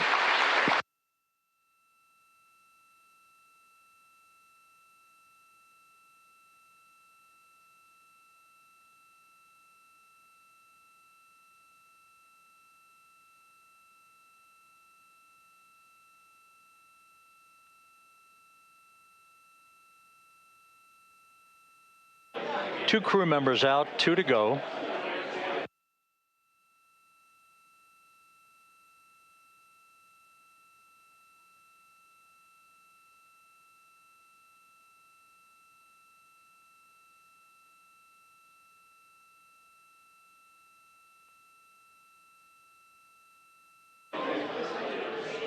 We're about 1 hour from sunset out in the Pacific. Everything continues to go well. Integrity's systems function perfectly during its entry back to Earth. And Reed Wiseman, the commander, who will be last out of the vehicle, reported that all the crew members were feeling very well.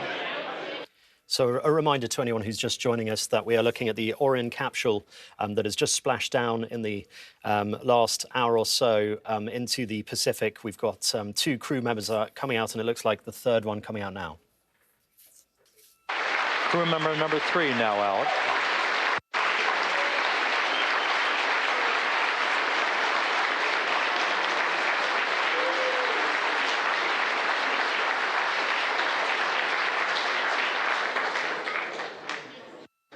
And now standing by for the commander, Reed Wiseman, who will be last out of his ship.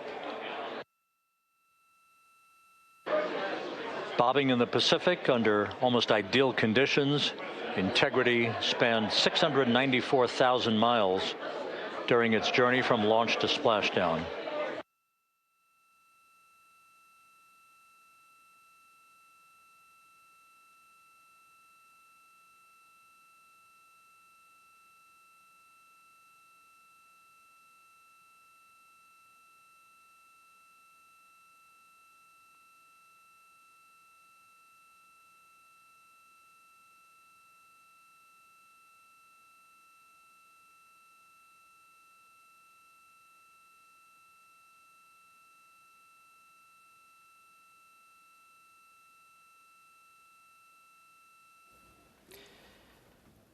So we're waiting for the 4th and final astronaut, which is Reed Wiseman, the commander, to be brought out. The first 3 successfully brought out. It looks like he may have just been brought out now.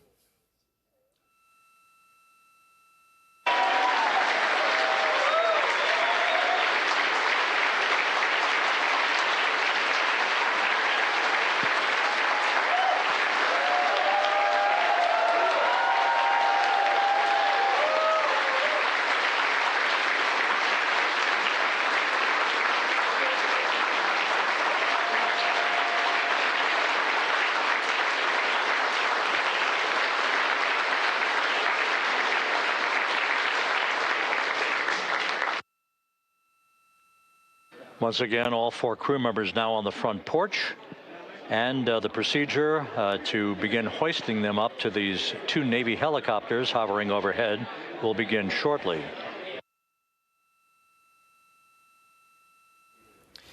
Well, there we go. Successfully, all 4 astronauts out of the capsule. And we heard from NASA HQ, everyone cheering in the background there, and someone else who was also cheering, Daniel Dumbacher, who was cheering every single astronaut as they came out. Just give us your reaction, Daniel. I will honestly tell you, I'm almost...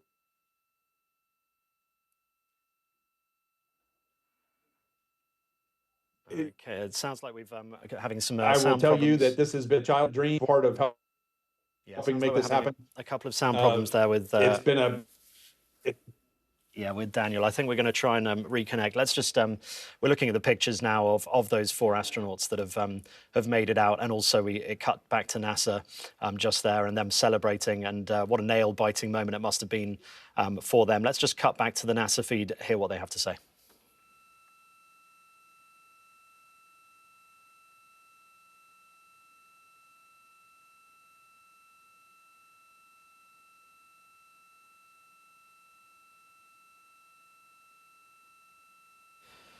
So the NASA feed, nothing happening there at the moment, audio-wise, but you can see the 4 astronauts sitting there on that rescue boat. Victor Glover, the pilot, Christina Cook, the so-called space plumber, the only female there on board, Reed Wiseman, the commander, and Jeremy Hansen, the Canadian astronaut. Let's try and go back to Daniel Dunbacker. I'm not sure what happened there, Daniel. Hopefully we've got the communications sorted. If you can just explain again your reaction to the fact that all four are now out safely. Absolutely fantastic. And I know that sounds, I keep saying that. I'm speechless watching the childhood dream come true and seeing this great crew finally get back to the surface of the earth. It is absolutely tremendous. I'm almost speechless. And NASA saying, you know, as it first came down, this is just the beginning. What is next for Artemis and for these space missions to the moon? Well, NASA has projected Artemis III within a year or so, and Artemis IV shortly after that. We'll get the human lander system, and hopefully with Artemis 4 and 5, we'll be returning humans to the surface of the moon and begin to build our long-term permanent base at the moon and take advantage of all the science we can learn, as well as sustainable, responsible use of the resources that are on the moon benefit life on Earth. As we watch these pictures of the astronauts being taken away from the capsule, just explain a little bit what they've gone through in the last hour or so, because it must be quite stressful on the body going that fast through the atmosphere and then splashing down at 20 miles per hour or so, which must be a bit of a jolt. Just tell us a little bit about what they'll have just experienced. I'd like to experience it myself. I think they have been, as you said, they have gone from weightlessness, going around the moon, to 3.5 to 4G environment while they were during reentry. Now on the surface of the Pacific Ocean, the body is going through changes and adjusting. The astronauts are top condition. They will be able to adjust, and they've trained for this. So I look forward to hearing how they get, watching them get back onto the ship, and then they'll get back to Houston quickly, and they'll be able to get back to their families and also be debriefing, and we'll learn, we'll get a chance to talk to them and find they've learned even after they've gotten home. Okay, Daniel, let's just hear what NASA have to say at the moment. It's 4 crew members in good shape, simply enjoying their time right now on the front porch, as it were, the inflatable raft alongside of their Integrity spacecraft. We're expecting Ahmed Shatria, the NASA Associate Administrator, to join us here momentarily for a brief interview before we turn it back over to Megan Cruz aboard the USS John P. Murtha, the recovery ship.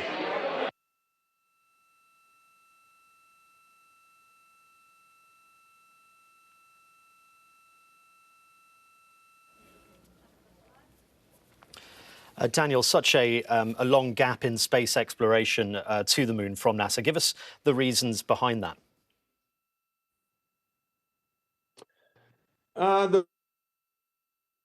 Behind the exploration length are many.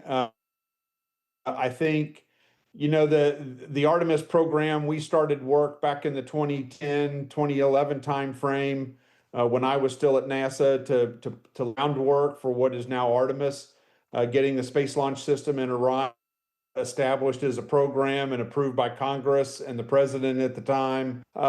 And these things take time. We would like to make but they're very complicated pieces of machinery.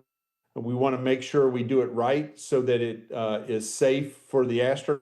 And really, when you are in a budget-constrained environment and a politically changing environment, at least every 4 years, these long-term programs are more and more difficult. It's really the leadership and the politics that makes it harder. We have a good handle on the technical side of things. We know the tech takes some work and some time, but it's the length of time between now and the last shuttle mission back in 2011 are primarily, you know, just national will and in the political environment and everything we had to go through to get this program started. You mentioned there your time at NASA. Just give us a sense of what people back at base will be feeling, the sense of excitement. They will be absolutely thrilled.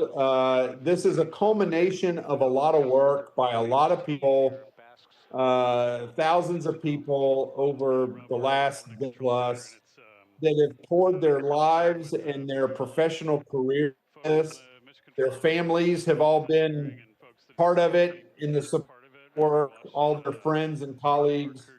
They were feeling a sense, like myself, of feeling a sense of pride, immense satisfaction, immense accomplishment, and also you are somewhat.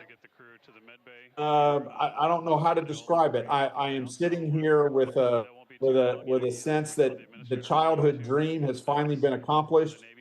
It's taken longer than we would like, but look at the science return and what this crew is bringing back to the moon and the plans to get back to the moon. We have up the door, and after 53, 54 some odd years, we're going back to the moon. That is a tremendous accomplishment. And we've been overwhelmingly positive, and how could you not when the mission appears to have been so successful on so many different fronts. But I guess some people could say that there's been no landing and there's no surface activity and tens of billions of dollars have been spent. Just remind us why this mission has been so impactful and exactly what has been achieved. What has actually been achieved is we now have a launch vehicle, a spacecraft, all the procedures, a team across the country, actually across the world with the European Agency and the Airbus service module, and all the international participation, a science community that is totally re-energized because we've now seen parts of the moon we've never seen before with human eyes.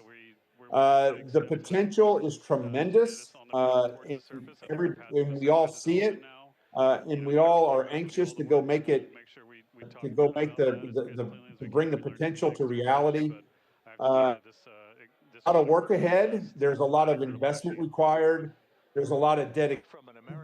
And frankly, one of the things is making sure we retain the continuity of purpose and ultimately build long-term presence on the moon so that we as humans continue to extend that human neighborhood out to the moon and beyond, be able to utilize the resources in a sustainable, responsible way, learn from the moon.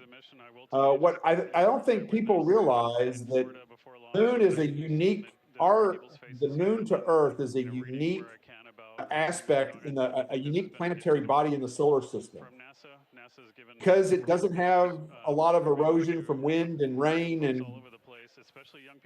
plate tectonics and those kinds of things, it is actually a witness plate.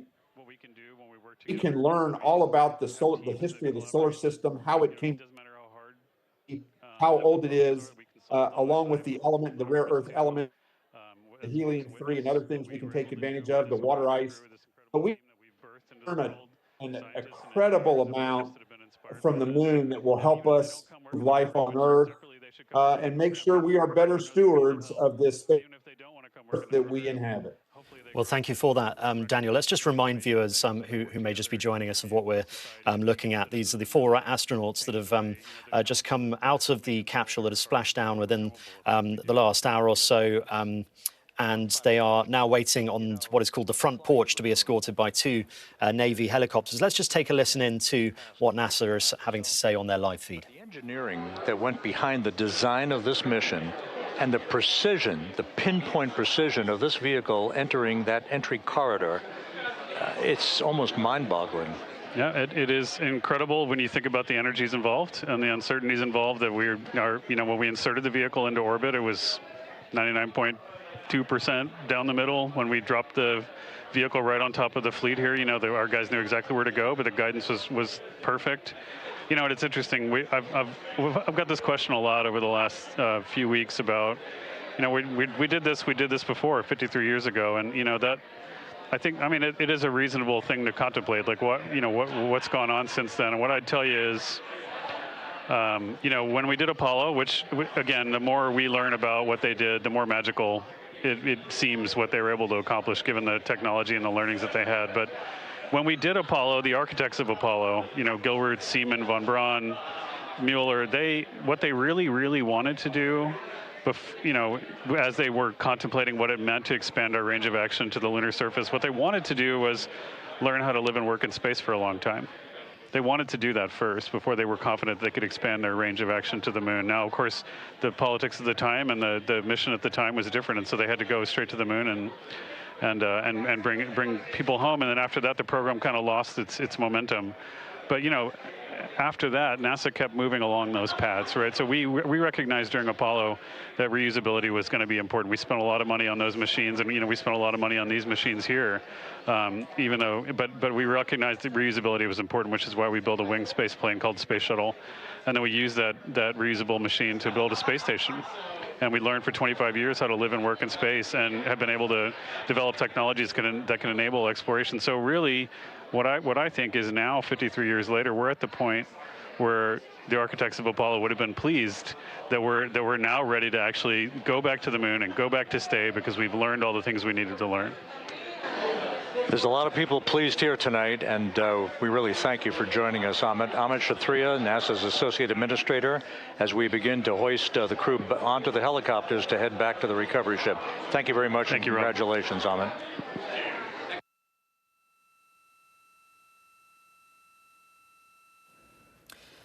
So you're watching extraordinary pictures here of one of the astronauts, Elise, being taken there by one of two Navy helicopters being winched up. So after 252,756 miles, the mission has come to a close. But these pictures, absolutely extraordinary. Really can't take your eyes off it. Let's just go back to NASA and hear what they have to say.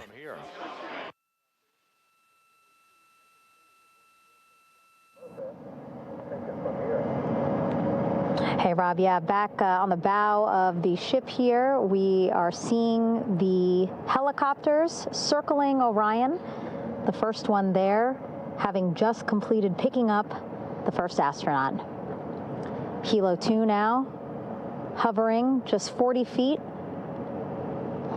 above the front porch, lowering a recovery specialist out of the helicopter.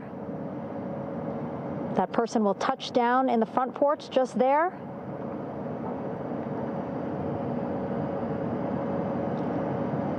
The crew members already outfitted with a harness that will allow them to quickly attach to the hoisting device.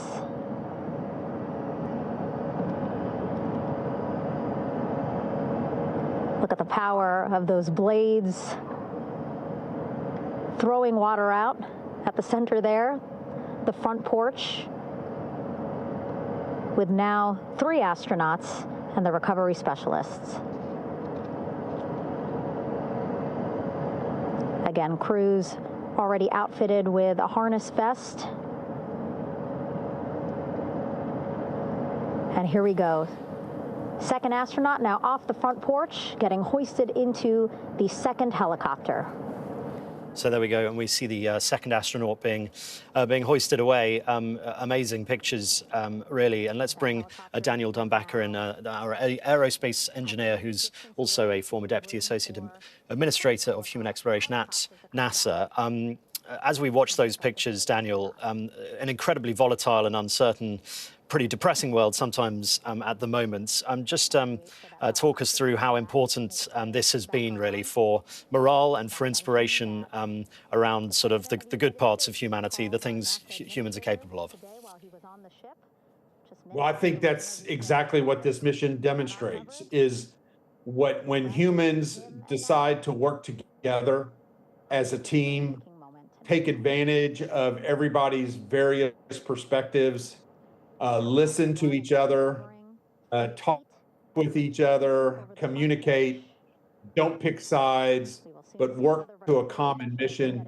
Look at what we can accomplish. We did this back in the 60s.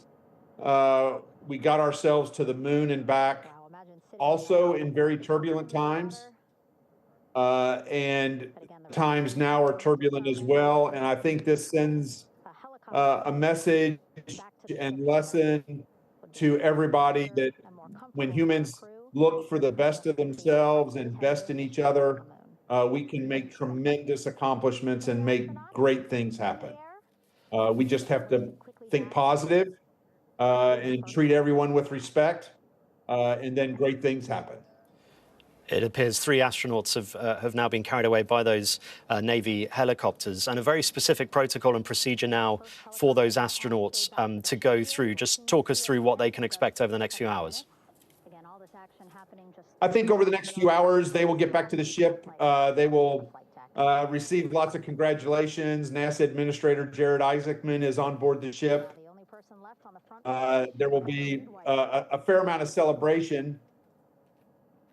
In addition to that, though, the medical teams will do a lot of assessment to make sure that the crew to understand the state of the health of the crew, understand from the crew and also from their medical measurements what they can learn from this visit. There were radiation monitors, all kinds of health monitors, and all that data will begin to be collected along with interviews of the astronauts, how they are feeling themselves, having them discuss their own feelings and how they feel they are operating. And all that will be tremendous information for the medical community and actually for all of us to learn, as you heard Amit talking about, how we can learn to live and work in space. And start to think about living in 1/6 gravity and microgravity we've done it for a year on space station. Now we can start to live on the moon, 1/6 gravity for longer periods of time.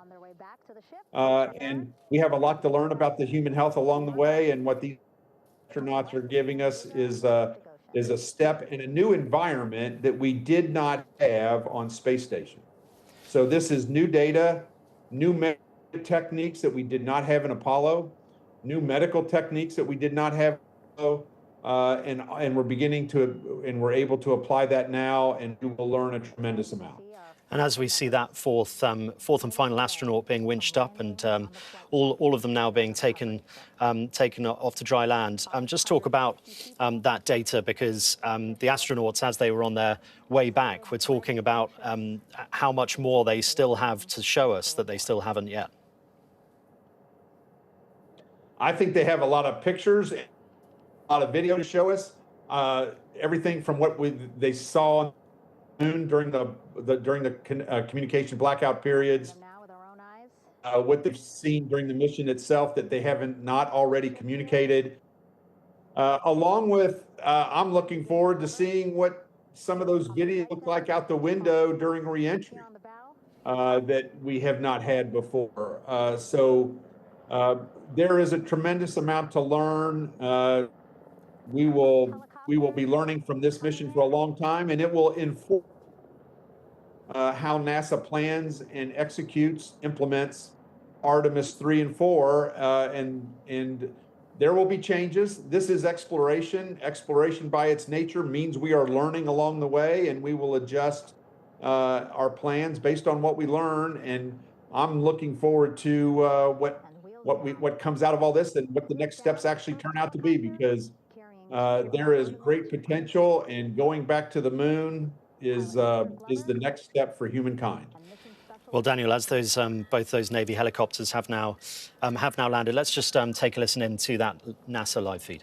Kilo 1 on deck reported on the recovery loop.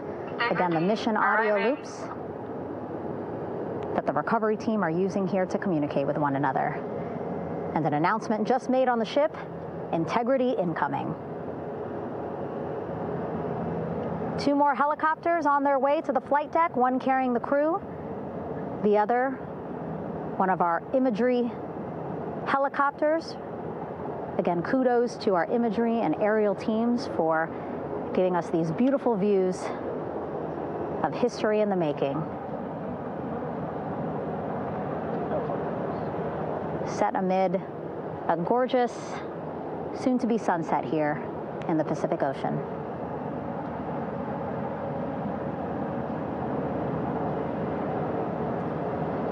Second helicopter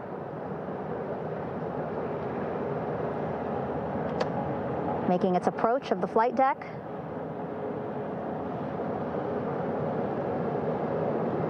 Plenty of people here on the bow with their cell phones out, filming this moment.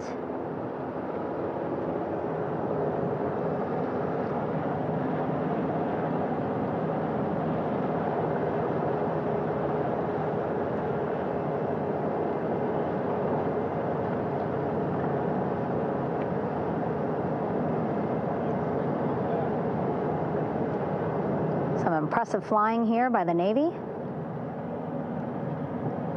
as we are seconds away from wheels down. And there you go. We now have all 4 Artemis II crew members on the USS John P. Murtha.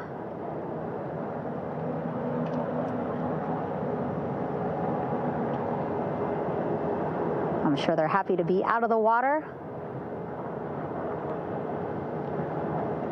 and on this recovery ship with, again, 550 people on board, ready to welcome them home. But first, as we've been saying throughout the broadcast, just making sure the crew feel good. We reported that they were feeling good when they were in Orion, but those were just initial, quick, verbal assessments of how they're feeling. Their destination tonight, the medical bay here on the ship, right after we power down the helicopters here.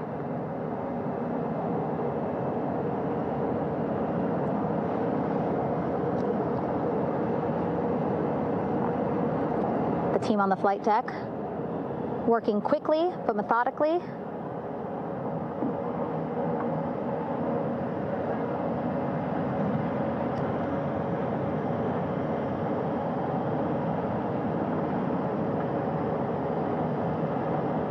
Waiting for just one more helicopter to touch down.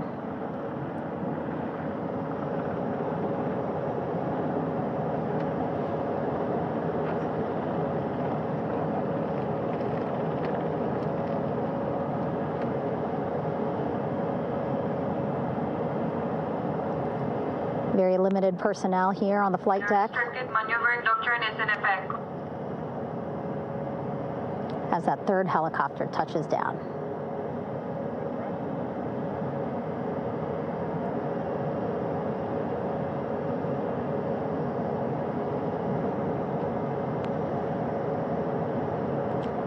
The ship is at flight quarters. Stand clear of waiter decks, ACO frame 095, burn no cover stop sign, thrown articles over the side, hold all trash and garbage on station. Flight quarters.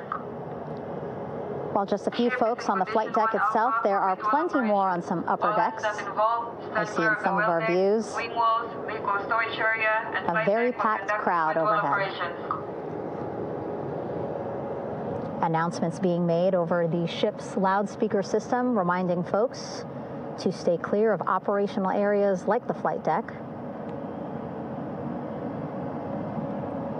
so that teams can work quickly to get the crew off of the helicopters and into the medical bay.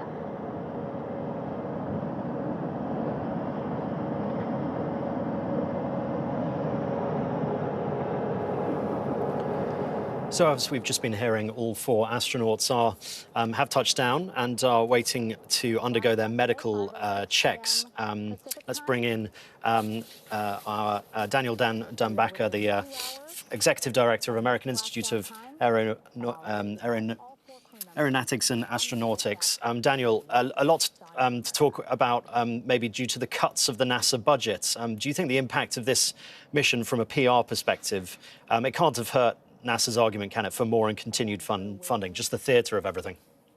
Well, certainly the success of this mission argues well for appropriate NASA budget. The human exploration part of this, I will say we need to get an increase the science budget. The current president's budget request dramatically cuts the science budget, and science is the reason we do exploration. It's how we learn new technologies. It's how we learn, create new innovation, and that investment in our science community internationally and in the U.S. is absolutely critical. And that part of the budget needs to be reinstated, as much as the aeronautics part of the NASA budget needs to be reinstated, so that we continue to have the best airplanes and hypersonic aircraft that serve human needs. The human exploration budget will certainly be a beneficiary of this great success, as all of the NASA budget should, because it's all related. It's all part of building and doing that exploration that benefits humankind. And it's a small investment, relatively speaking. The NASA budget is 1/2 of 1 penny for every tax dollar. And look at the payoff you get from that. Absolutely. Let's just remind viewers what we're watching. This is the Artemis II crew members who are now aboard the USS John P. Murtha, a San Diego-based warship, and we're expecting to see them step out any second now to undergo those medical checks. Let's just take a listen into what NASA are having to say now.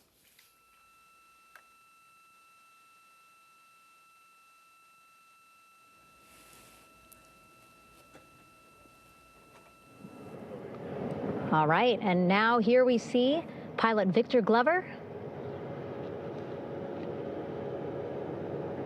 and mission specialist Christina Cook sitting on the edge of one of the helicopters, looking in great spirits. That familiar smile and laugh from Victor, I can see it from here. Christina, I'm sure, feeling the same way, just blocked a little bit by our camera here, but we'll see her here shortly. A photographer taking their pictures. Victor saluting folks on the flight deck. They look like they're in great spirits. Happy to be home, I'm sure.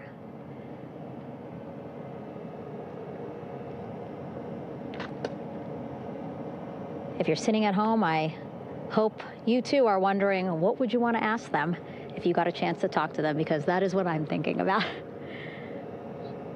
Getting the opportunity to talk to or ask questions of these 4 astronauts who just made history as the first crew to return to the moon since 1972.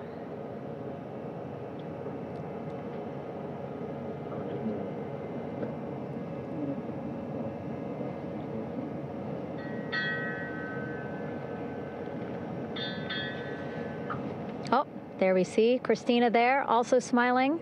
Finally peering out, waving at the cameras. Hello to you too, Christina, yes. Welcome back. Welcome, welcome home.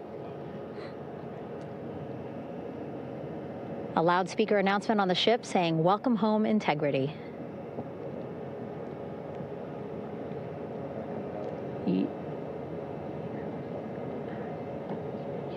Victor in great spirits.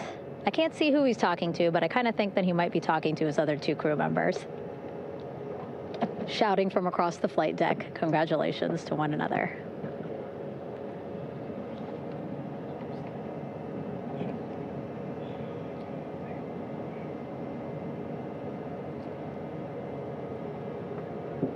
And so now we see some Navy personnel walking up to the helicopter. This is again the first helicopter carrying pilot Victor Glover and mission specialist Christina Cook. Both have taken off their helmets now.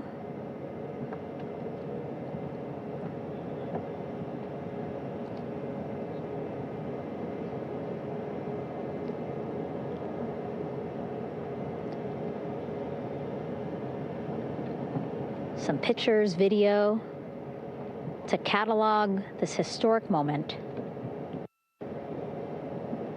A beautiful sunset just behind them here in the Pacific Ocean. Golden hour. These pictures will be beautiful.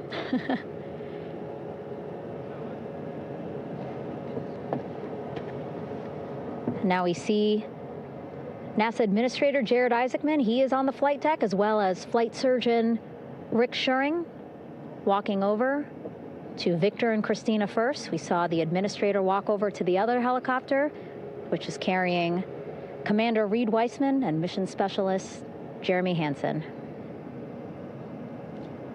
We heard from Rick earlier in the broadcast. Again, he said he's going to be out there on the flight deck to do another initial assessment of the crew, ask them how they're feeling,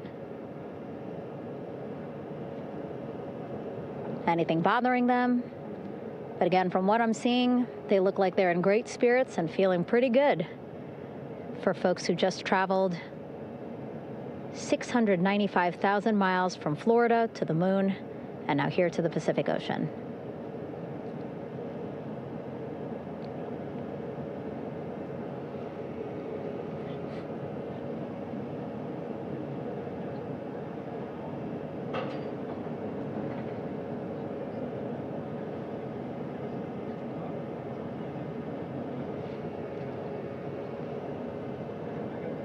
We're now seeing NASA Administrator Jared Isaacman walking across the flight deck. He had been talking to Reed and Jeremy, now approaching Victor and Christina.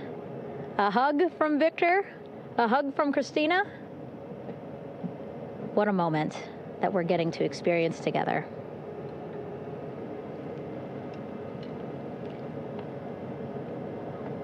I'm sure congratulatory words. You know, we got to speak to the administrator live on this broadcast as well, and he said the kid in him right now, giddy, absolutely giddy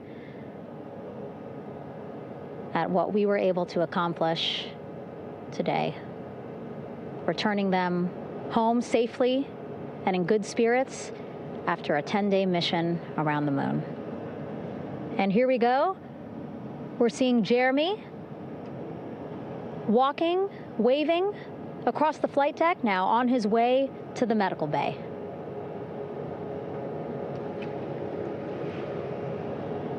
It's a short walk, less than a minute. Again, that's why the recovery team decided to use helicopters to get them on the flight deck for that short walk to medical bay. And now on the flight deck, we see the chief of the astronaut office, Scott Tingle. Rick Schuring switching places. He's going over to the other helicopter. Big hugs from Victor, Christina to Scott.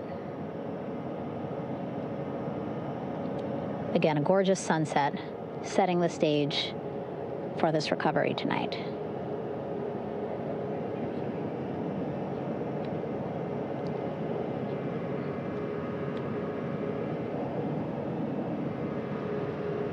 All right, and now here we are, Christina, making her way, looking thankful, grateful, happy to be home.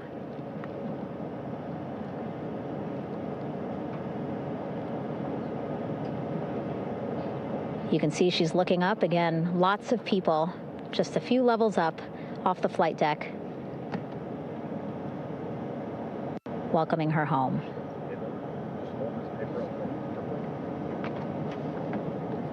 Scott holding the door like a gentleman, but back on his way to the other crew still on the flight deck.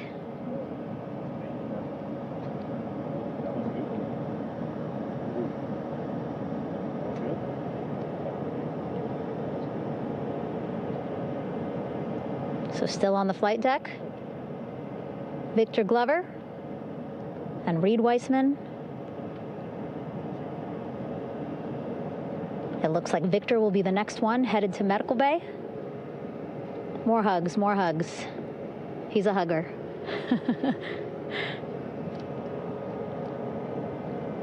Victor looking good as he walks across the flight deck. NASA Administrator applauding. Victor applauding for all the folks on the ship with him who played a role in their safe return today.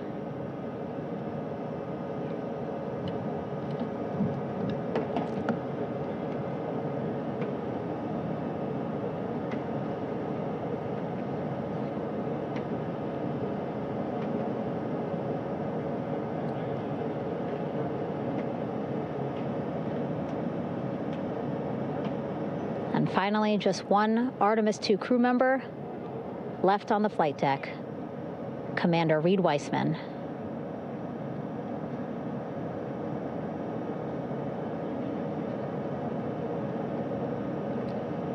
Applause from the group there on the flight deck, I'm sure, as well as on the level just above them, packed with people. Reed looking good as he takes his steps towards the medical bay.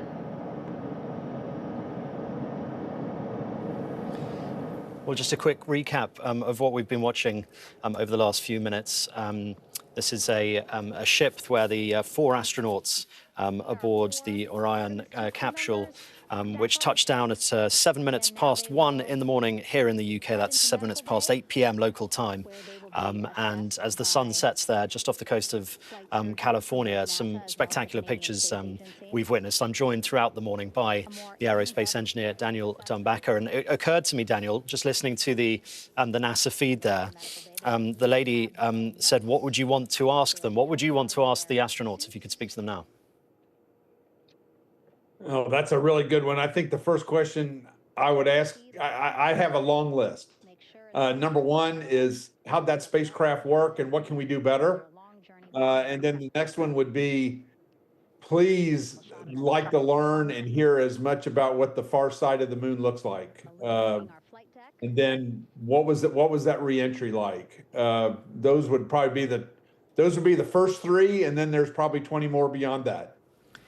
And I think we've discussed it before, but some of the emotion around it. I mean, that moment when Jeremy Hansen, the Canadian astronaut, announced that they were naming one of the craters after Reed Wiseman's late wife, Carol.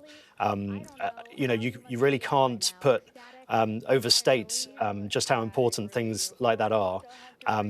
Just to talk us through a little bit about how important that kind of thing is for the people watching back home. Well, it is incredible what Reed as an individual has accomplished with the loss of his wife and raising 2 daughters. That just goes to show you the kind of people the astronauts are.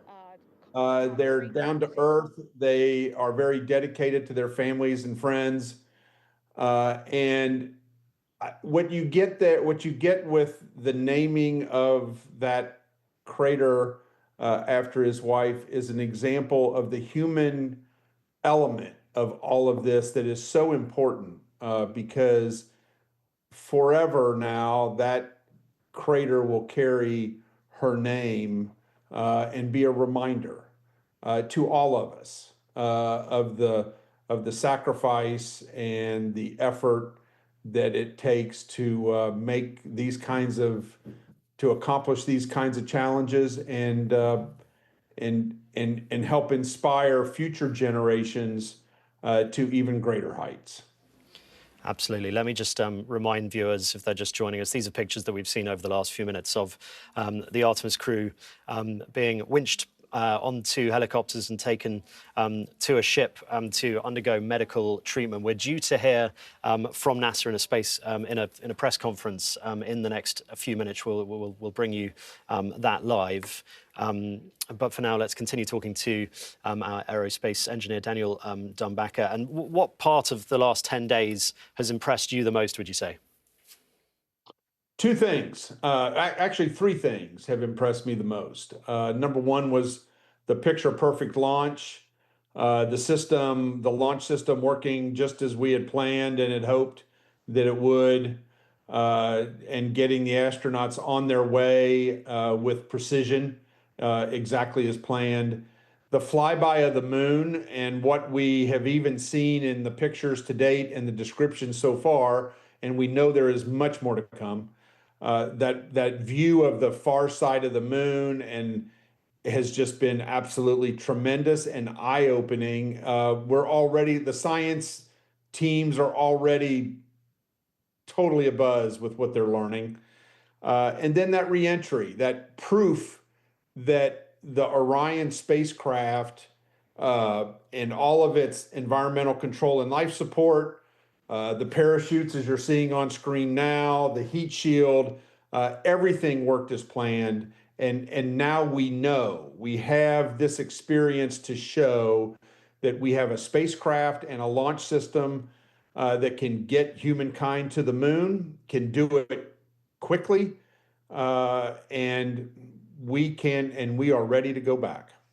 Talk to us a little bit, if you can, about that heat shield, because there was a little bit of concern about how the last Artemis mission, how it coped with heat that was around half the time, half as hot as the surface of the sun. Talk us through a little bit about how the heat shield performed this time.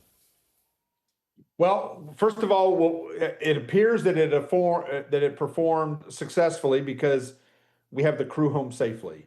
I am sure that the engineers, once they get the capsule back and they get a chance to inspect it, there will be much to learn. What it looks like, we don't know yet because it's underwater right now, and because that's the way we want it right now. But I think we know that it works. The changes that the modifications that NASA made to the reentry all proved to work out well. And now the detailed engineering will work from the inspection of the hardware as they get a chance to look at it, and then compare that to the predictions and the calculations. And we'll see where that goes. And then they'll make improvements where they can or where they need to, if there are improvements required. So a lot to learn, but we know right now that the heat shield successfully accomplished its mission. Daniel, well, let's pause there for a minute just to recap what we've just seen. We've seen the astronauts who've been escorted across the flight deck to the medical bay. We've also heard from NASA's administrator that says Artemis II was a gift to the world. As we can see there, the latest pictures of them being taken on board. We're due to hear from NASA in a press conference in the next few minutes. But for now, let's take a quick break and we'll join you in a few minutes' time.